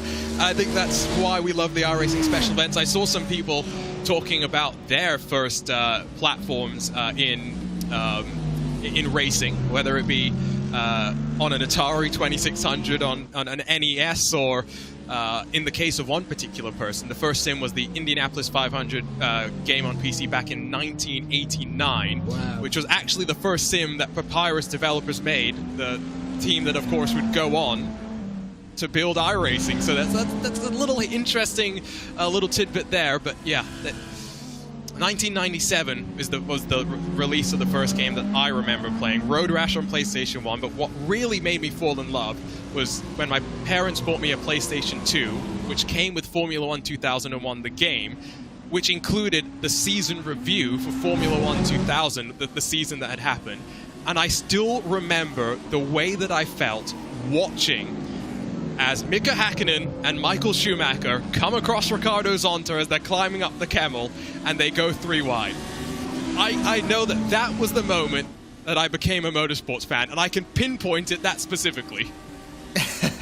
Yes, I remember that well. I think my first Formula 1 memory was from probably a couple of years earlier, and having said 1998 was an important year for me, that was also the first time I watched a Formula 1 race, and it was the Belgian Grand Prix in 1998, which I think is sort of one of the all-time classics. So there were, looking back, I've never thought about this until now, Arjuna, looking back, that was the year really where it all began. If I'd have been doing something else on those specific days during that year, I might not be sat here talking to you now. So it's funny how these things work out.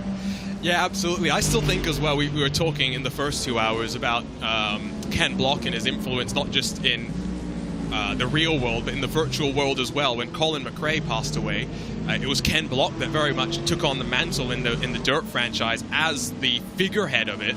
And I was introduced to Ken through that. It's what got me into Rallycross, and I've always been a rally fan. Rallycross was new to me, and I got into it because of the game, and now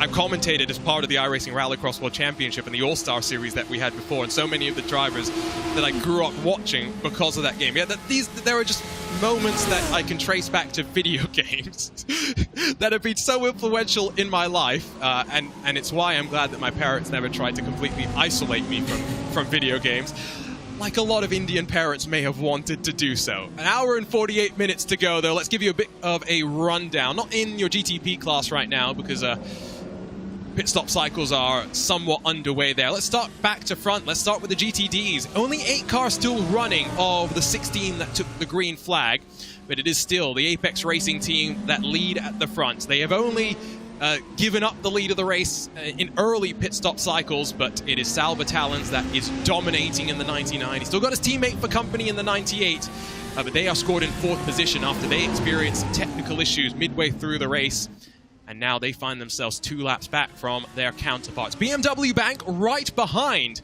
your race leader, but scored as 1 lap down. Does have a 30-second buffer back to Daniel Lafuente in the Mercedes-AMG Team Williams Esports car. At one point, about an hour ago, that gap was down at 6 seconds. At this point, it's ballooned up 20 seconds, and you'd have to think the likelihood of a podium challenge or a battle for second is unlikely. The question really becomes, with 70-odd seconds back to Alejandro Sanchez in the 98, could there still be the opportunity for a double Apex podium? We'll have to wait and see. Seybolt, Dorr, and Williams Esports BenQ, the final runners in your GTD category. I think the Apex Racing Academy car has just come down onto the safety of pit lane. We'll see them back out in their 97, potentially very shortly. LMP2 has been weird in that most of your contenders have damage. The question is how much damage, and have they been able to get it repaired? It's the Apex Racing Team 199 that did put it on pole position, but had a lot of struggles in the early hours of the race. They have fought their way back and persevered to lead in class by more than 1 lap. Elvis Rankin, the young Elvis Rankin, back behind the wheel. It's Jose Soria in the Culture Racing Team, number 19, in that distinctive livery with the Spanish colors on it. It's now Inet Motorsports Blue that runs in 3rd position after they were involved in a tangle with the Williams Esports Marla car. No fault of Inet in the 17. It was Moreno Sarica in the Williams Esports Marla car that was maybe a little bit optimistic. Outside of the podium spots, Apex Racing Academy and the 190, the number 9 car as they are actually listed in session. They're in 4th, in front of the SRC Movano number 33. Havu runs in 6th with the Fire Academy car 7th. Carbon Sim Sport and Chit Chat Racing round out the top 9.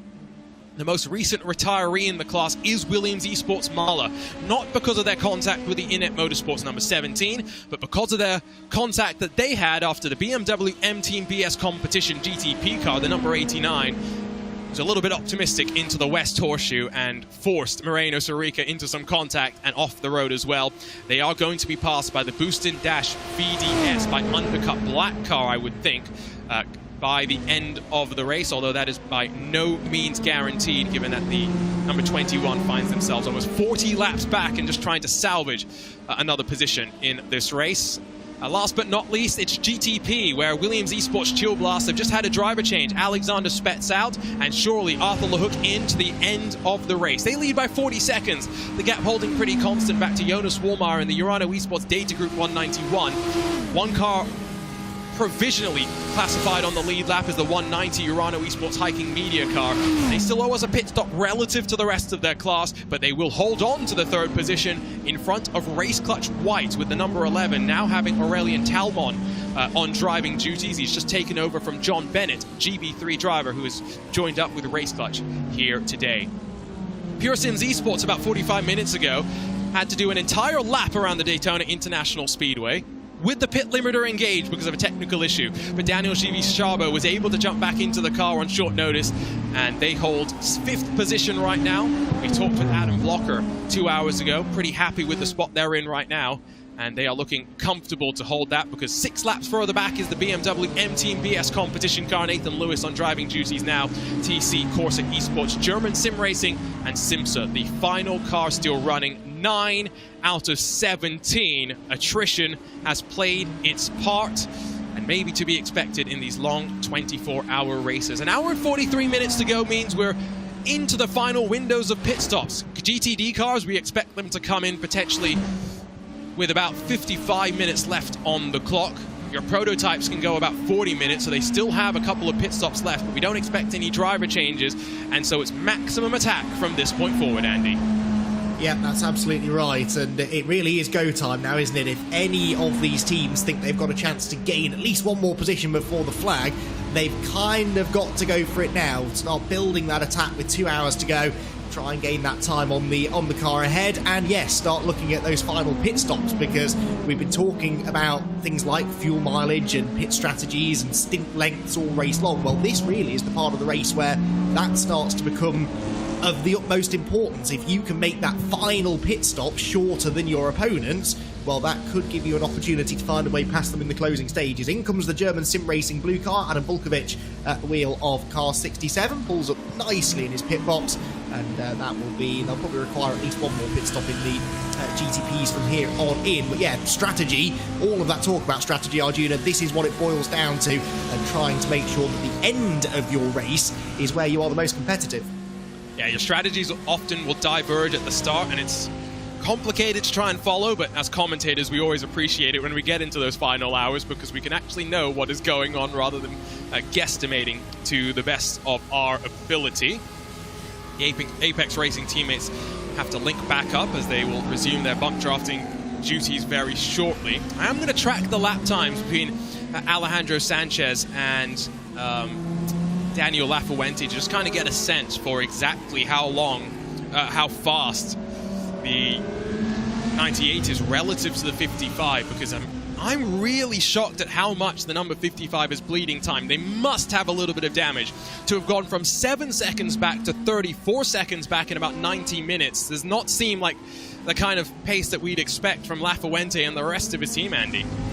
Yeah, and from what I've seen of the race this morning, those Team Williams Esports Mercedes have been in the thick of a few moments out on track, so it wouldn't be surprising to me to hear that it maybe had picked up a small amount of damage. There is the number 55 car, Daniel Lafuente at the wheel, and well, the car needs a good wash, that's for sure. It's a bit dirty and grimy, as you'd expect at this stage of the race, but I can't see any obvious damage. We had this, though, in the early stages, didn't we, with the number 1 car within the GTP class. It looked completely undamaged, and yet clearly there was something inhibiting the performance of that car at the time, so it doesn't always show externally. It may just be a little bit off the pace. It would be a shame if it cost them a podium, but then really you couldn't argue with the fact that Apex Racing kind of deserved to get both of their cars on the podium as well, because they have utterly dominated this race. Had it not been for the really unfortunate disconnect for the 98 car earlier on, or during the night indeed, then they would have still been running 1-2, they'd have still been running nose to tail, as they would have been doing for the entire race. It really has been a superb performance by them, and they'll be certainly gunning for both cars on the podium by the flag. Yeah, looking forward to seeing how this finishes up as well. A lot of momentum going to be taken from some teams moving forward. Again, remember, it's a short turnaround before we go again for the third of our iRacing special events. We head down under for the Bathurst 12 Hours. That will be February the 10th through the 12th.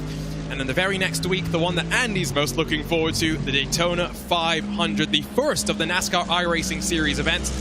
4 full-length races in a series that follows the entirety of the NASCAR schedule. The Coke 600, the race at Bristol, as well as the NASCAR finale at Phoenix, all the other 3 full-length races that we have. 500 miles at Daytona. I've attempted it a few times, but I always get to the point, Andy, where because I am not the best in terms of making the right decisions at the right time, I always end up with damage, or the most tragic thing that you can do, which fortunately you cannot do anymore with the new cars because they have sequential gearboxes, is you'll be in 3rd, getting ready to shift into 4th, but accidentally drop it down into 2nd, and suddenly you haven't even reached the green flag and your engine's gone boom. Yeah, I've seen that happen a few times, for sure. It's a really tough race. I think it's one of the toughest of the special events to finish, just because of the nature of the racing, the big pack racing on the super speedway.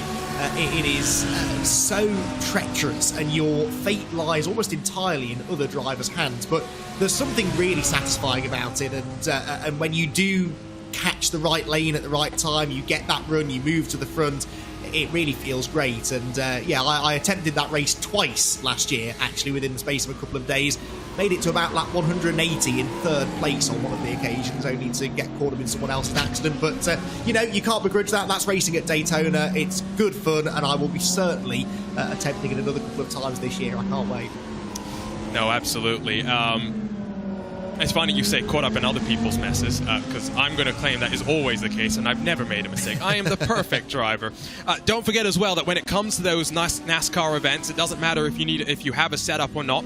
There is open setup competition, there is fixed setup competition as well, where unfortunately your ego will have to eat the cookie that is the fact that if you're in a split with some fast people, you can't blame the setup anymore. It's all about what you're doing with the setup that is being provided. And of course, the best drivers will always be able to find, will adapt their driving style to be able to fit with setups. But I'm still of the opinion, to some degree, Andy, that you can only adapt so much to a fixed setup. Yes, the better drivers will find more ways to adapt, but there is a limit to your adaptability.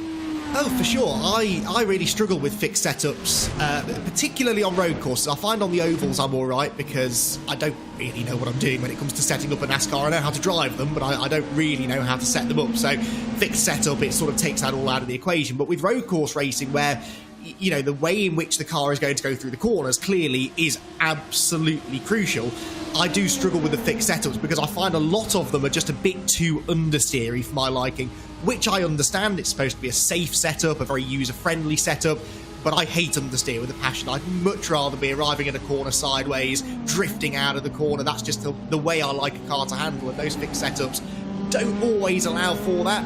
But then, you know, by the same virtue, there is a real skill to being able to extract a little bit more out of that setup than anybody else can, because you're literally using the same equipment as everyone else. If you're able to find a few tenths a lap over the rest of the field, then that means you're clearly doing something right. So, yeah, it's a nice alternative to have, and it's nice as well that lots of the official iRacing series that you, I, or anyone watching can take part in on a daily basis have the options, don't they, between racing in a fixed setup version or an open setup. If you're interested in tinkering with the way that the car handles, go for the open setup, and if you just want that level playing field, there are the fixed races as well. So something for everyone here on iRacing. Yeah, absolutely. Something for everyone, not just in terms of fixed and open setup, but of course with all the different disciplines as well, you could find your little bit. One thing that I think I kind of was teasing earlier about some of our iRacing official series is they do tend to go to the same tracks over and over, the likes of Spa, the likes of Monza, to the point where Lewis and myself were commentating on a 9-hour race at Spa earlier today, and we were both chatting afterwards, and I don't know how you feel about this, Andy, but at least in sim racing terms, when Lewis and I first started, we were excited about anything that we would go and do at Spa. But now we've seen it all. We've gone to Spa so many times that it's just not exciting for us anymore. Like, it's genuinely not that special. Doesn't mean it's not a special track in the real world still. It just means we're kind of sick of it in the sim racing world. Yeah, and look, I get it. I understand why everyone wants to race there, because it is a great track. But you're right, we've got so many racetracks in the world, and so many being brought onto iRacing as well these days, that really there's no excuse for sticking to the same tracks every time. And it's why I think tracks like Rudskogen, for example, which recently were brought into iRacing, I think an update or so ago, have been so popular, because it's a track that I had never heard of, certainly. Many people on iRacing had probably never come across before. It was something a little bit different, and it meant that you weren't going in there with this sort of preconception of what you were going to get. It was literally a journey into the unknown for the majority of us, and I think that's something that is really great to see on this sim in particular. We're not just having the generic sort of same old tracks being brought in all the time. There's always something new and exciting around the corner, and yeah, it's nice. It would be nice, perhaps, if some of the bigger series started to branch out, but, you know, that being said, Spa is still a pretty cool track. I enjoy driving around there, that's for sure, and let me assure you that visiting it in the real world, it still very much has that magic about it. Yeah, hopefully I get the chance to go out there and watch a race. Doesn't have to be Formula 1. I'd go and watch the 24 there as well. It seems like a lot of fun. You know, big entry list as well. I'm not sure if you have any suggestions on this, Andy? I'm not sure if you heard our conversation just a little bit before, but we're talking a little bit about automotive and motorsports museums today. I got a message from someone who works at the ADAC mentioning that the Nürburgring has a fantastic museum there as well, where they have the 919 Evo, which of course broke all sorts of records around the world. So, what's your opinion on these automotive museums, and have you been to any particularly impressive ones? Yeah, I mean, there used to be quite a few in the UK, particularly motorsport related ones. The best that I saw, I think, was the sadly now closed Donington Park Formula One museum, which had, I wouldn't even like to guess how many genuine Formula One cars throughout history. I think it was well into triple figures. And it was a great day. You could spend hours in there and you could get right up close and personal with everything from, 1950s Alfa Romeos and Mercedes all the way up until, well, I suppose this was maybe in the late 2010s, so I think they had perhaps some early hybrid cars there as well, and that was a real eye-opener, because at the time I went to see that museum, I had never seen a Formula One car in the flesh, and I don't think I realised just how much they'd changed over the decades, not just in basic design. Clearly they became more aerodynamically sophisticated as the years went on, the wings got bigger, etc. But just the sheer size of the things. I mean, a modern F1 car is just enormous compared to what they were even 15 or 20 years ago. So that was a real eye-opener. I also really enjoyed the Bewley Motor Museum just outside Birmingham, which I went to see 7 or 8 years ago now. I think that was a pretty cool one. The Coventry Motor Museum as well, also in the Midlands. The Midlands is a bit of a hotspot for automotive and motorsport history, I think, here in the UK. And yeah, those are both still very much open and continuing to add to their exhibits, and well worth a visit for sure. You know, if you're a motorsport or automotive fan, as we are, then what better to do with your day than go and learn a little bit more about the industry we love? Yeah, and get to see some of these classic cars as well. When I was in the Indianapolis Motorsports Museum, Indianapolis Motor Speedway Museum, it was the first time that I had seen a lot of the older generation cars up close. It was just really fascinating, especially from a safety perspective. I'm not gonna lie, just thinking about what those drivers went through and what they put themselves into. Some of those very much felt like death traps just looking at them. Of course, so much innovation has come from motorsports. A lot of it, of course, through endurance racing. But the very first Indy 500 was won because someone had a rearview mirror. It's like it's all sorts of little things like this. He didn't need to have a spotter on the car, and so he saved weight by adding a mirror. It's just little details like that, which you never think about, but make a difference when we get to the world of motorsports. Of course, it's getting exciting, not just because, of course, the Rolex 24 is next week. Formula One, the car reveals are going to start picking up at the start of February. But I mentioned I'm a rally fan, Andy. I've been trying not to look too much over at the Monte Carlo stuff that's been happening over the last 3 days, because, boy, do I love a Monte, although I love it when it's a little bit more icy and snowy.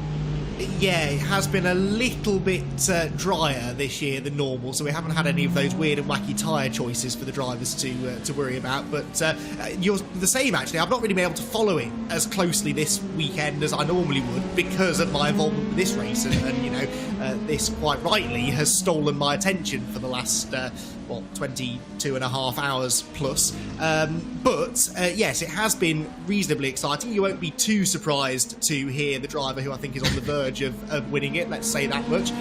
But modern WRC cars, this current generation of car, I wasn't 100% sold on, actually. Yep. I didn't really see the necessity in changing the regulations at this time. I felt like we had a good thing with the last generation of car. They hadn't been around for that long.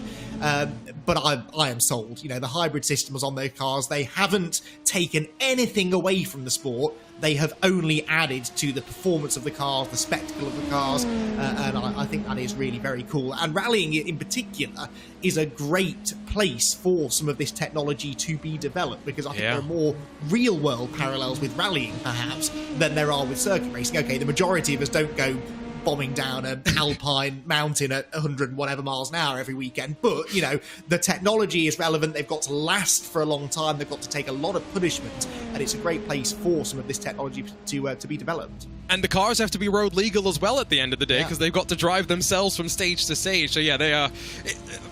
I forget which rally, and I don't know if it was last year or the year before, but there was that clip of one of the drivers one of the police officers was trying to pull him over, and the driver was just like, guys, I gotta go, I've got a rally to win here. It was just so entertaining. I agree as well, and I think the hybrid system, I was listening to some of the stuff that happened at the Monty last year, and an interview, and what wasn't an interview, it was more Gus Greensmith talking about his first ever stage win in the World Rally Championship, and it was really fascinating to hear the way that he was strategizing how he wanted to use the deploy, and therefore how he had to get on the inputs, because he had, a lot of the time in rallying you do repeated passes over a stage over the course of the weekend. Even though the conditions are changing, you get a sense for what the corners are like, and therefore how to use the deploy. And so he had thought, okay, there's this long run where I want to make sure I have enough battery so that I can bomb down this little section, and those are the little things that we'll all figure out, and we're all, of course, now with 1 year of knowledge, understand a lot more about that. The cars look spectacular, and I was having this discussion with some other people. I'm very sad that we don't get the GR Yaris here in the US, but I was talking with people that live in the UK who are very sad that they don't get the GR Corolla in the UK, which we do get over here in the US. I just think there's something special about a homologation spec car that you can go and drive on the road. It's why I love the Subaru STI as much as Subaru are trying to make everyone hate them by still running the same engine in that car for, what was it, 20, 25 years, basically? Yeah, exactly, and became such an iconic car, particularly to us motorsport fans, and I am also a part of the STI fan club alongside you, Arjun. I think that's a great car, but yeah, those rally cars, they really do capture the imagination, and I feel that for a while World Rally cars did not do that, and I think it is nice that we're now back at the point where we look at those cars and we think we kind of we aspire to want to own one of them, even if it is the road version. But of course, they're not that dissimilar in appearance, at the very least, to the road version. So I think that is only a good thing. And to go back to your point about the hybrid deployment as well, that's something I find particularly interesting in rallying, because we're used these days, in fact it's par for the course now really for a major racing series to have some sort of hybrid system, it seems. But rally drivers are not on a racetrack. They're not going around the same 2.5, 3.5 mile course endlessly over a weekend. Their routes are changing constantly, and to have the foresight to know, okay, I want to make sure I've got enough hybrid for these couple of kilometres in the middle of the stage, which means I have to drive in a certain way for the couple of kilometres before that. That really is remarkable. I mean, the amount of information a rally driver is capable of taking in and processing, and then picking back out of their memory at the right time under immense pressure, it is just astonishing. Yeah, and iRacing, of course, added the Mount Washington Auto Road. It wasn't last year, it would have been back in 2021. How time has really flown over the last couple of years, to be honest. It's quite scary looking back on it. But yeah, we don't really have a modern rally simulator. Of course, there are some titles out there which have the license, but they're not hardcore simulators. There's still people that live and die by the sword that is Richard Burns Rally, although as much as I enjoy it, it is definitely showing its age at this point, and I'd really love to see iRacing add a couple more of these hill climbs and whatnot. Pikes Peak, I think, is definitely one that a lot of people have hoped that maybe would join the fun, but yeah, hopefully that's something that iRacing can look to the future and continuing to develop on out. Of course, we do have rallycross cars, the Subaru STI, the Ford Fiesta, and then the VW Beetle, which is base content available for free to all iRacing members. No extra charge for that. But of course, rallycross has also changed so significantly in the last few years, because now we've got full electric rallycross, both in the World Rallycross Championship and, of course, with Nitro Rallycross, which is spectacular. I still think Nitro Rallycross is the coolest form of rallycross, especially when we're out at the Utah Motorsports Park, where we've got the track which has 3 different lines that you can basically run. You got the one big jump, then you got the smaller jump, and you got the tunnel that goes underneath them. That is a really cool idea. Well, we were talking about Dirt 2 and Dirt 3 video games earlier on. I mean, Nitro Rallycross is like something plucked straight out of one of those early Dirt games. It is something that you see it happen and you think, how is this allowed to happen? I'm glad it is, but this is the kind of thing that normally there are rules and regulations of a health and safety variety that would prohibit it, but I'm so happy that it happens, because a lot of motorsport is sort of watered down now, rightly so. I completely understand why, and leave it to the Americans to come up with something that is just completely bonkers, but really, really good fun. And the incorporation of electric technology now in that sport as well is starting to happen. It's starting to creep in everywhere, as I think is inevitable over the next few years, regardless of how anyone feels about that. I think it's the way that things are going, and if anything's going to make me get excited about electric motorsport, it's probably seeing a group of electric cars jumping over the top of each other on a weird and wacky off-road course. We got in trouble for talking, we got some complaints in our RaceSpot YouTube chat last week during the iRacing Raw for talking too much about electric cars, so I'll steer the conversation away from that so we don't get more complaints here with an hour and 23 minutes to go. But yeah, it's not a surprise that Nitro Rallycross is the product of Travis Pastrana's imagination at the end of the day. Like, it makes a lot of sense when you think about it.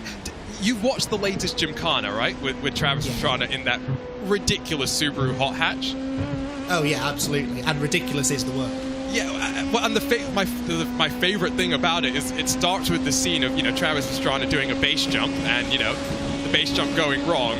And the funny thing is, the Subaru does this fantastic series called Launch Control, which tracks the progress over the course of the American Rally Association Championship. But it also, quite interestingly, back when we had the iRacing Rallycross World Championship, it did feature in the Launch Control series, but they're doing a series on the development of on how this Gymkhana was filmed, and in episode 1, Travis Pastrana hurt himself with the base jump quite significantly, which put their filming plans completely up in the air as well. But it's just like, that's what I'd expect with Travis Pastrana. He's going to go and do weird things, and they're not always going to work out the way that he planned.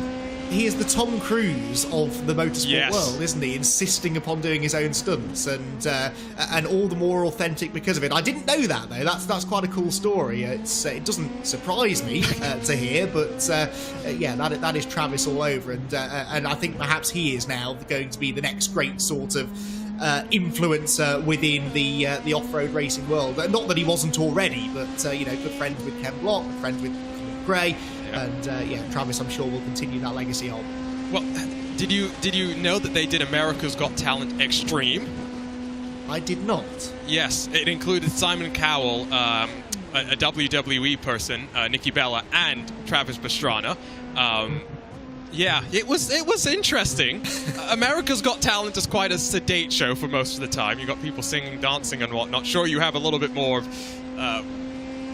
dangerous acts from time to time, but yeah, America's Got Talent Extreme was definitely extreme, and was a really interesting watch, and Travis was right in his element. And the reason why you knew he was in his element, because enough people were trying to audition for the show that had done stuff with Travis before, so Travis was like, sorry, I know you, I'm not allowed to give my vote or opinion on you whatsoever, which is really, really interesting to see. Travis has a great relationship with the team at iRacing as well. He was part of the reason why Mount Washington Auto Road got added, and so great ambassador for the sport, and like you say, likely the next to carry the mantle forward after Ken Block's unfortunate passing. Hour and 20 minutes to go then. I'm just trying to figure out exactly what's happening with some of the battles that we are kind of watching. Fire Academy, looking rearwards from them, are in a fight with the Carbon Sim Sport car as the 191 GTP car, second place, Urano Esports Data Group, tries to work their way on forward. Now that we have the pit stop cycle officially done for GTD and a handful of laps under their belt, Mercedes-AMG Team Williams Esports, not as slow as maybe the fall-off in time would really indicate. The gap up to BMW Bank still holding steady at about 30-31 seconds, and they've got 75 seconds now back to the Apex Racing Team number 98 car, so they're not in too much danger, you would think, of losing their spot on the podium, but all that Alejandro Sanchez can do in that Audi is really push their way on forward, and we'll see if the Spaniard is going to be able to do it. Phil Denez is back behind the wheel of the Team BMW Bank car. It's 3:20 in the morning for me. It's also 3:20 in the morning for Phil Denez, which I always find it interesting how drivers on the West Coast have to adapt to the fact that most endurance races are pretty at pretty awful times. I once posted on social media that my alarms for one of the endurance races, I had to get up at 3:30 in the morning. Phil Dinez chimes in and says, oh, that's not too bad. I got to get up at 3 because he's got to actually be ready to go racing and qualifying rather than me, who's just got to sit and, well, sits that sometimes stand, but waffle on for a handful of hours. So I don't need to be that mentally sharp compared to some of the drivers. Yeah, we've definitely got the easy job, haven't we? We just sit here and talk about it. They have to sit there and actually do it. And it is physically and mentally draining. And I've mentioned a few times about this fatigue and, we're getting into the latter stages of the race, and that's always the case during a 24-hour race. But one of the unique things about sim racing is that, as you say, not everybody on the grid is operating to the same time zone as the rest of them. So you're right, there are people for whom this is a particularly unearthly hour at which to be up and driving around on the simulator, and that will take a little bit of something extra out of them. And that is why at this point of the race we can never take anything for granted. Those mistakes are always possible because that tiredness is starting to creep in. And we talk a lot in sim racing, I think, Arjuna, about the psychological strains that are put upon the drivers, because you are having to concentrate for so long. You're making 1,000 decisions every lap, ducking in and out of traffic, and hitting all of your apexes and managing the fuel strategy and chatting to the team and all that. But actually, what I've really taken away from some of the onboard footage we've seen during this race is that it is more physically demanding than you think. And I personally realised this when I took up sim racing a couple of years ago. And look, I haven't got one of these super expensive, super fancy direct drive wheels with incredible force feedback, but these drivers will, and you can see the actual, it's not just the physical force, but the tension going through the arms and through the upper body and through the core to get the car through the corners, particularly places like the Le Mans chicane, for example, that you can really see the strain on the drivers' faces. And they're doing that for lap after lap after lap after lap. Most drivers in this race will have done getting on for 300 laps by the end of this race each, and that will take its toll on you. Yeah, and it's especially pertinent because the wheels that we now use can send out so much force, so you feel it in your shoulders. I like to drive a lot of the Dallara IR18, a car with no power steering, and I can tell you, if I'm not driven for a while, like I tend to do now a lot as Pure Sims and Fire Academy almost come to blows as they try and work their way past the BMW Bank, a second place GTD contender. That's a GTP versus LMP2, not an inter-class battle, but yeah, I'll notice that my shoulders definitely feel the strain a lot more if I'm not used to driving. Brake pedals now as well. We have pedals that can go from anywhere from 50 kilos of brake force up to 150 kilos of brake force, depending on exactly what you want. And it's slightly different as well that compared to being in the car itself, where the belts very much hold you in. With all of those forces, you kind of have to do that yourself with the steering wheel and with your pedal inputs as well. So yeah, physically demanding, mentally taxing as well to keep yourself focused with all of that's going on. So yeah, I'm always impressed when we watch the consistency and just the fact that they can basically hit the same pixels every single time if they wanted to, and there was no major traffic going on. We're going to quiz you here, Andy, by the way, because there's something quite fun going on at the Apex Racing team facility. They have a large contingent of drivers, spotters, and engineers working behind the scenes, and they've been having some fun by themselves as well. So we're going to show you an image, and we're going to show you we're going to ask if you can recognize which face is blown up there. That's our favourite baby-faced Scotsman, I do believe. That's the one and only Gordy Mudge, who has never looked better, might I add. Yes, that is Gordy indeed. We had a webcam view that basically showed us his right ear, some of his hair, and that's about it. And so the Apex Racing team very kindly sent us this picture, just to remind everyone of what Gordy Mudge looks like when he's not driving, when I'm sure he's not. Most sim racers don't smile that much, and I'm pretty sure, while driving, and I'm pretty sure it's the same for those in the real cars as well. Gordy is a very happy chappy, though. I've had the pleasure of meeting Gordy a few times during his real-world racing career, which is really starting to take off now, of course. His association with Prague, UK, and some bloke called Jimmy, who I believe many of our viewers will have heard of, and he is a genuinely lovely guy, actually, is Gordy, and I really do think he's going to go a long way in motorsport. Like with all drivers, it comes down ultimately to budget and getting the sponsorship and the backing, but he's on the right track with that, and he is one of many drivers who is equally as good in the sim as he is in the real world, but it's really nice to see him getting those real world opportunities now, and yeah, I've got high hopes for the youngster.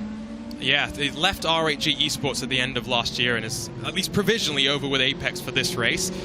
Very interested to see what this year holds in store for him. Of course, I think it's not unfair to credit a lot of Jimmy, or part of Jimmy's success. I don't want to take too much away from Jimmy's hard work to get up to speed with the car, but it surely was Gordy as well that helped Jimmy get the confidence to build his feet up and then to help him push that little bit more, because most racing drivers, even at a young age, aren't just racing, they are already coaching and they are helping other people get better. And so I think it is fair to say that, you know, Gordy and Jimmy worked very well together, and there's a reason they won the championship together.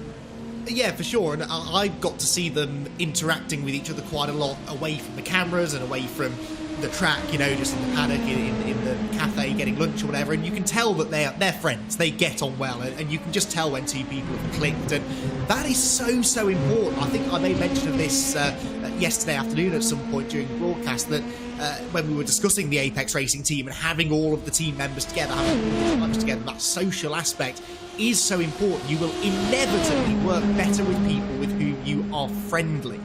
Because you've just got that extra incentive to impress, to not let them down.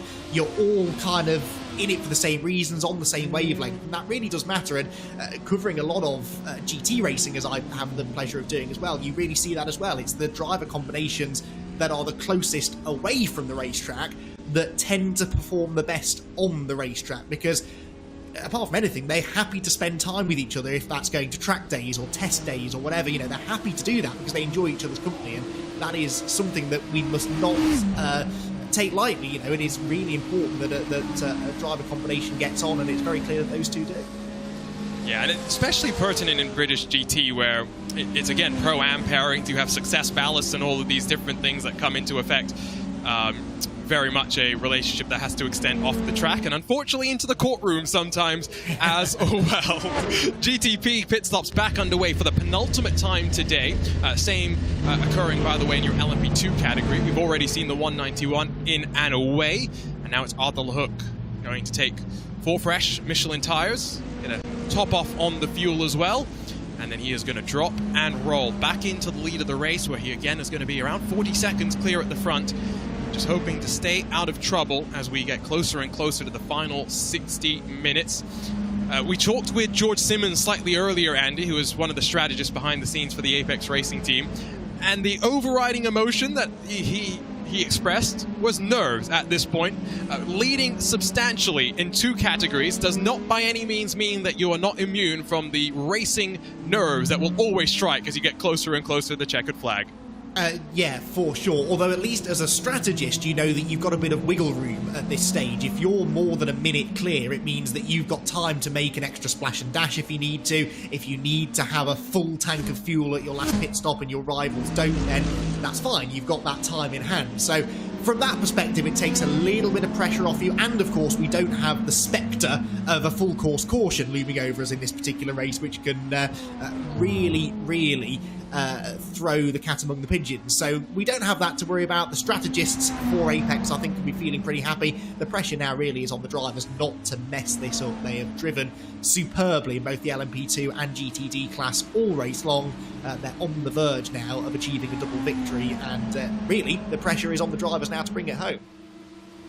I'm going to step aside for a few minutes, get some things worked out on the back end to get set for the final hour here in your iRacing Daytona 24, powered by VCO. The first of the VCO Grand Slams. We're going to jump on board with your GTP leader and ride around the World Center of Racing with Arthur LeHook.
blast around the Sunshine State on board with our taxi driver, Arthur LaHook. 41 seconds clear of the next challenger down the road, the 191. Urano Esport Data Group car driven by Vlad Kimichev. Welcome along to the final 66 minutes of your iRacing 24 Hours of Daytona in 2023, powered by VCO Esports. My name is Arjuna Kankipati, joined for the final hour by Andy McEwen. Hugo Luis continues to be our marathon man behind the scenes. We're getting a little tired in the commentary booth and the production booth, Andy, but it's the same for the teams and the drivers that have been fighting for 23 hours and counting. It's all about survival now, with 3 class leaders very much in control of their own destiny. Yeah, most certainly. But, you know, there is something funny about reaching the final hour of a 24-hour race. That adrenaline suddenly starts to rise within your body because you know you're near the end. The pressure is on now not to mess this up, especially if you are in a strong position. I don't know, that final hour, it always seems to go by pretty quickly. There's often a bit of a sting in the tail for somebody. We'll wait and see if that's going to be the case here today. Yeah, 23 hours down, 1 more to go. And it has been a fantastic race. Certainly kept me entertained over the last 23 hours, and I'm sure will continue to do so over the next 65 minutes. Yeah, absolutely. I think we are in for some entertainment in a couple of little spots and battles. See how they track out over the course of the next cycle of pit stops. GTD cars will come in about 10 minutes' time for their final stop. At least that will be the opening of the window. I think we'll probably have to wait another 7 or so laps, so closer to 12 or so minutes for them to come on in. We'll give them a little bit more buffer room. Here's the onboard look with race leader Sal Vitalin's on debut for the Apex Racing team. It does not get much better than that, winning one of the biggest races of the year. It's going to set him up nicely for another crack at the Porsche Tag Heuer Esports Super Cup, which was going to kick off in just a couple of weeks' time at the very start of February. He's, of course, followed his teammate over. MSI Esports partnered up with the Apex Racing team, I think it was back in 2020, to work alongside one another and build up their programs in the Porsche Esports Super Cup. It took Alejandro Sanchez a couple of years ago, and now Sal Vitalin's follows suit as well, just adding to the contingent of top-level talent that the Apex Racing team has in their stable. 2022 was a very impressive year for them, of course. Started here at Daytona when they toppled Coanda Simsport. The first time Coanda had been beat on track here at Daytona in this 24-hour event. Until last year, they had only not won the event once. In a year, they did not compete in the event. So it illustrates the level that Apex started the year off with. Saw them run quite well in the Porsche Tag Heuer Esports Super Cup, and then of course it was really their performances, the leap in performances that we saw from them in the VCO Esports Racing League after very much struggling on their first little excursion outside of the iRacing bubble. The ease with which they were able to develop, forming partnerships with the likes of the Unicorns of Love esports team. It's really impressive to see how the facility that they have constructed and continue to develop has enable them to just push that little bit further. With 63 minutes to go, though, as well, I am very, very curious how many teams and how many drivers are running up close to potentially getting a drive-through penalty. That's not something that, Andy, we really get to know until they get the penalty itself. But we were kind of discussing this slightly earlier. 100 incidents is that first threshold to get a drive-through penalty. Let's assume, in a very optimistic world, that you have absolutely no car contact and the only incident points that you get come from you violating the limits of the track. It means you're allowed basically 4 incident points an hour, or the way I look at it, 4 times that you can run through the bus stop and get your line slightly wrong before you have to worry about track limits. And in practice, I think I got about 90% of the time hitting the off tracks rather than not hitting the off tracks.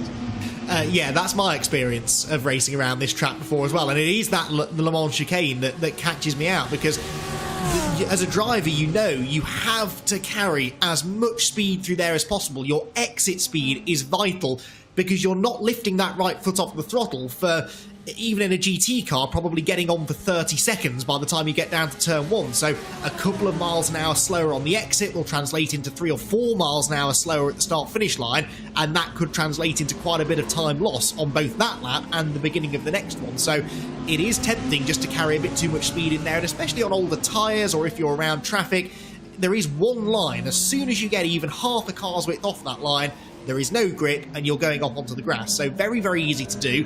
Other areas where I think running off track can be a little bit common. Coming out of the Western Horseshoe, you frequently see drivers just dipping a wheel out over the exit curve. And also through turns 6 and 7, sometimes it's a bit tempting just to run a bit too wide there. So it is easy to notch up those incident points, but there are tougher tracks out there, I think, when it comes to the off tracks.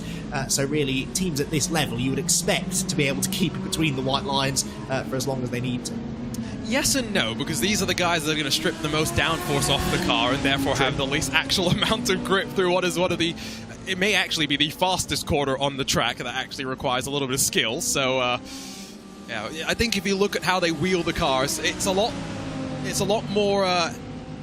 cautious than if it was a setup that you and I are driving. And this was something that I was talking about on VCO LFM Flex Stream with Lewis McLeod. We were watching one of the cars. It just looks so planted. Like, it just looks like the car was set up in a way that the drivers could actually push it rather than having to baby it. And they were by far the most consistent and fastest drivers on the track. There is something to be said, yes, about stripping off downforce, making a car that is maybe difficult to drive but fast. But if you can find the compromise of fast but comfortable, it just means that the drivers are a little less worried about what it might do on lap 900 versus lap 90.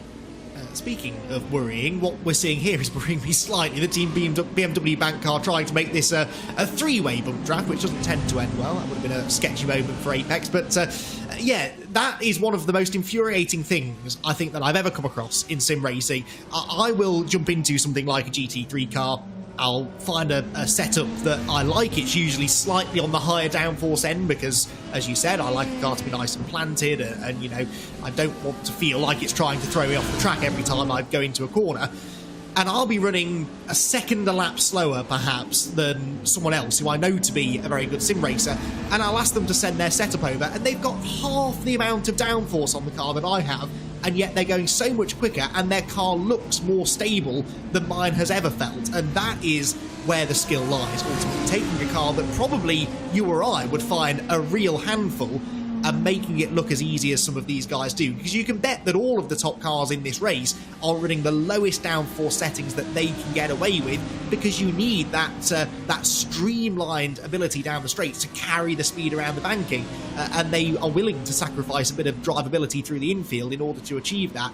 But you wouldn't know that by looking at them. The cars do look stable, the cars do look planted, even on old tyres, even when they're running nose to tail like this in dirty air. And that really is the difference between the casual sim racer and those who do this week in, week out.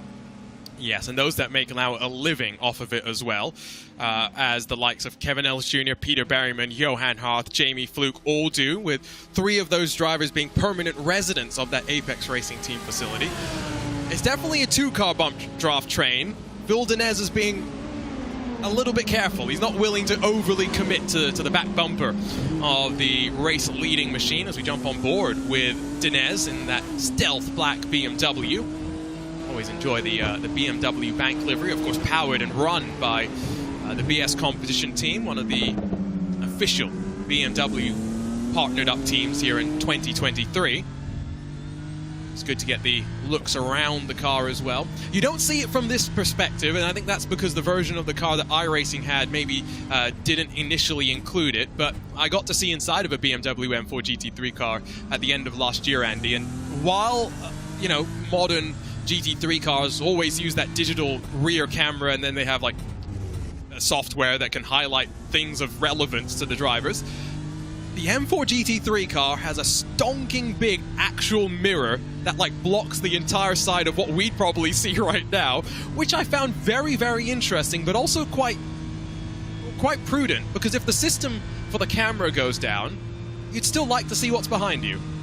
You can never trust computers. That is my experience. I would always rather put my faith in the hands of something physical that is not plugged into electric or requiring battery power or in any way computerized. Yes, because technology breaks. A mirror is not going to stop working unless it falls off, and there's a pretty easy way to make sure that doesn't happen. So yeah, that's quite refreshing to see, actually, in this high-tech age of motorsport and indeed life, really, that we live in now. It's nice to see that sometimes the old-fashioned methods still work.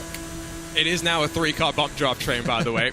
I won't take umbrage with your comments as a software developer, because I can attest, if something's not working, the quickest way to make it work is to turn it off and to turn it back on again. At the end of the day, we saw Elvis Rankin come in from the lead of LMP2. Slightly shorter pit stop than normal, but that's just by virtue of the fact that he is still going to owe us a pit stop, and just trying to split the race distance out maybe a little bit better. Maybe gets him in a slightly better place in terms of the traffic as well, but expect him to be in guaranteed to the very end of this race. Yeah, I'm quite curious how things are going to play out with these new GTP cars, and we'll get a sense for their the reliability at Daytona, because I think Peter Mackay had said that Porsche have done 30,000 miles of testing on the 963. Which is a lot. You know, they've done the 24-hour tests and whatnot, but racing is always a different thing to testing at the end of the day. Even if you test somewhere bumpy like the Sebring International Raceway, somehow racing finds a way to find those gremlins.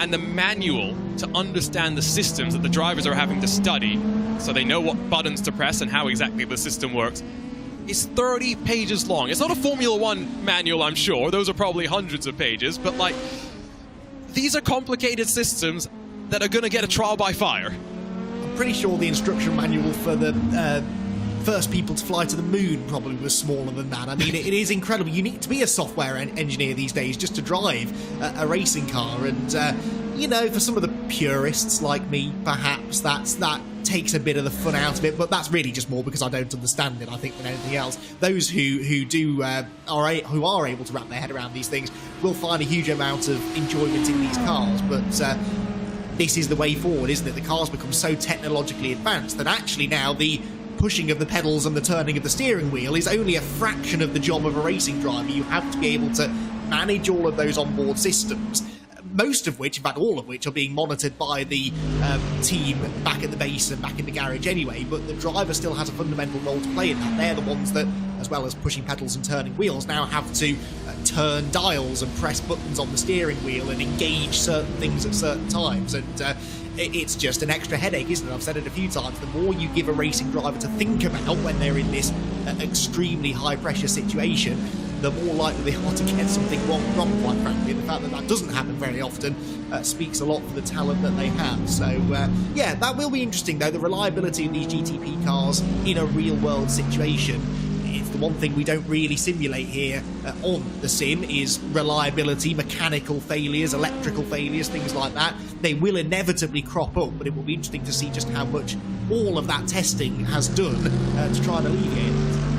Yeah, I don't remember the entire story now, so maybe you can help fill in my blanks, but was it 2019 or 2020 where Toyota in Le Mans had the issue with the car where basically the drivers were tweaking settings on every straight for like brake balance or something that they were having to tweak, and it was one of those things where they had a failure that they were just having to manage, but the cost to the driver of having to manage it was the amount of effort that they were having to focus on doing exactly the same thing every lap, complicated button combinations and whatnot to make sure the systems weren't going to fail on them and strand them like they were back in, what was it, 2016?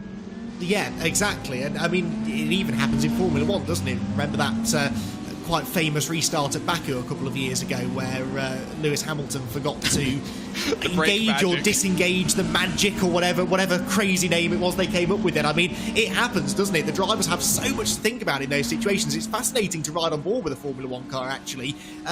As they come onto the grid, as they're going around the warm-up lap, as they're lining up on the grid, even when they're stationary on the grid waiting for the rest of the cars to line up, they're pressing buttons and they're turning dials and they're chatting to the engineers to make sure that the car's ready to go. They are like space rockets these days, and honestly, it makes my head hurt just thinking about it. Have you ever gone, because we have the Formula One cars in iRacing, have you ever turned Brake Magic on and tried to do a lap with it? So, full disclosure, I have not yet been brave enough to jump into that car because I can't drive a Formula 3 car, Arjuna, so I'm pretty sure that's going to be beyond me. To be fair, we do have some open wheel, the lower Formula open wheel cars that are fantastic. We got the Formula 4, the iRacing IRO4 rather. You got the we're going to get I think a Formula Ford was teased potentially to be added to the fun, of course, because Max Esterson, who has been campaigning around the UK in the real world has had some success in that car. It adds to the Formula V that we have as well. You don't need a lot of power to have some good racing at the end of the day. Oh, some of the very greatest racing I've ever covered has been Formula Ford or Formula V racing, and it was interesting actually that the Vs made it onto iRacing before the Formula Fords, because certainly over here in the UK anyway, Formula Ford is the sort of premier junior single-seater category, unless you've got the budget to jump into a Formula 4 car, for example. And yeah, they produce some absolutely incredible racing. I've been very lucky over recent years to cover the live coverage of the Brands Hatch Formula Ford Festival, which a couple of years ago provided one of the top 5 greatest races I think I've ever covered in the grand final. So yeah, really hoping that we do get that car on iRacing. I think it will produce some great racing, and I've always said it's the great place to learn how to race any kind of racing car, but certainly an open wheel car, because you've got the basics of a single-seater, but without any wings, without any downforce. They're not on slick tyres, they're on groove tyres as well, so you don't have that aerodynamic or mechanical grip to fall back on. You have to learn how to control the car, and in incredibly close wheel-to-wheel combat as well. Going to be a splash and dash at the end of this race for the BMW M Team BS competition, as we see Nathan Lewis make his way to the box with 15 minutes left on the clock. I went back and I found the issue. It was 2021 for Toyota at Le Mans, where their sweep of the podium was almost completely obliterated. And so the issue, again, this goes into the technical weeds of why these cars are so interesting. When they came in to refuel a car, there was some debris that had kind of clogged up one of the fuel pumps, and so then the debris was displaced for a moment, because of course you got fuel coming in, but then as soon as you go out to drive, the thing gets, the contamination stuff gets mixed around again, and so basically would reclog the fuel fuel pumps rather. Fuel pumps are not necessarily the quickest thing to change during the course of a 24-hour race. It's not like Audi could do that in 10 minutes like they can do with a gearbox. And so the workaround was that the drivers would switch the pumps off manually, braking into the corner, switching them back on as they got onto the power. And imagine having to do that into every corner at the Circuit de la Sarthe. Yeah, I mean, luckily, there are lots of long straights where you can sit and think about that, but there are certain parts of the track where it is quite intense, and yeah, that would have been a real juggling act to be able to do that. And yeah, I do vaguely remember that. Like you, I thought that was longer ago than 2021, but a lot has happened since 2021. How time flies. It does indeed. So yeah, that's, but, you know, again, kudos to the drivers who are able to do that. Speaking from experience within iRacing, for example, I find it hard enough to pull up, you know, to change my fuel strategy on the go or something, you know, or to untick or tick the change tyres option, change brake tyres, all of these things that require you to take even a fraction of your attention away from driving the car, I find almost impossible. So, yeah, they really are on another level, aren't they? Yeah, the ingenuity of some of these guys as well, on the fly to work this all out, are absolutely incredible. So a question about where the Apex Racing team is. They're the same place that they've been the entire time, bumping with one another and continuing to run at the front. It's as simple as that. They lead by a full lap. That's your Apex Racing team update. And here we come, actually, for the final cycle of pit stops. We're going to see Sal Vitale's along with his teammate diving on in together. And they have not made the mistakes that I have made before at this race, where your pit stalls are so early in the lane that you break down to this pit limiter. You're on the right side of the track, and by the time you realize where your stall is, it's too late to have come back over to the left side and hit your marks. These two drivers clearly coordinating with one another, knowing the 99 was behind the 98, allows the 99 to come over to the left-hand side. Good coordination amongst teammates, exactly what you'd expect between at an outfit like the Apex Racing team, and Sal Vitale's is going to get ready to go out for the final 47-odd minutes of this race. And again, just look to stay out of trouble. Yeah, they did get that wrong in about 6 hours or so into the race. The 99 did briefly slide through its pit stall, dropped about 10 seconds. At the time, we thought, oh no, disaster for Apex. But a couple of laps later, they were nose to tail on the track again. And I think, and you can correct me if I'm wrong here, Arjuna, this being my first iRacing Daytona 24 that I've covered.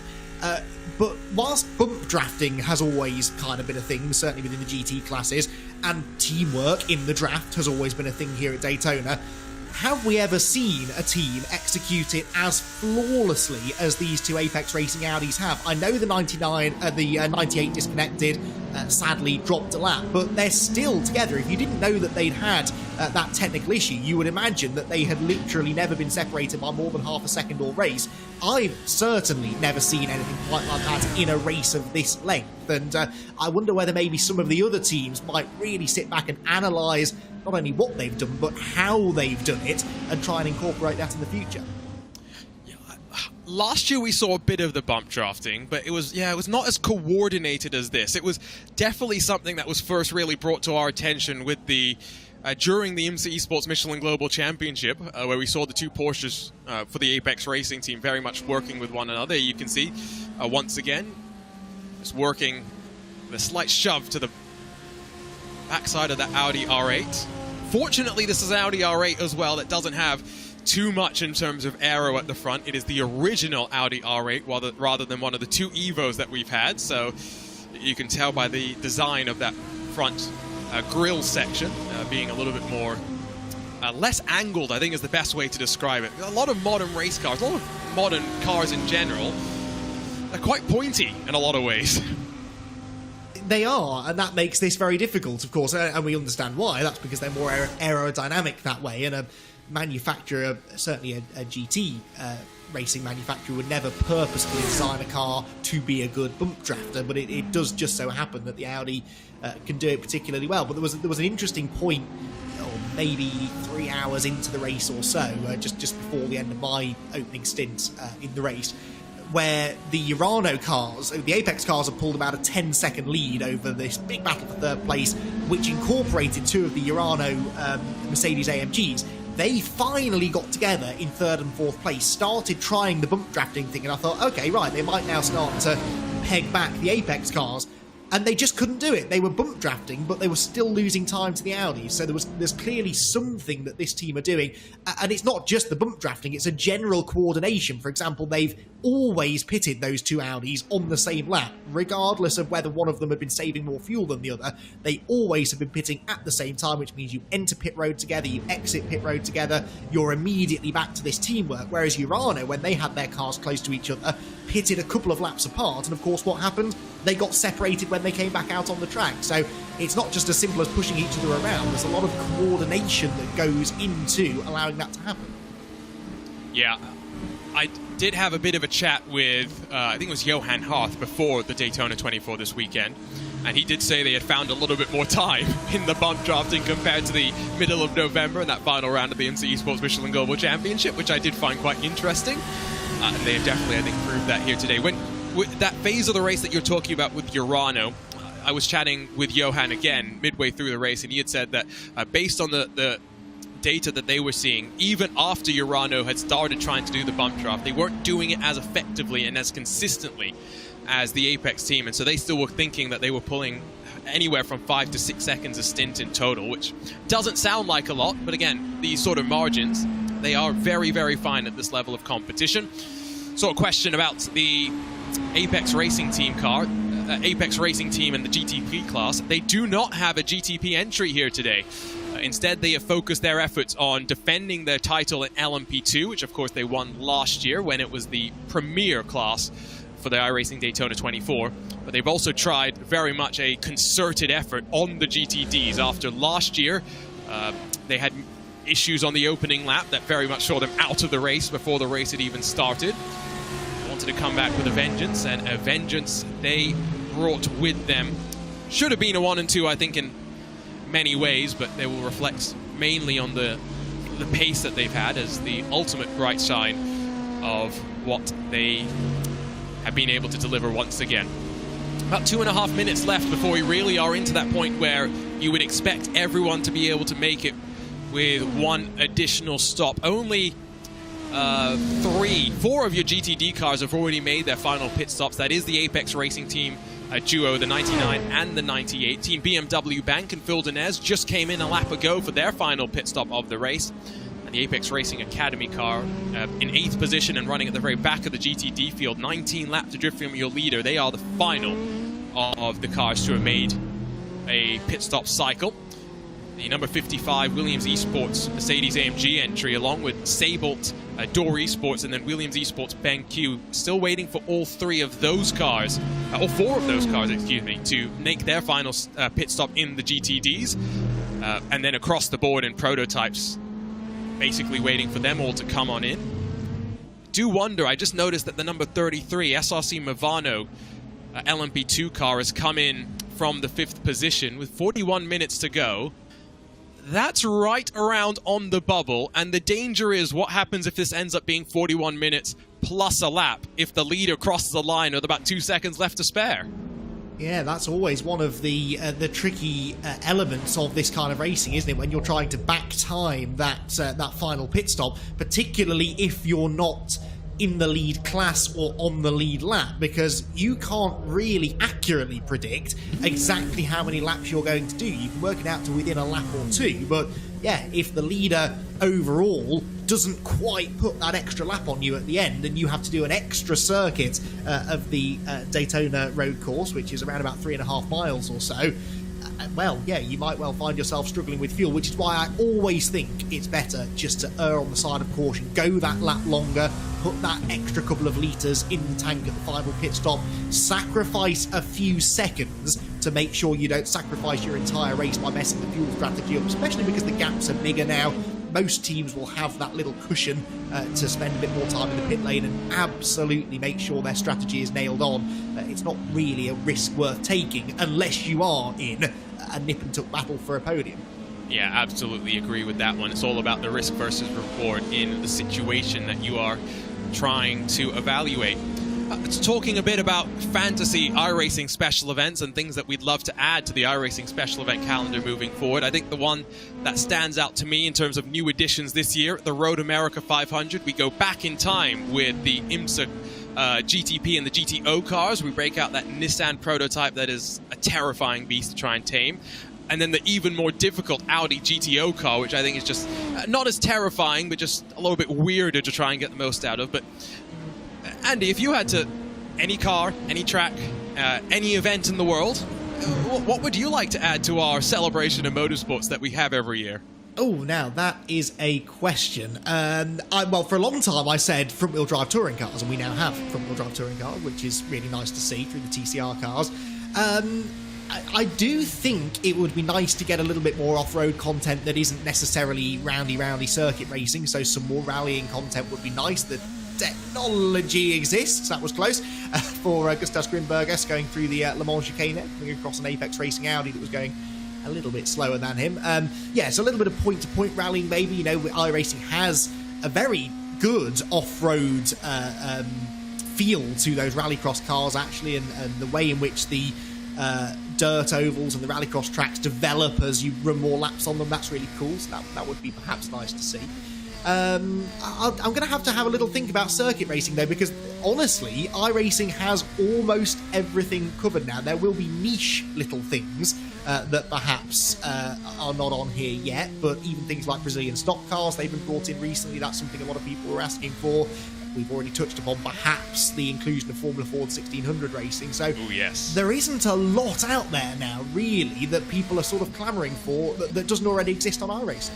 I think one of the interesting additions that we had last year was the virtual SCCA runoffs. You know, much like they have in the real world. You know, we had, I think it was 8 different categories of racing and a full week of basically qualifying races that are built to a Super Saturday, where all the drivers went out and competed live on the iRacing Esports Network. That was a really interesting event.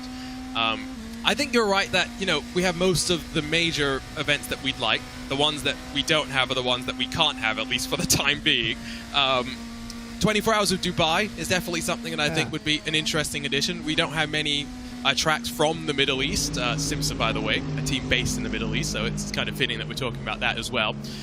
But yeah, I think maybe Pikes Peak would be interesting. I don't know how we'd organize that as an iRacing special event. We did do a race up the mountain at Mount Washington Auto Road midway through last year, where basically we got people to sign up. There were 3 cars. I think it was the Subaru STI, the rallycross car, the Audi RS3 LMS, and I think we then allowed, I forget what the third car was, but then basically we sent them up one by one. and they got one chance to set a run, which I thought was a really interesting kind of thing. It's not unique. A lot of other people have done that, but I don't know. I think maybe something like that. Maybe something like adding some Monte Carlo rally stages.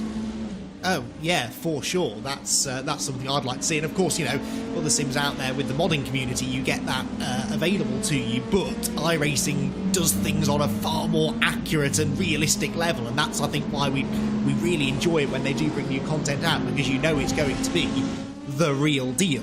And I think that would be really cool. One idea that I've just seen in the YouTube chat from Mark Redford, whose son Will has been racing in the event for Apex Academy within the LMP2 class this weekend, says that mini racing would be quite cool. And yes, as a Brit, mini racing of all forms is very popular over here, be they the classic minis or the modern JCWs, and that's a car I'd quite be interested to see out there. Might be another front-wheel drive alternative. There aren't that many front-wheel drive cars, really, certainly modern front-wheel drive cars on iRacing. You've got the touring cars. Might be nice if we had a feeder series to them through something like Mini Challenge or Renault Clio Cup, something of that ilk, perhaps. So good shout, Mark.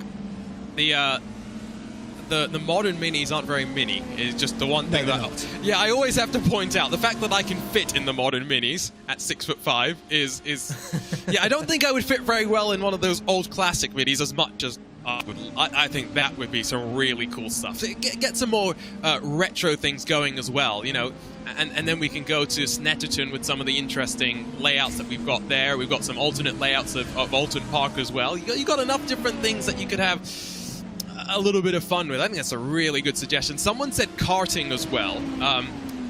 I don't think karting translates as well to the sim world as regular motorsports does, just because of how twitchy those things are and how much you really do end up driving those with the seat in the pants kind of feel. Yes, but you don't get out of them feeling like you've broken 3 ribs when it's on a sim, which is my experience of real-life karting. It is painful getting when you get up to any sort of speed in one, certainly.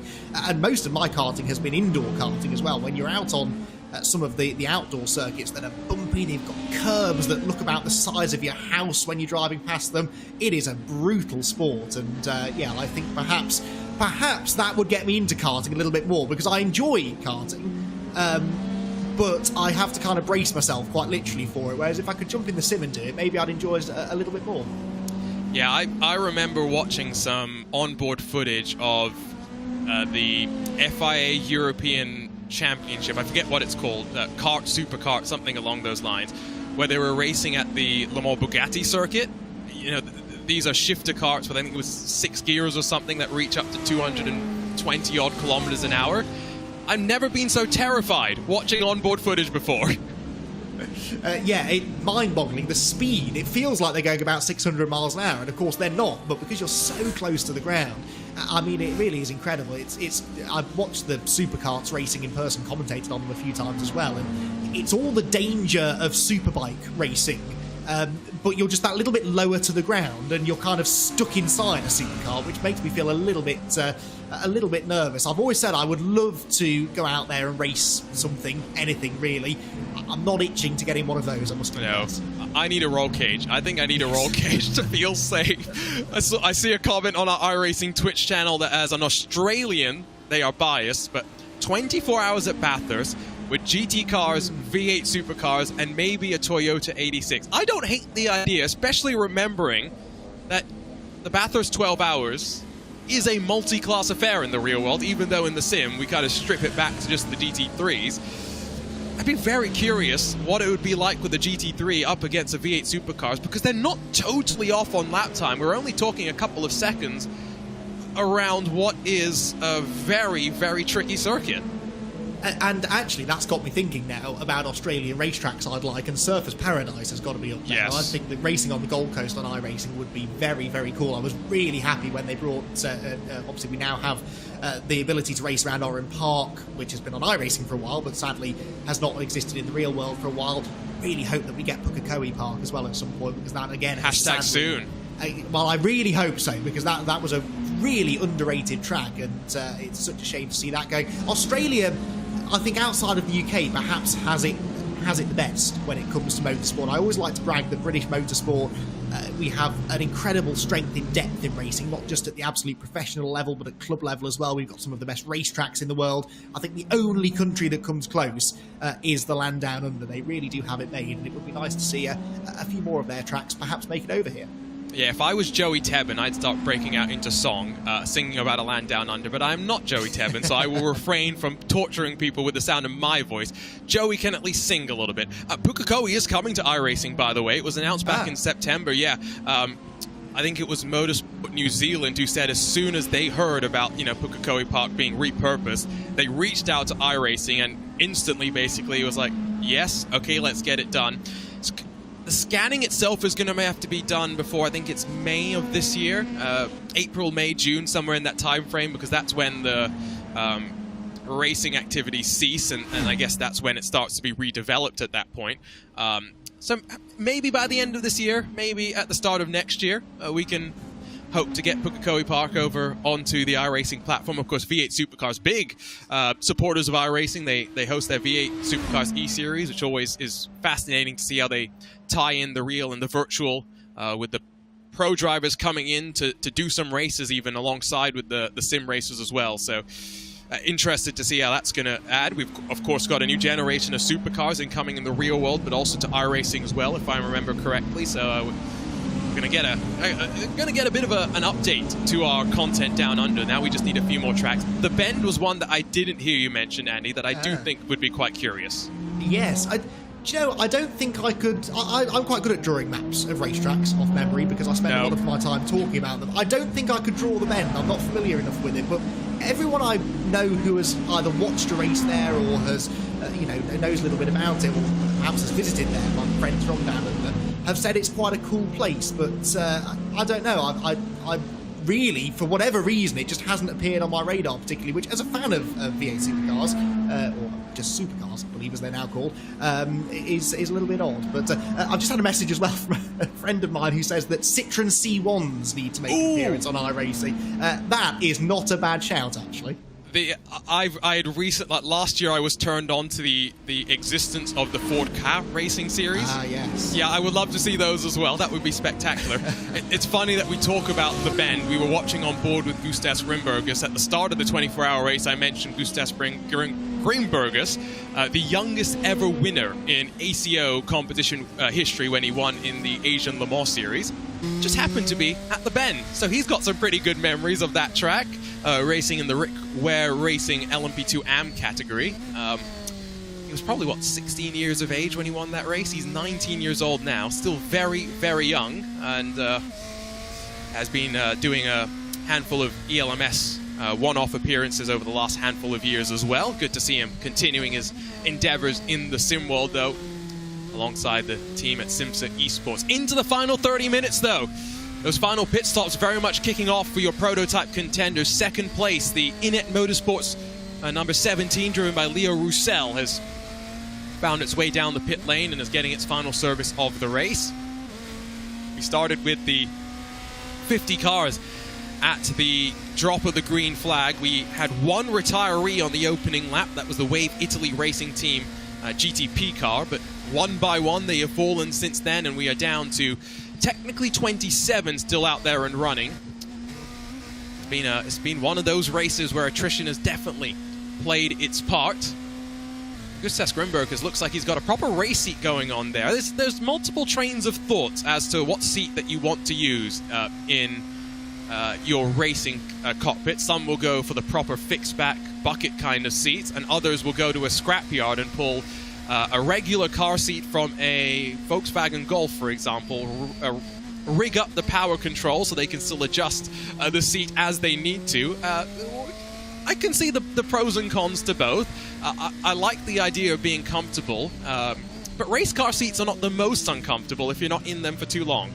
Yeah, because at least you're snug, aren't you? The whole point of them is you don't move. For safety reasons, the body is not supposed to move a lot, and so actually I quite enjoy it. And I'm also one of those, again, perhaps because of my real-world motorsport background, I like sim racing to be as accurate as possible, and so I quite like the idea. I haven't got one at the moment. I've got a decent racing chair, but I'd like to actually get a genuine race seat out of a genuine racing car, because they do hook up usually to most sim rigs, and that would just add to the authenticity, wouldn't it? But interesting as well there, I think perhaps a bit of the physical fatigue starting to show now in the hand placement on the steering wheel, the yawning. This is excellent stuff from Gustav Grimbergus, really demonstrating that this does take its toll on you, and you take any opportunity around the Daytona International Speedway to have a bit of a rest.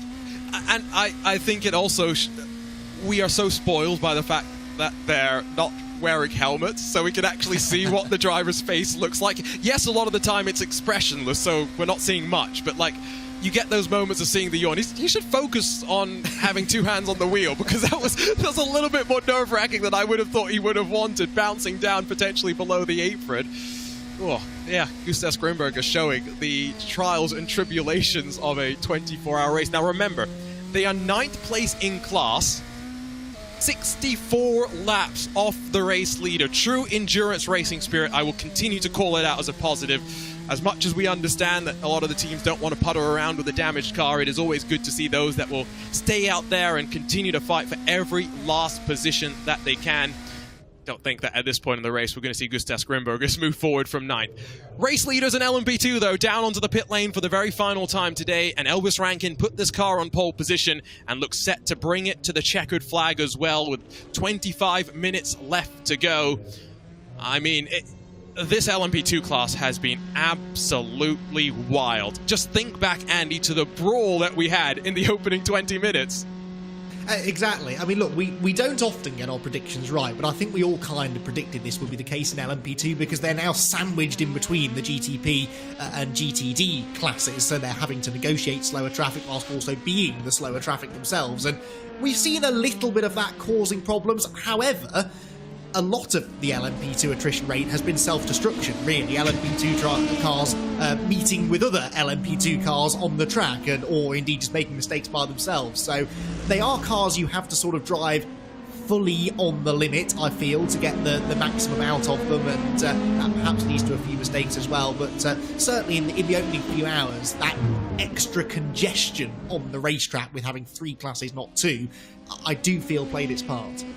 I think we were enjoying it until the inevitable happened and Gordy Much got tagged around, and then the gaggle sort of broke up. Yeah, it was very fun, but it was also very uncharacteristic of the start of a 24-hour race. It was more like the start of a 24-minute race at the end of the day when it came to how hard they were fighting. Rankin's a little bit more focused than he was when we saw him just before he got into the car. He was grooving, he was jamming, he clearly had some music that he was playing to get himself ready to go. And just like racers are superstitious, Andy, sim racers can be as well. I don't know if racing drivers are superstitious to the point where they won't wash their gloves or whatever because they think they're good luck charms, because I can see that getting... Yeah, that doesn't sound like it's the most sanitary thing in the world. I have, funnily enough, I've heard of that exact thing though. I do know a couple who have had, things like that, or their shoes, for example. One driver stood in a muddy puddle just before he got in the car to do his final race of the season, and he won the championship, and he said, I haven't washed that shoe, in about 6 months, and it still has the sort of mud stain on the heel from that, which he says is a good luck charm. I mean, look, I'm not terribly superstitious, but I think everyone has their own little rituals, their own things that they, do to get into the zone, and whether you call it superstition or just pre-race prep, I don't know. It is kind of fascinating to me to get inside the heads of racing drivers. That's actually, my interest in racing is not at all on an engineering or a technological standpoint. The human level. Exactly. I could not tell you how a internal combustion engine works. I certainly couldn't tell you how a hybrid system works. I appreciate what they do, for sure. My interest in racing, though, is the human side of it, the psychology of racing drivers, be that when they're racing wheel to wheel, or how they handle going about, that endurance racing mentality, how they handle themselves under pressure. That I find really fascinating. So I really enjoy hearing stories like that about drivers who have certain superstitions, certain beliefs, and how they incorporate that into their job. No, end of the day, I 100% agree with you, and it's why it's why I enjoy talking so much with someone like George Simmons to understand, you know, what's going on behind the scenes at the Apex Racing team, what the strategists are thinking about, because it's not just about them. Just like in real-world motorsport, Lena Gay became, I don't want to say celebrity, but quasi-celebrity with her role in the Audi program, featured heavily, of course, in the Truth in 24 documentaries. Another great entryway into endurance racing for so many. That's how I really got interested in Le Mans, heavily into Le Mans. Of course, everyone knows about Le Mans, but you don't necessarily appreciate what Le Mans is about until you dive into that world. It's also the first time that I ever heard the great voices, or I recognized the watching and listening to the great voices of Radio Show Limited, who, of course, don't think we're going to see them back for VCO Grand Slams, unfortunately, in 2023, but over the last handful of years, they have joined us to bring you this coverage of these VCO Grand Slams. It's always great to hear John Hindorf, Nick Damon, and a handful of others join us on the RaceSpotTV sound waves to walk you through everything that is going on.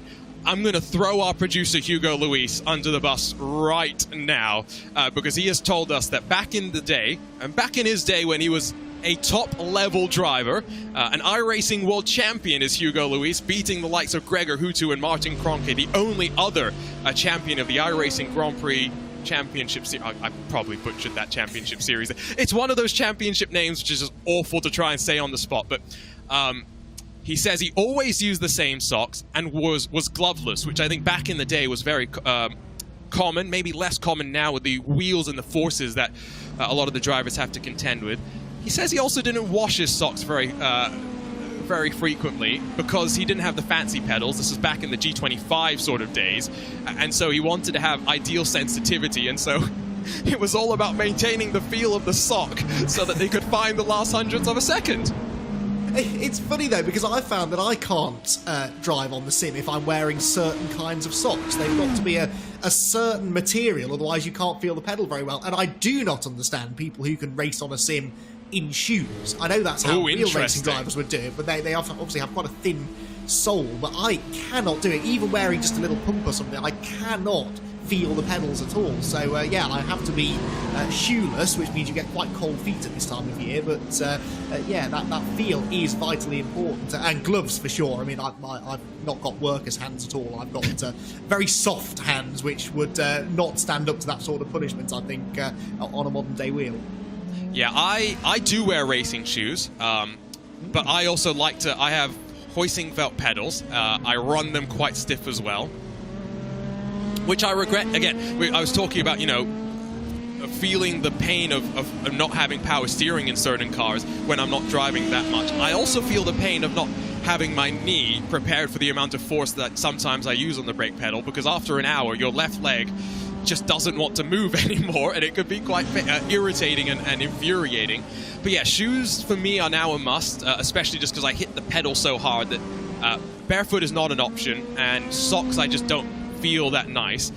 Gloves are also a must, because with a car that does not have power steering, in the case of the Dallara IR18 in particular, I have had cases where, just like they do in the real IndyCar series, they tell you if you have a crash to take your hands off the wheel so that you don't break something. I've had the situation where I've taken my hands off the wheel, not wearing gloves, and the wheel is ricocheted and moves so quickly, and the paddles on the back of the wheel have dug into my hand and actually drawn blood. So like I refuse to now drive without gloves, but I do think gloves are very much a driver preference. Socks, shoes, also driver preference. It's one of those human things as well. What setup, how have you configured your setup to work for you?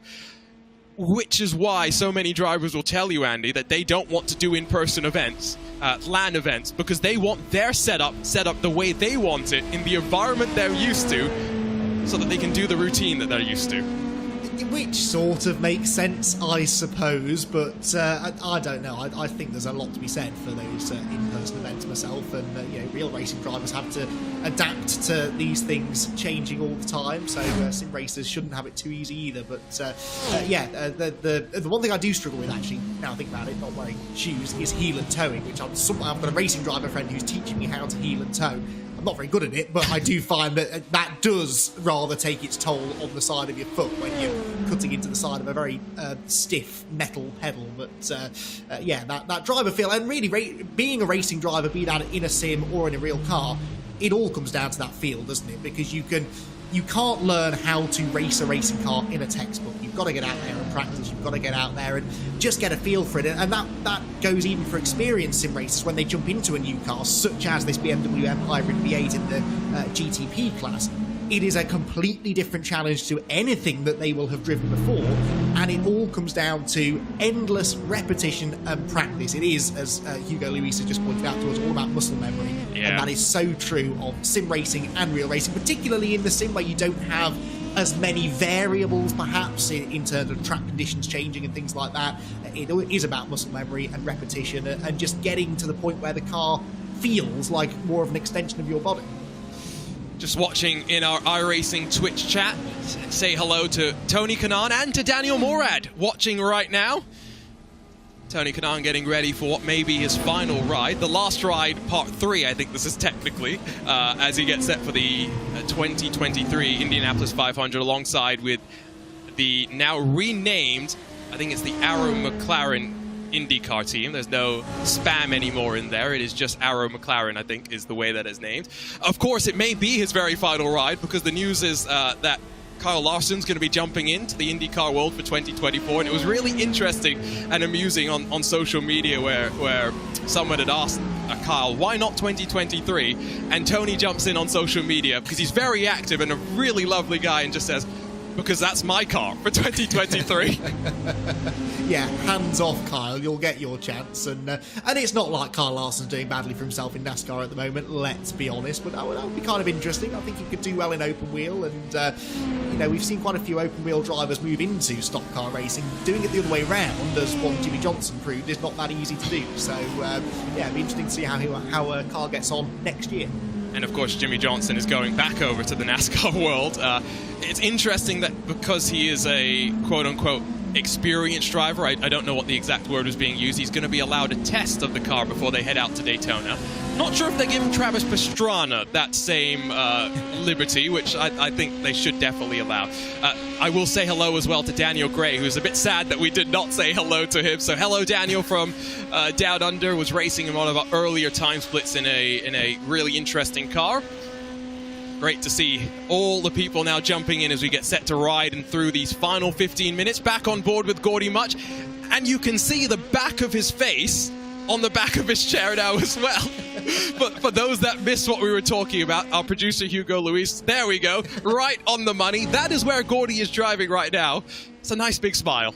It did take me a moment to recognise him in the picture, though, because he's not wearing his Harry Potter glasses in that photo. That's the Gordy that I know and love, and he's back doing his job. 4th place, not a bad recovery, actually. They had a fairly disastrous opening couple of hours in the number 9 car, twice finding themselves off the track, and through no fault of their own. And Gordy either listening to us, or if he's sensible, having someone else reporting back what we're saying, and enjoying the moment here, as well he may, because he and the whole team have done a good job to drag themselves back into a top 5 position. Yeah, no, that is the car. They got a bit of damage on the front end of the right side as well.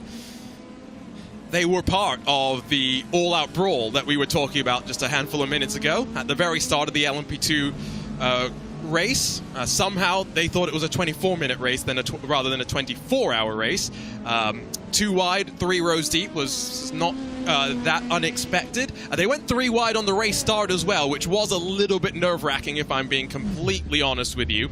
But they were able to survive until about minute 20 when it all kicked off. Dominic Hoffman rolls for the final time as he wraps up what's a successful debut for the Urano Esports team in this 190 machine. Looks like they're going to grab a double podium, 2nd and 3rd, to add to the sweep of the podium that they grabbed in the iRacing Roar in the GT4 class a week ago. It's all nice momentum here at Daytona to build to other events that we've got coming up in the next couple of weeks. Of course, next weekend, Andy, we know there's not going to be much. We're all going to be focused on Daytona for the Rolex 24 and to see exactly how the GTPs, the LMP2s, the LMP3s, the GTD Pros, and the GTDs all manage to share the track here at Daytona. That is going to be interesting, isn't it? I think it's got the potential to be a real barnstormer, though. It could be a fantastic edition of the Rolex 24 this year. I can't wait for it, and this has really sort of got me in the mood for it even more, I think. And this is just a taste with just the one manufacturer in the GTP category so far, at least represented on iRacing. Going to be really interesting to see that inter-manufacturer competition in the real race at the weekend. We had the Raw, of course, this weekend as well, which gave us our first little glimpse at what's going to happen. I'm fairly certain the running order at this weekend was not fully representative of what we're going to see next week. It rarely is, really, at that event, but hey, it's still a good opportunity to see the cars out on track for the first time. Sandbags? What are those? BOP? What's that? I did note that the new generation Porsche 992 GT3R has seemingly had a chronic lack of top speed. And I do appreciate the way that IMSA kind of works with the BOP. Of course, there was a lot of drama when Ford went to Le Mans, threw the sandbags out and took them out just for the race itself, and of course went on to dominate and sweep the podium. But IMSA kind of works the other way. They're willing to over BOP and then rein it in once they figure out the true potential of the car. It's a bit unfair for the customers that, have bought a brand new car and would like to go out and win on its first outing. But it also means that it allows the team at IMSA enough time to gather more data, because ultimately BOP is all about balancing and managing the data that you have and massaging it to understand, well, this driver did this, he was only maybe driving at 9/10 of his ability. This driver did this, he was at 8/10. How are we going to actually BOP them up together? It's an impossible task. I've always said I do not envy. There are two people in motorsport, two groups of people I really don't envy. One is race stewards, because they're never right and they will never keep anybody happy if you ask the drivers anyway. And the other is those responsible for the BOP, because not only is it a constantly moving target, but it's a constantly moving target that's being shrouded in secrecy by all of the teams, because none of them want to actually let on how quick their car is, because they figured out that they can play the system and it's nigh on impossible for anyone to figure out what the real true pace of that car is until you go racing. And it's particularly tricky when you start bringing in a new set of technical regulations, because you have no previous, no history to look back on. It's a brand new starting point, and it will inevitably take a little while for them to figure it all out. And yeah, I'm sure they will get there in the end. But the teams, if you give them a loophole, if you give them an opportunity to play the rules to their advantage, they wouldn't be doing their job if they didn't at least try to benefit in some way. Daniel Morad saying that the Raw is always weird. Everyone seems to drive 2 seconds off the pace. Daniel Morad has won the Rolex 24 back in 2017, so I'm going to take his word for it. He was competing with Allegra Motorsports back then, competing in the IMSA Michelin Pilot Challenge in the GT4 class this coming year, along with the Windward Racing bunch. Looking forward to seeing how he gets on this weekend, and moving forward to next weekend as well and all the festivities. I will say the thing that I'm most looking forward to, surprisingly, I know I've said a lot about the GTP cars, Mazda MX-5 Cups back at Daytona. Yes, please, give me some of that. Now, I have a soft spot for MX-5 racing. It's what actually got me into iRacing and sim racing, full stop. I didn't have a sim rig until I started commentating on an iRacing league here in the UK during lockdown, and I thought, this looks right up my street. And it was, and I went on to enjoy a little bit of success in that very same league. It's such a good fun car to drive. It produces some of the absolute best racing. It's another form of racing that's very popular here in the UK, although Mark 4 MX-5 not yet really making its presence felt over here. Hopefully that will come shortly, but I've got a real soft spot for that. And you just know that at a track like Daytona, unless it rains or they all implode on the final lap and it finishes under caution, you're guaranteed really close finishes, and that's always a highlight of the Rolex 24 weekend. Yeah, and last year it was quite rainy for the MX-5s as well, which looked quite treacherous, I'm not gonna lie, but yeah, they always managed to put on a show, no matter where they go. I forget, maybe it was Toronto, which was outside, of course, of IMSA, but the MX-5 was supporting another series there. Fantastic racing there. Just in general, it's a type of car, like we were saying earlier, you don't need a ton of power to have good racing. You just need a car that allows you to go side by side.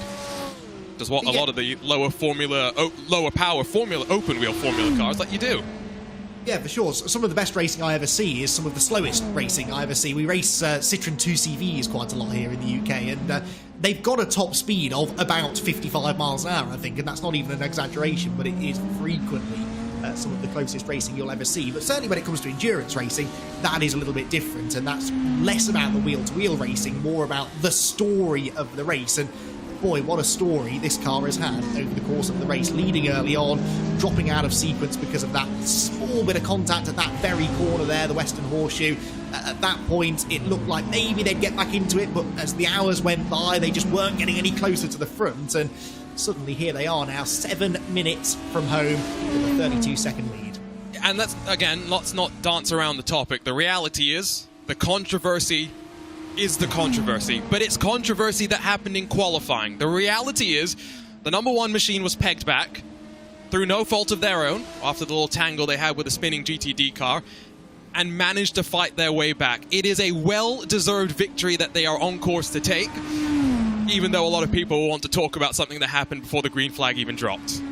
I wonder whether they'll drop down below the yellow line to celebrate the victory as they take the checkered flag. Perhaps not.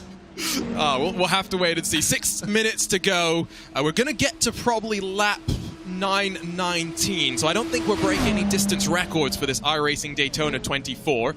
Final pit stops underway for the likes of Simsa Esports and Gustas Grimbergus as they need a bit of a splash and dash to work their way to the end of this race. In terms of the other classes as well, let's kind of run down what happened in them. We've talked plenty around LMP2 and how crazy the race was at the very start. The race did look as though, after about 2 hours though, it was in the control of the Williams Esports Marla LMP2 car. Now, most of the LMP2 contenders have taken damage at some point through the race. The question was, how much of that were they able to get repaired? How much was the lasting damage still impacting them from there? Williams Esports Marla had, I want to say, 4 different incidents where one of them was definitely their own fault. That was them down into turn number 1, getting a little bit too close to the Inet Motorsports blue car and causing all sorts of chaos. But they've had a couple of unlucky moments with traffic trying to lap them as well that have dropped them out. It's what first dropped them out of the lead. It's then what dropped them subsequently after that contact with Inet Motorsports out of the race entirely. The Apex Racing team were the fastest in qualifying, and not by a small margin. And Elvis Rankin and company have driven a almost, I don't want to say smooth race, but a calm race to bring the 199 to the front of the class. Yeah, it's been a battle of survival, really, in LMP2. Like you said, even they haven't been without their dramas, but they've had fewer dramas or less significant dramas than the rest of the field. And yeah, certainly through the second half of the race, they have looked pretty much untouchable, really. An Apex Racing team will be happy with the result. Time for one last lose within the GTPs, and that's that troubled 9th place in class car, isn't it? The Simsa Esports car. And how many times, Arjuna, have we seen these BMWs locking up the rears under braking? Yeah, and it's something that we had talked about before we even went live at the very start of the event. And I said, I think we'll see a few instances of it, but these drivers probably have the setups dialed in. They've got the master cylinders, they got the brake pads set where they want to be. No, we've had quite a few of those little moments, and that's why Gustas Grimbergus is still stopped, and I think likely actually now going to be retiring from the race. They will not see the checkered flag, will be classified 9th in class. GTD, I mean, Apex Racing Team 1 and 2 until a disconnect, and after that, it didn't matter that it was 2 laps separating the 99 from the 98. They got back to the task at hand, which was exactly what they've been doing the entirety of the race. And Apex Racing Team in GTD very much atoning for the pain that they endured at the start of the 2022 iRacing Daytona 24 out of the race before they even got into the meat of the race. Yeah, absolutely. It's been a flawless performance from them in that GTD category, and I'm trying to think that their nearest rivals at the moment, Team BMW Bank, in second place, over a lap behind. I don't really recall the number 7 car having any major trouble. I don't think that's why they've dropped back. It has just been through this sublime teamwork with the Apex Racing Team cars, even when they got separated by a lap with the 98 having the disconnect. It's you know, they almost didn't stumble at all, did they? Just picked up right where they'd left off, and I do genuinely think that's where they picked up the time that they have, and it's been as close to a flawless 24-hour performance as it's possible to have. I think Rainer Talvar is still going to be a little bit salty about how the start of this race played out. Now, do remember, BMW Bank on pole position. You had Apex Racing, who instantly got into line and funneled down low behind the BMW Bank car. I don't mean to say this was intentional, but the reality is Rainer Talvar got a bit of a shot up the back of his car, ran a little bit, had to run a little bit wide, and saw himself drop down to 5th. I'm not saying that that was the turning point of the race by any means, but it was how the race started, and they're going to end up finishing behind the Apex Racing Team Giro as well. Scott Michaels, by the way, in the SRC Movano car that runs in 5th spot. With 2 minutes left to go, we wondered if he was going to have enough fuel to make it to the end, and Andy, he did not. Well, there you go, and this close to the end of the race as well. You have to imagine they were trying to get there, weren't they? And they've just miscalculated slightly by a couple of laps, because that is all they miscalculated by. We're going to be coming through now, I think, to start the final lap, because I reckon that Arthur Verhoek could probably back off a little bit, couldn't he? He's lapping in the 1 minute 32s-ish and crosses the line with 1 minute 32 left. I don't know if this is the final lap or not, to be completely honest. It could be, it could not be. It all depends on the average lap time and how iRacing has indicated it. We'll let you know as soon as we know. I just want to give a big shout out as well to the team over at VCO. 4th year that they partnered up with iRacing to bring you these VCO Grand Slams. They do a great job behind the scenes as well. That VCO content crew, Ruben Luque and Reese Carls, 2 new members to the VCO content team, helping to deliver images across the 2 splits I think that we've got. You can head over to the VCO content database on photos.vco-esports.com to see the entirety of the collection. And don't forget that VCO is trying to push the boundaries, not just focused on sim racing, of course partnered up with IMSA to bring you the IMSA Esports Michelin Global Championship at the end of 2022, but esports racing and trying to make it as exciting and unique as possible with events like the VCO Esports Racing League, like the Esports Racing World Cup. More details to come about those events for 2023 on social media in the next handful of days. Is this the final trip through the Le Mans bus stop for your race leaders? For Williams Esports, one of the biggest names in all of sim racing, and coming into one of the biggest races of the year with expectations. The expectation to be winner number 1 in the GTP class. They will work their way to the line, and I think it's one more lap to go. It is. We get one additional lap, and we were talking about this right as we were talking about cars needing maybe to think about when the leader was going to cross the line. The leader crosses the line with 0 seconds left on the clock. Yeah, and this is an example of where your strategy can sometimes go wrong right at the very end. Luckily, this race leading car should be okay for fuel. This is the 22nd lap of the stint. They've been regularly doing 25 laps throughout the rest of the race, and they should be okay. But if there is anybody starting now, a 25th lap within the GTP field,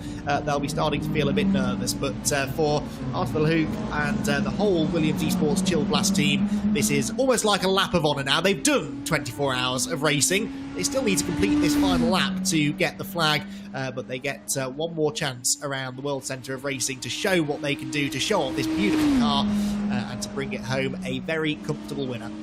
Maybe we should not be too shocked at the quality of this car. Of course, Alexander Spetz, we mentioned the domination that we've seen from him over the week of official iRacing IMSA competitions. 45-minute races every 2 hours. Arthur Verhoek won both the Watkins Glen 6 hours and Petit Le Mans last year.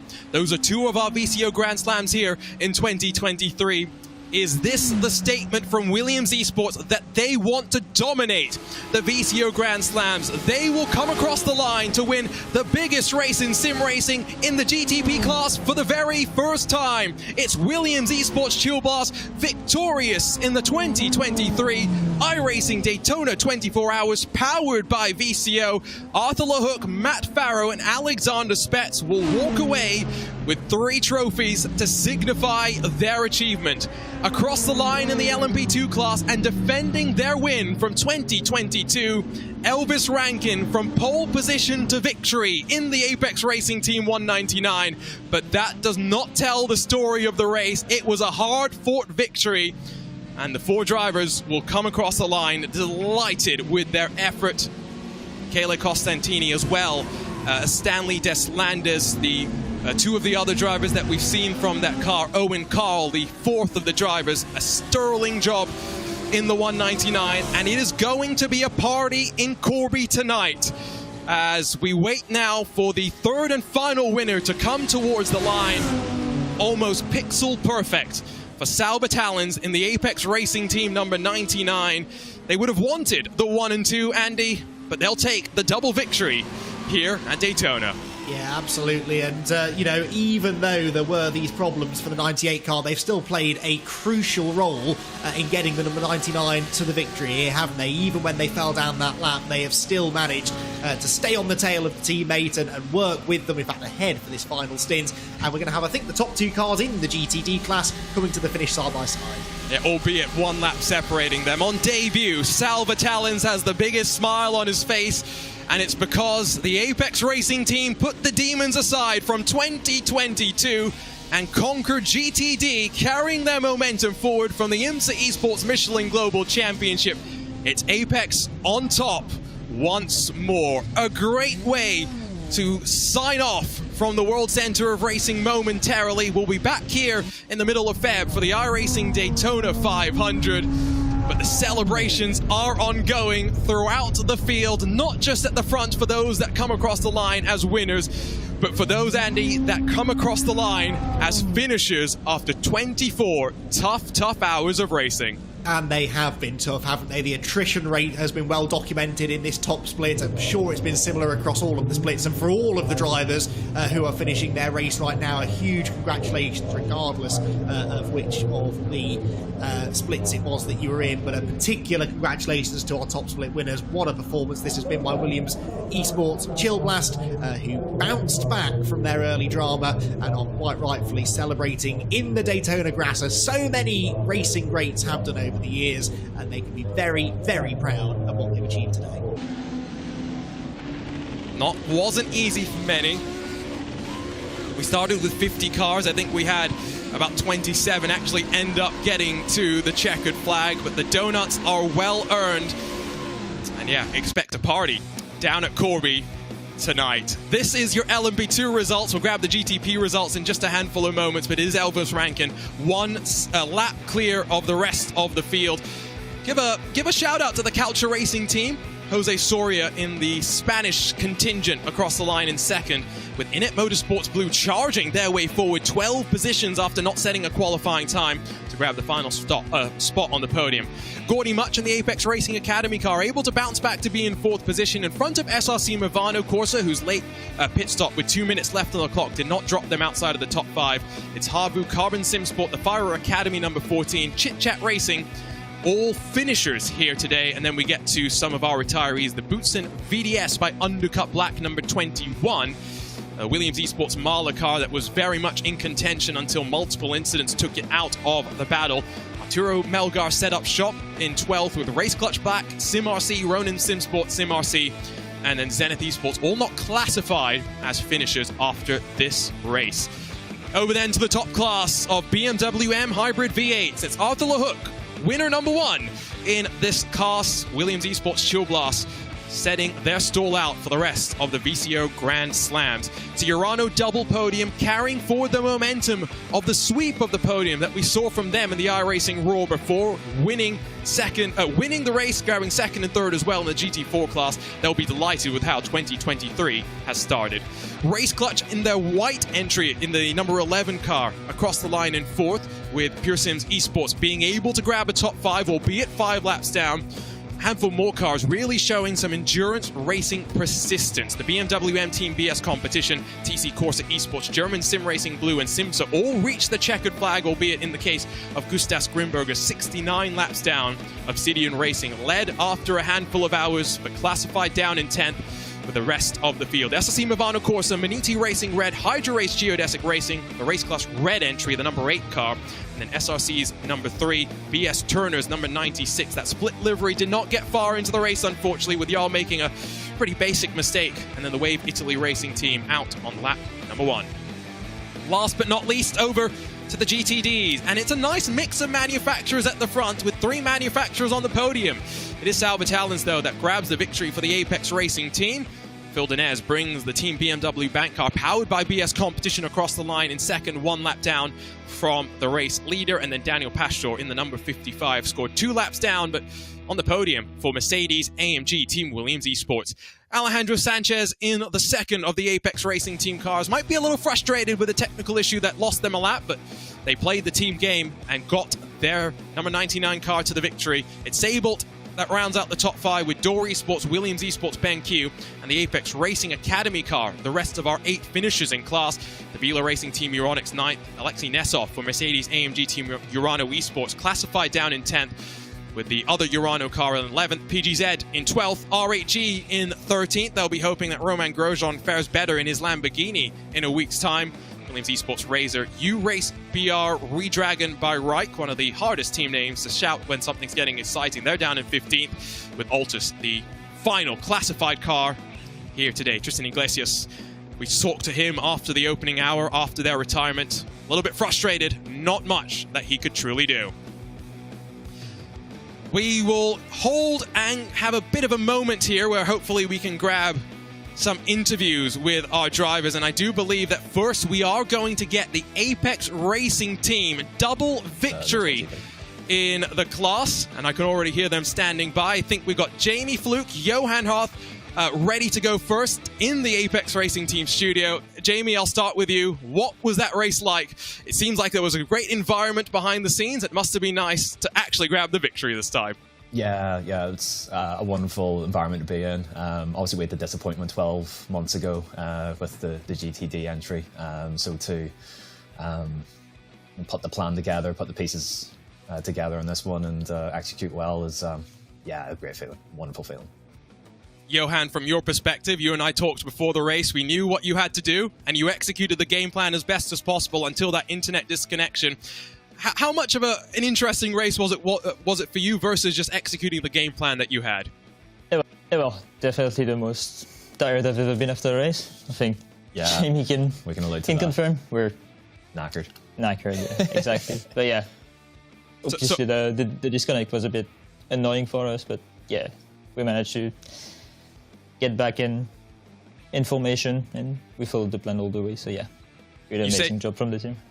You say you guys are tired, but how big a party are we planning tonight? That's a great question, because I think all of us just need a bit more sleep before we actually start partying. Probably gonna crash for a couple hours. And then maybe the festivities will kick off then at that point. Jamie, you've been now 12 months living in this Apex Racing team facility. What was it like today compared to what it was like last year? Of course, Daytona last year being the first event that you ran from this facility. It seemed like it scaled up a little bit more this time around. Yeah, a little bit. So obviously, the very first event that we did from here was this 12 months ago, and we're just still trying to find our feet a little bit and sort of get used to our new surroundings. And obviously, the result was a massive boost for us just as a team and as an organisation as a whole. Now that we feel like we're established here in Corby, and we've got all our ducks in a row, so to speak. So things are looking up, and looking forward to kicking on and keep delivering really big results in 2023. Of course, it's going to start getting busy for you guys starting in February. Congratulations on a great way to kick off the year. Can't wait to see what the rest of the year holds in store for you guys, the Corby crew. Thank you, guys. Thanks, Arjuna. Cheers. We'll let them swap things around as we then get the chance to talk over to Elvis Rankin in a handful of moments' time. A great result, of course, in GTD, running 1 and 2 for so long until a technical issue. From your perspective, Andy, I mean, we talked very briefly with them. We watched a lot behind the scenes, saw Gordy Mutch's face. So what did you think about the Apex Racing team performance in GTD today? Well, I really think that it reflects this idea that they had to have the base in Corby, have the whole team together. We've been saying all the way through the broadcast that should create a team environment that is conducive to professionalism, to better teamwork. And that's how they won this race. That's how they dominated this race in GTD through that teamwork. I'm not saying they couldn't have done that if they had drivers, jumping in from all areas of the globe, but it must be easier to do that. It's easier to have those pre-race planning meetings, those pre-race test sessions when everyone is there together. And I don't think it's a coincidence that the team that has gone to the trouble of making sure they're almost all anyway, in the same place at the same time for these events were the ones who executed the most flawless of team strategies. We'll give Elvis Rankin a couple more moments before we chat with him. So instead, let's go on over to our GTP winner, where Arthur LeHook is standing by. Arthur, I've got to ask what was going through your minds about 45, 50 minutes in, where you got a little bit of damage. You had to come in a little bit early and take the damage repairs and fight your way back to the front of the field. It was a tough situation. We were, I would say, quite easily at the front. We were saving a bit. Yeah, but this action happened, and yeah, everything could have been wrong. We only had like 55 seconds of repairs. So we decided to do a short stint so we could repair the car entirely, and yeah, we lose like 1 minute in the pit, but yeah, it was still 23 hours to go, so a long race ahead, and yeah, we made it. Talk to me a little bit about your experience with this GTP car. Of course, so many teams trying to figure out the best way to get speed from it. You guys clearly had a rocket ship, but you also, I think, all had to deal with one thing in particular, which is rear brake locking. You guys didn't seem to have too much issue with that at all. Yeah, that new car is, to be honest, one of the best cars on iRacing. I just love it. The Den 4 is massively good. Yeah, I saw that some guys still have problems with the brakes, especially on cold tires, but yeah, some things they can figure it out, how to manage it. I'll ask you about last year. You won Watkins Glen 6 hours, you won the Petit Le Mans as well. So now, with Daytona in your back pocket, I'm sure the plan is to head to Sebring, win another VCO Grand Slam, and to defend your wins at Watkins Glen and Petit Le Mans to sweep the Grand Slams for 2023. Exactly. Last Swiss special event, I managed to win it with my teammate and with William Sispo. So yeah, 2023 is starting on a good way. So we'll keep to do a good work to be in this position in the next race as well. Congratulations on a valiant recovery drive, Arthur. You guys very much had to wheel that car after the opening 90 minutes. We'll see what happens for the rest of the VCO Grand Slams. For now, we'll let you go and celebrate. Yep, thank you, guys.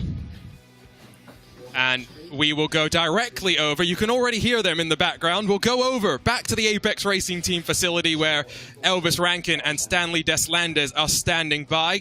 Elvis, I'll start with you. Flew over from the US to the UK. What was your experience like back at the Apex Racing Team facility? Yeah, it was very, very good. Been here for a couple of weeks now. Really just put a lot of effort towards this event. All the guys at Apex, I mean, the 4 guys in the car, I think we had a combined 100 plus hours. I mean, I had 60 alone myself. We've really, even though it may have seemed like a lot simpler because we had the winning setup from last year and it pretty much was seemed like a simple thing, it definitely wasn't. We all definitely worked very, very hard for this. Stanley, you of course joined the Apex Racing Academy last year and now promoted to the full racing team. Got to ask what your experience was like last year being part of the Academy and getting to grow with such a strong bunch who are having a mega 2022. Yeah, the Academy is great. I'm actually still in the Academy, so I'm still training with all the Academy guys and the main team guys, improving a lot. It's just great being a part of this team. Like, winning Daytona is something I'd never even think about doing, and now we've just done it. We've put so much effort into this. As Elvis said, 60 hours for himself, around 35 for me. We've been on it for weeks now, and just to get the win is just so relieving. Maybe not long in the Academy. Just talk more to Alex Simpson about this victory. Elvis, in terms of you, last year won the Skip Barber Racing Series. What's your plan looking forward to 2023? Oh, man, I can't say, Arjuna. I got a few things tidying in the background, but I'm still under NDA at the minute, so until it's fully announced, then I can open my mouth, but for now, I gotta keep tight-lipped. I tried. Stanley, what about you? What's your plan this year? Of course, continuing to grow, but what focus are you going to have in terms of the races that we may see you in? Well, just keep improving. There's Bathurst 12-hour coming up in not too long, so I'll definitely be racing that. 24-hour series as well. Be racing some rounds of that. That's my main focus for the short term. Long term, I'm not quite sure what's going on at the end of the year, but I'm sure I'll find a series to stick to and put all my effort towards. Congratulations, guys, on the victory alongside with Michele Costantini and Owen Carl as well. It was not an easy drive. You guys have earned this one. Go off and celebrate. Thank you. Thank you. appreciate the Apex Racing team for moving over to the studio and letting us into their world for a handful of moments there. And, well, maybe not a party initially. They'll sleep, and then maybe the party tonight, Monday night. We'll see exactly what happens. It's time, unfortunately, for us to bring this to a close, but we can't do so without looking forward to the next iRacing special event.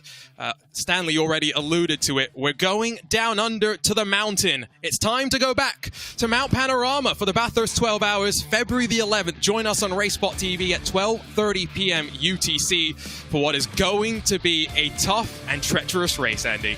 Yeah, one of my absolute favourites. One of the true great racetracks around the world. One of the true great races as well. And always a hugely challenging one just to survive your 12-hour ordeal at the mountain. I'm hoping to get back behind the wheel for the second year running at that event, and it's going to be a lot of fun. It always is. You will not want to miss it. Yeah, we're going to have to try and pull you off your driving duties to get you back in the commentary booth, it sounds like. Let's very quickly look at the iRacing special event calendar as well before we say goodbye. The journey across of motorsport, around the world and across the disciplines as well. 2 now in the books, both from the high banks of Daytona, and yes, we'll land back here in the middle of February for the great American race, the iRacing Daytona 500. New additions, the Road America 500 and the Fuji 8 Hours, very much going to attract some attention from their respective fans, but ultimately, Andy, we said it at the very start, we'll say it at the very end.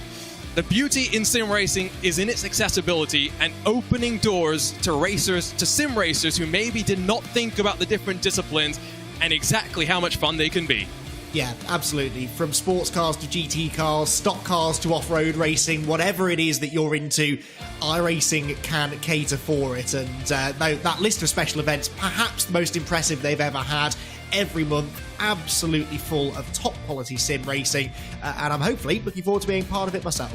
Looking forward to having you, that's for sure. Remember as well, 3 more VCO Grand Slams, all our IMSA iRacing special events. Next up, the end of March, Sebring 12 Hours. Middle of June, we head to upstate New York for the Watkins Glen 6 hours, and then, of course, all roads lead to Georgia. We're going back to Road Atlanta for Petit Le Mans at the very start of October. That's a look forward, and it's a long road ahead. You can catch all the action here live on RaceSpotTV and on the iRacing Esports Network. 24 hours of coverage. It does not happen without the team behind us. Let's take the time to thank all those that make it possible.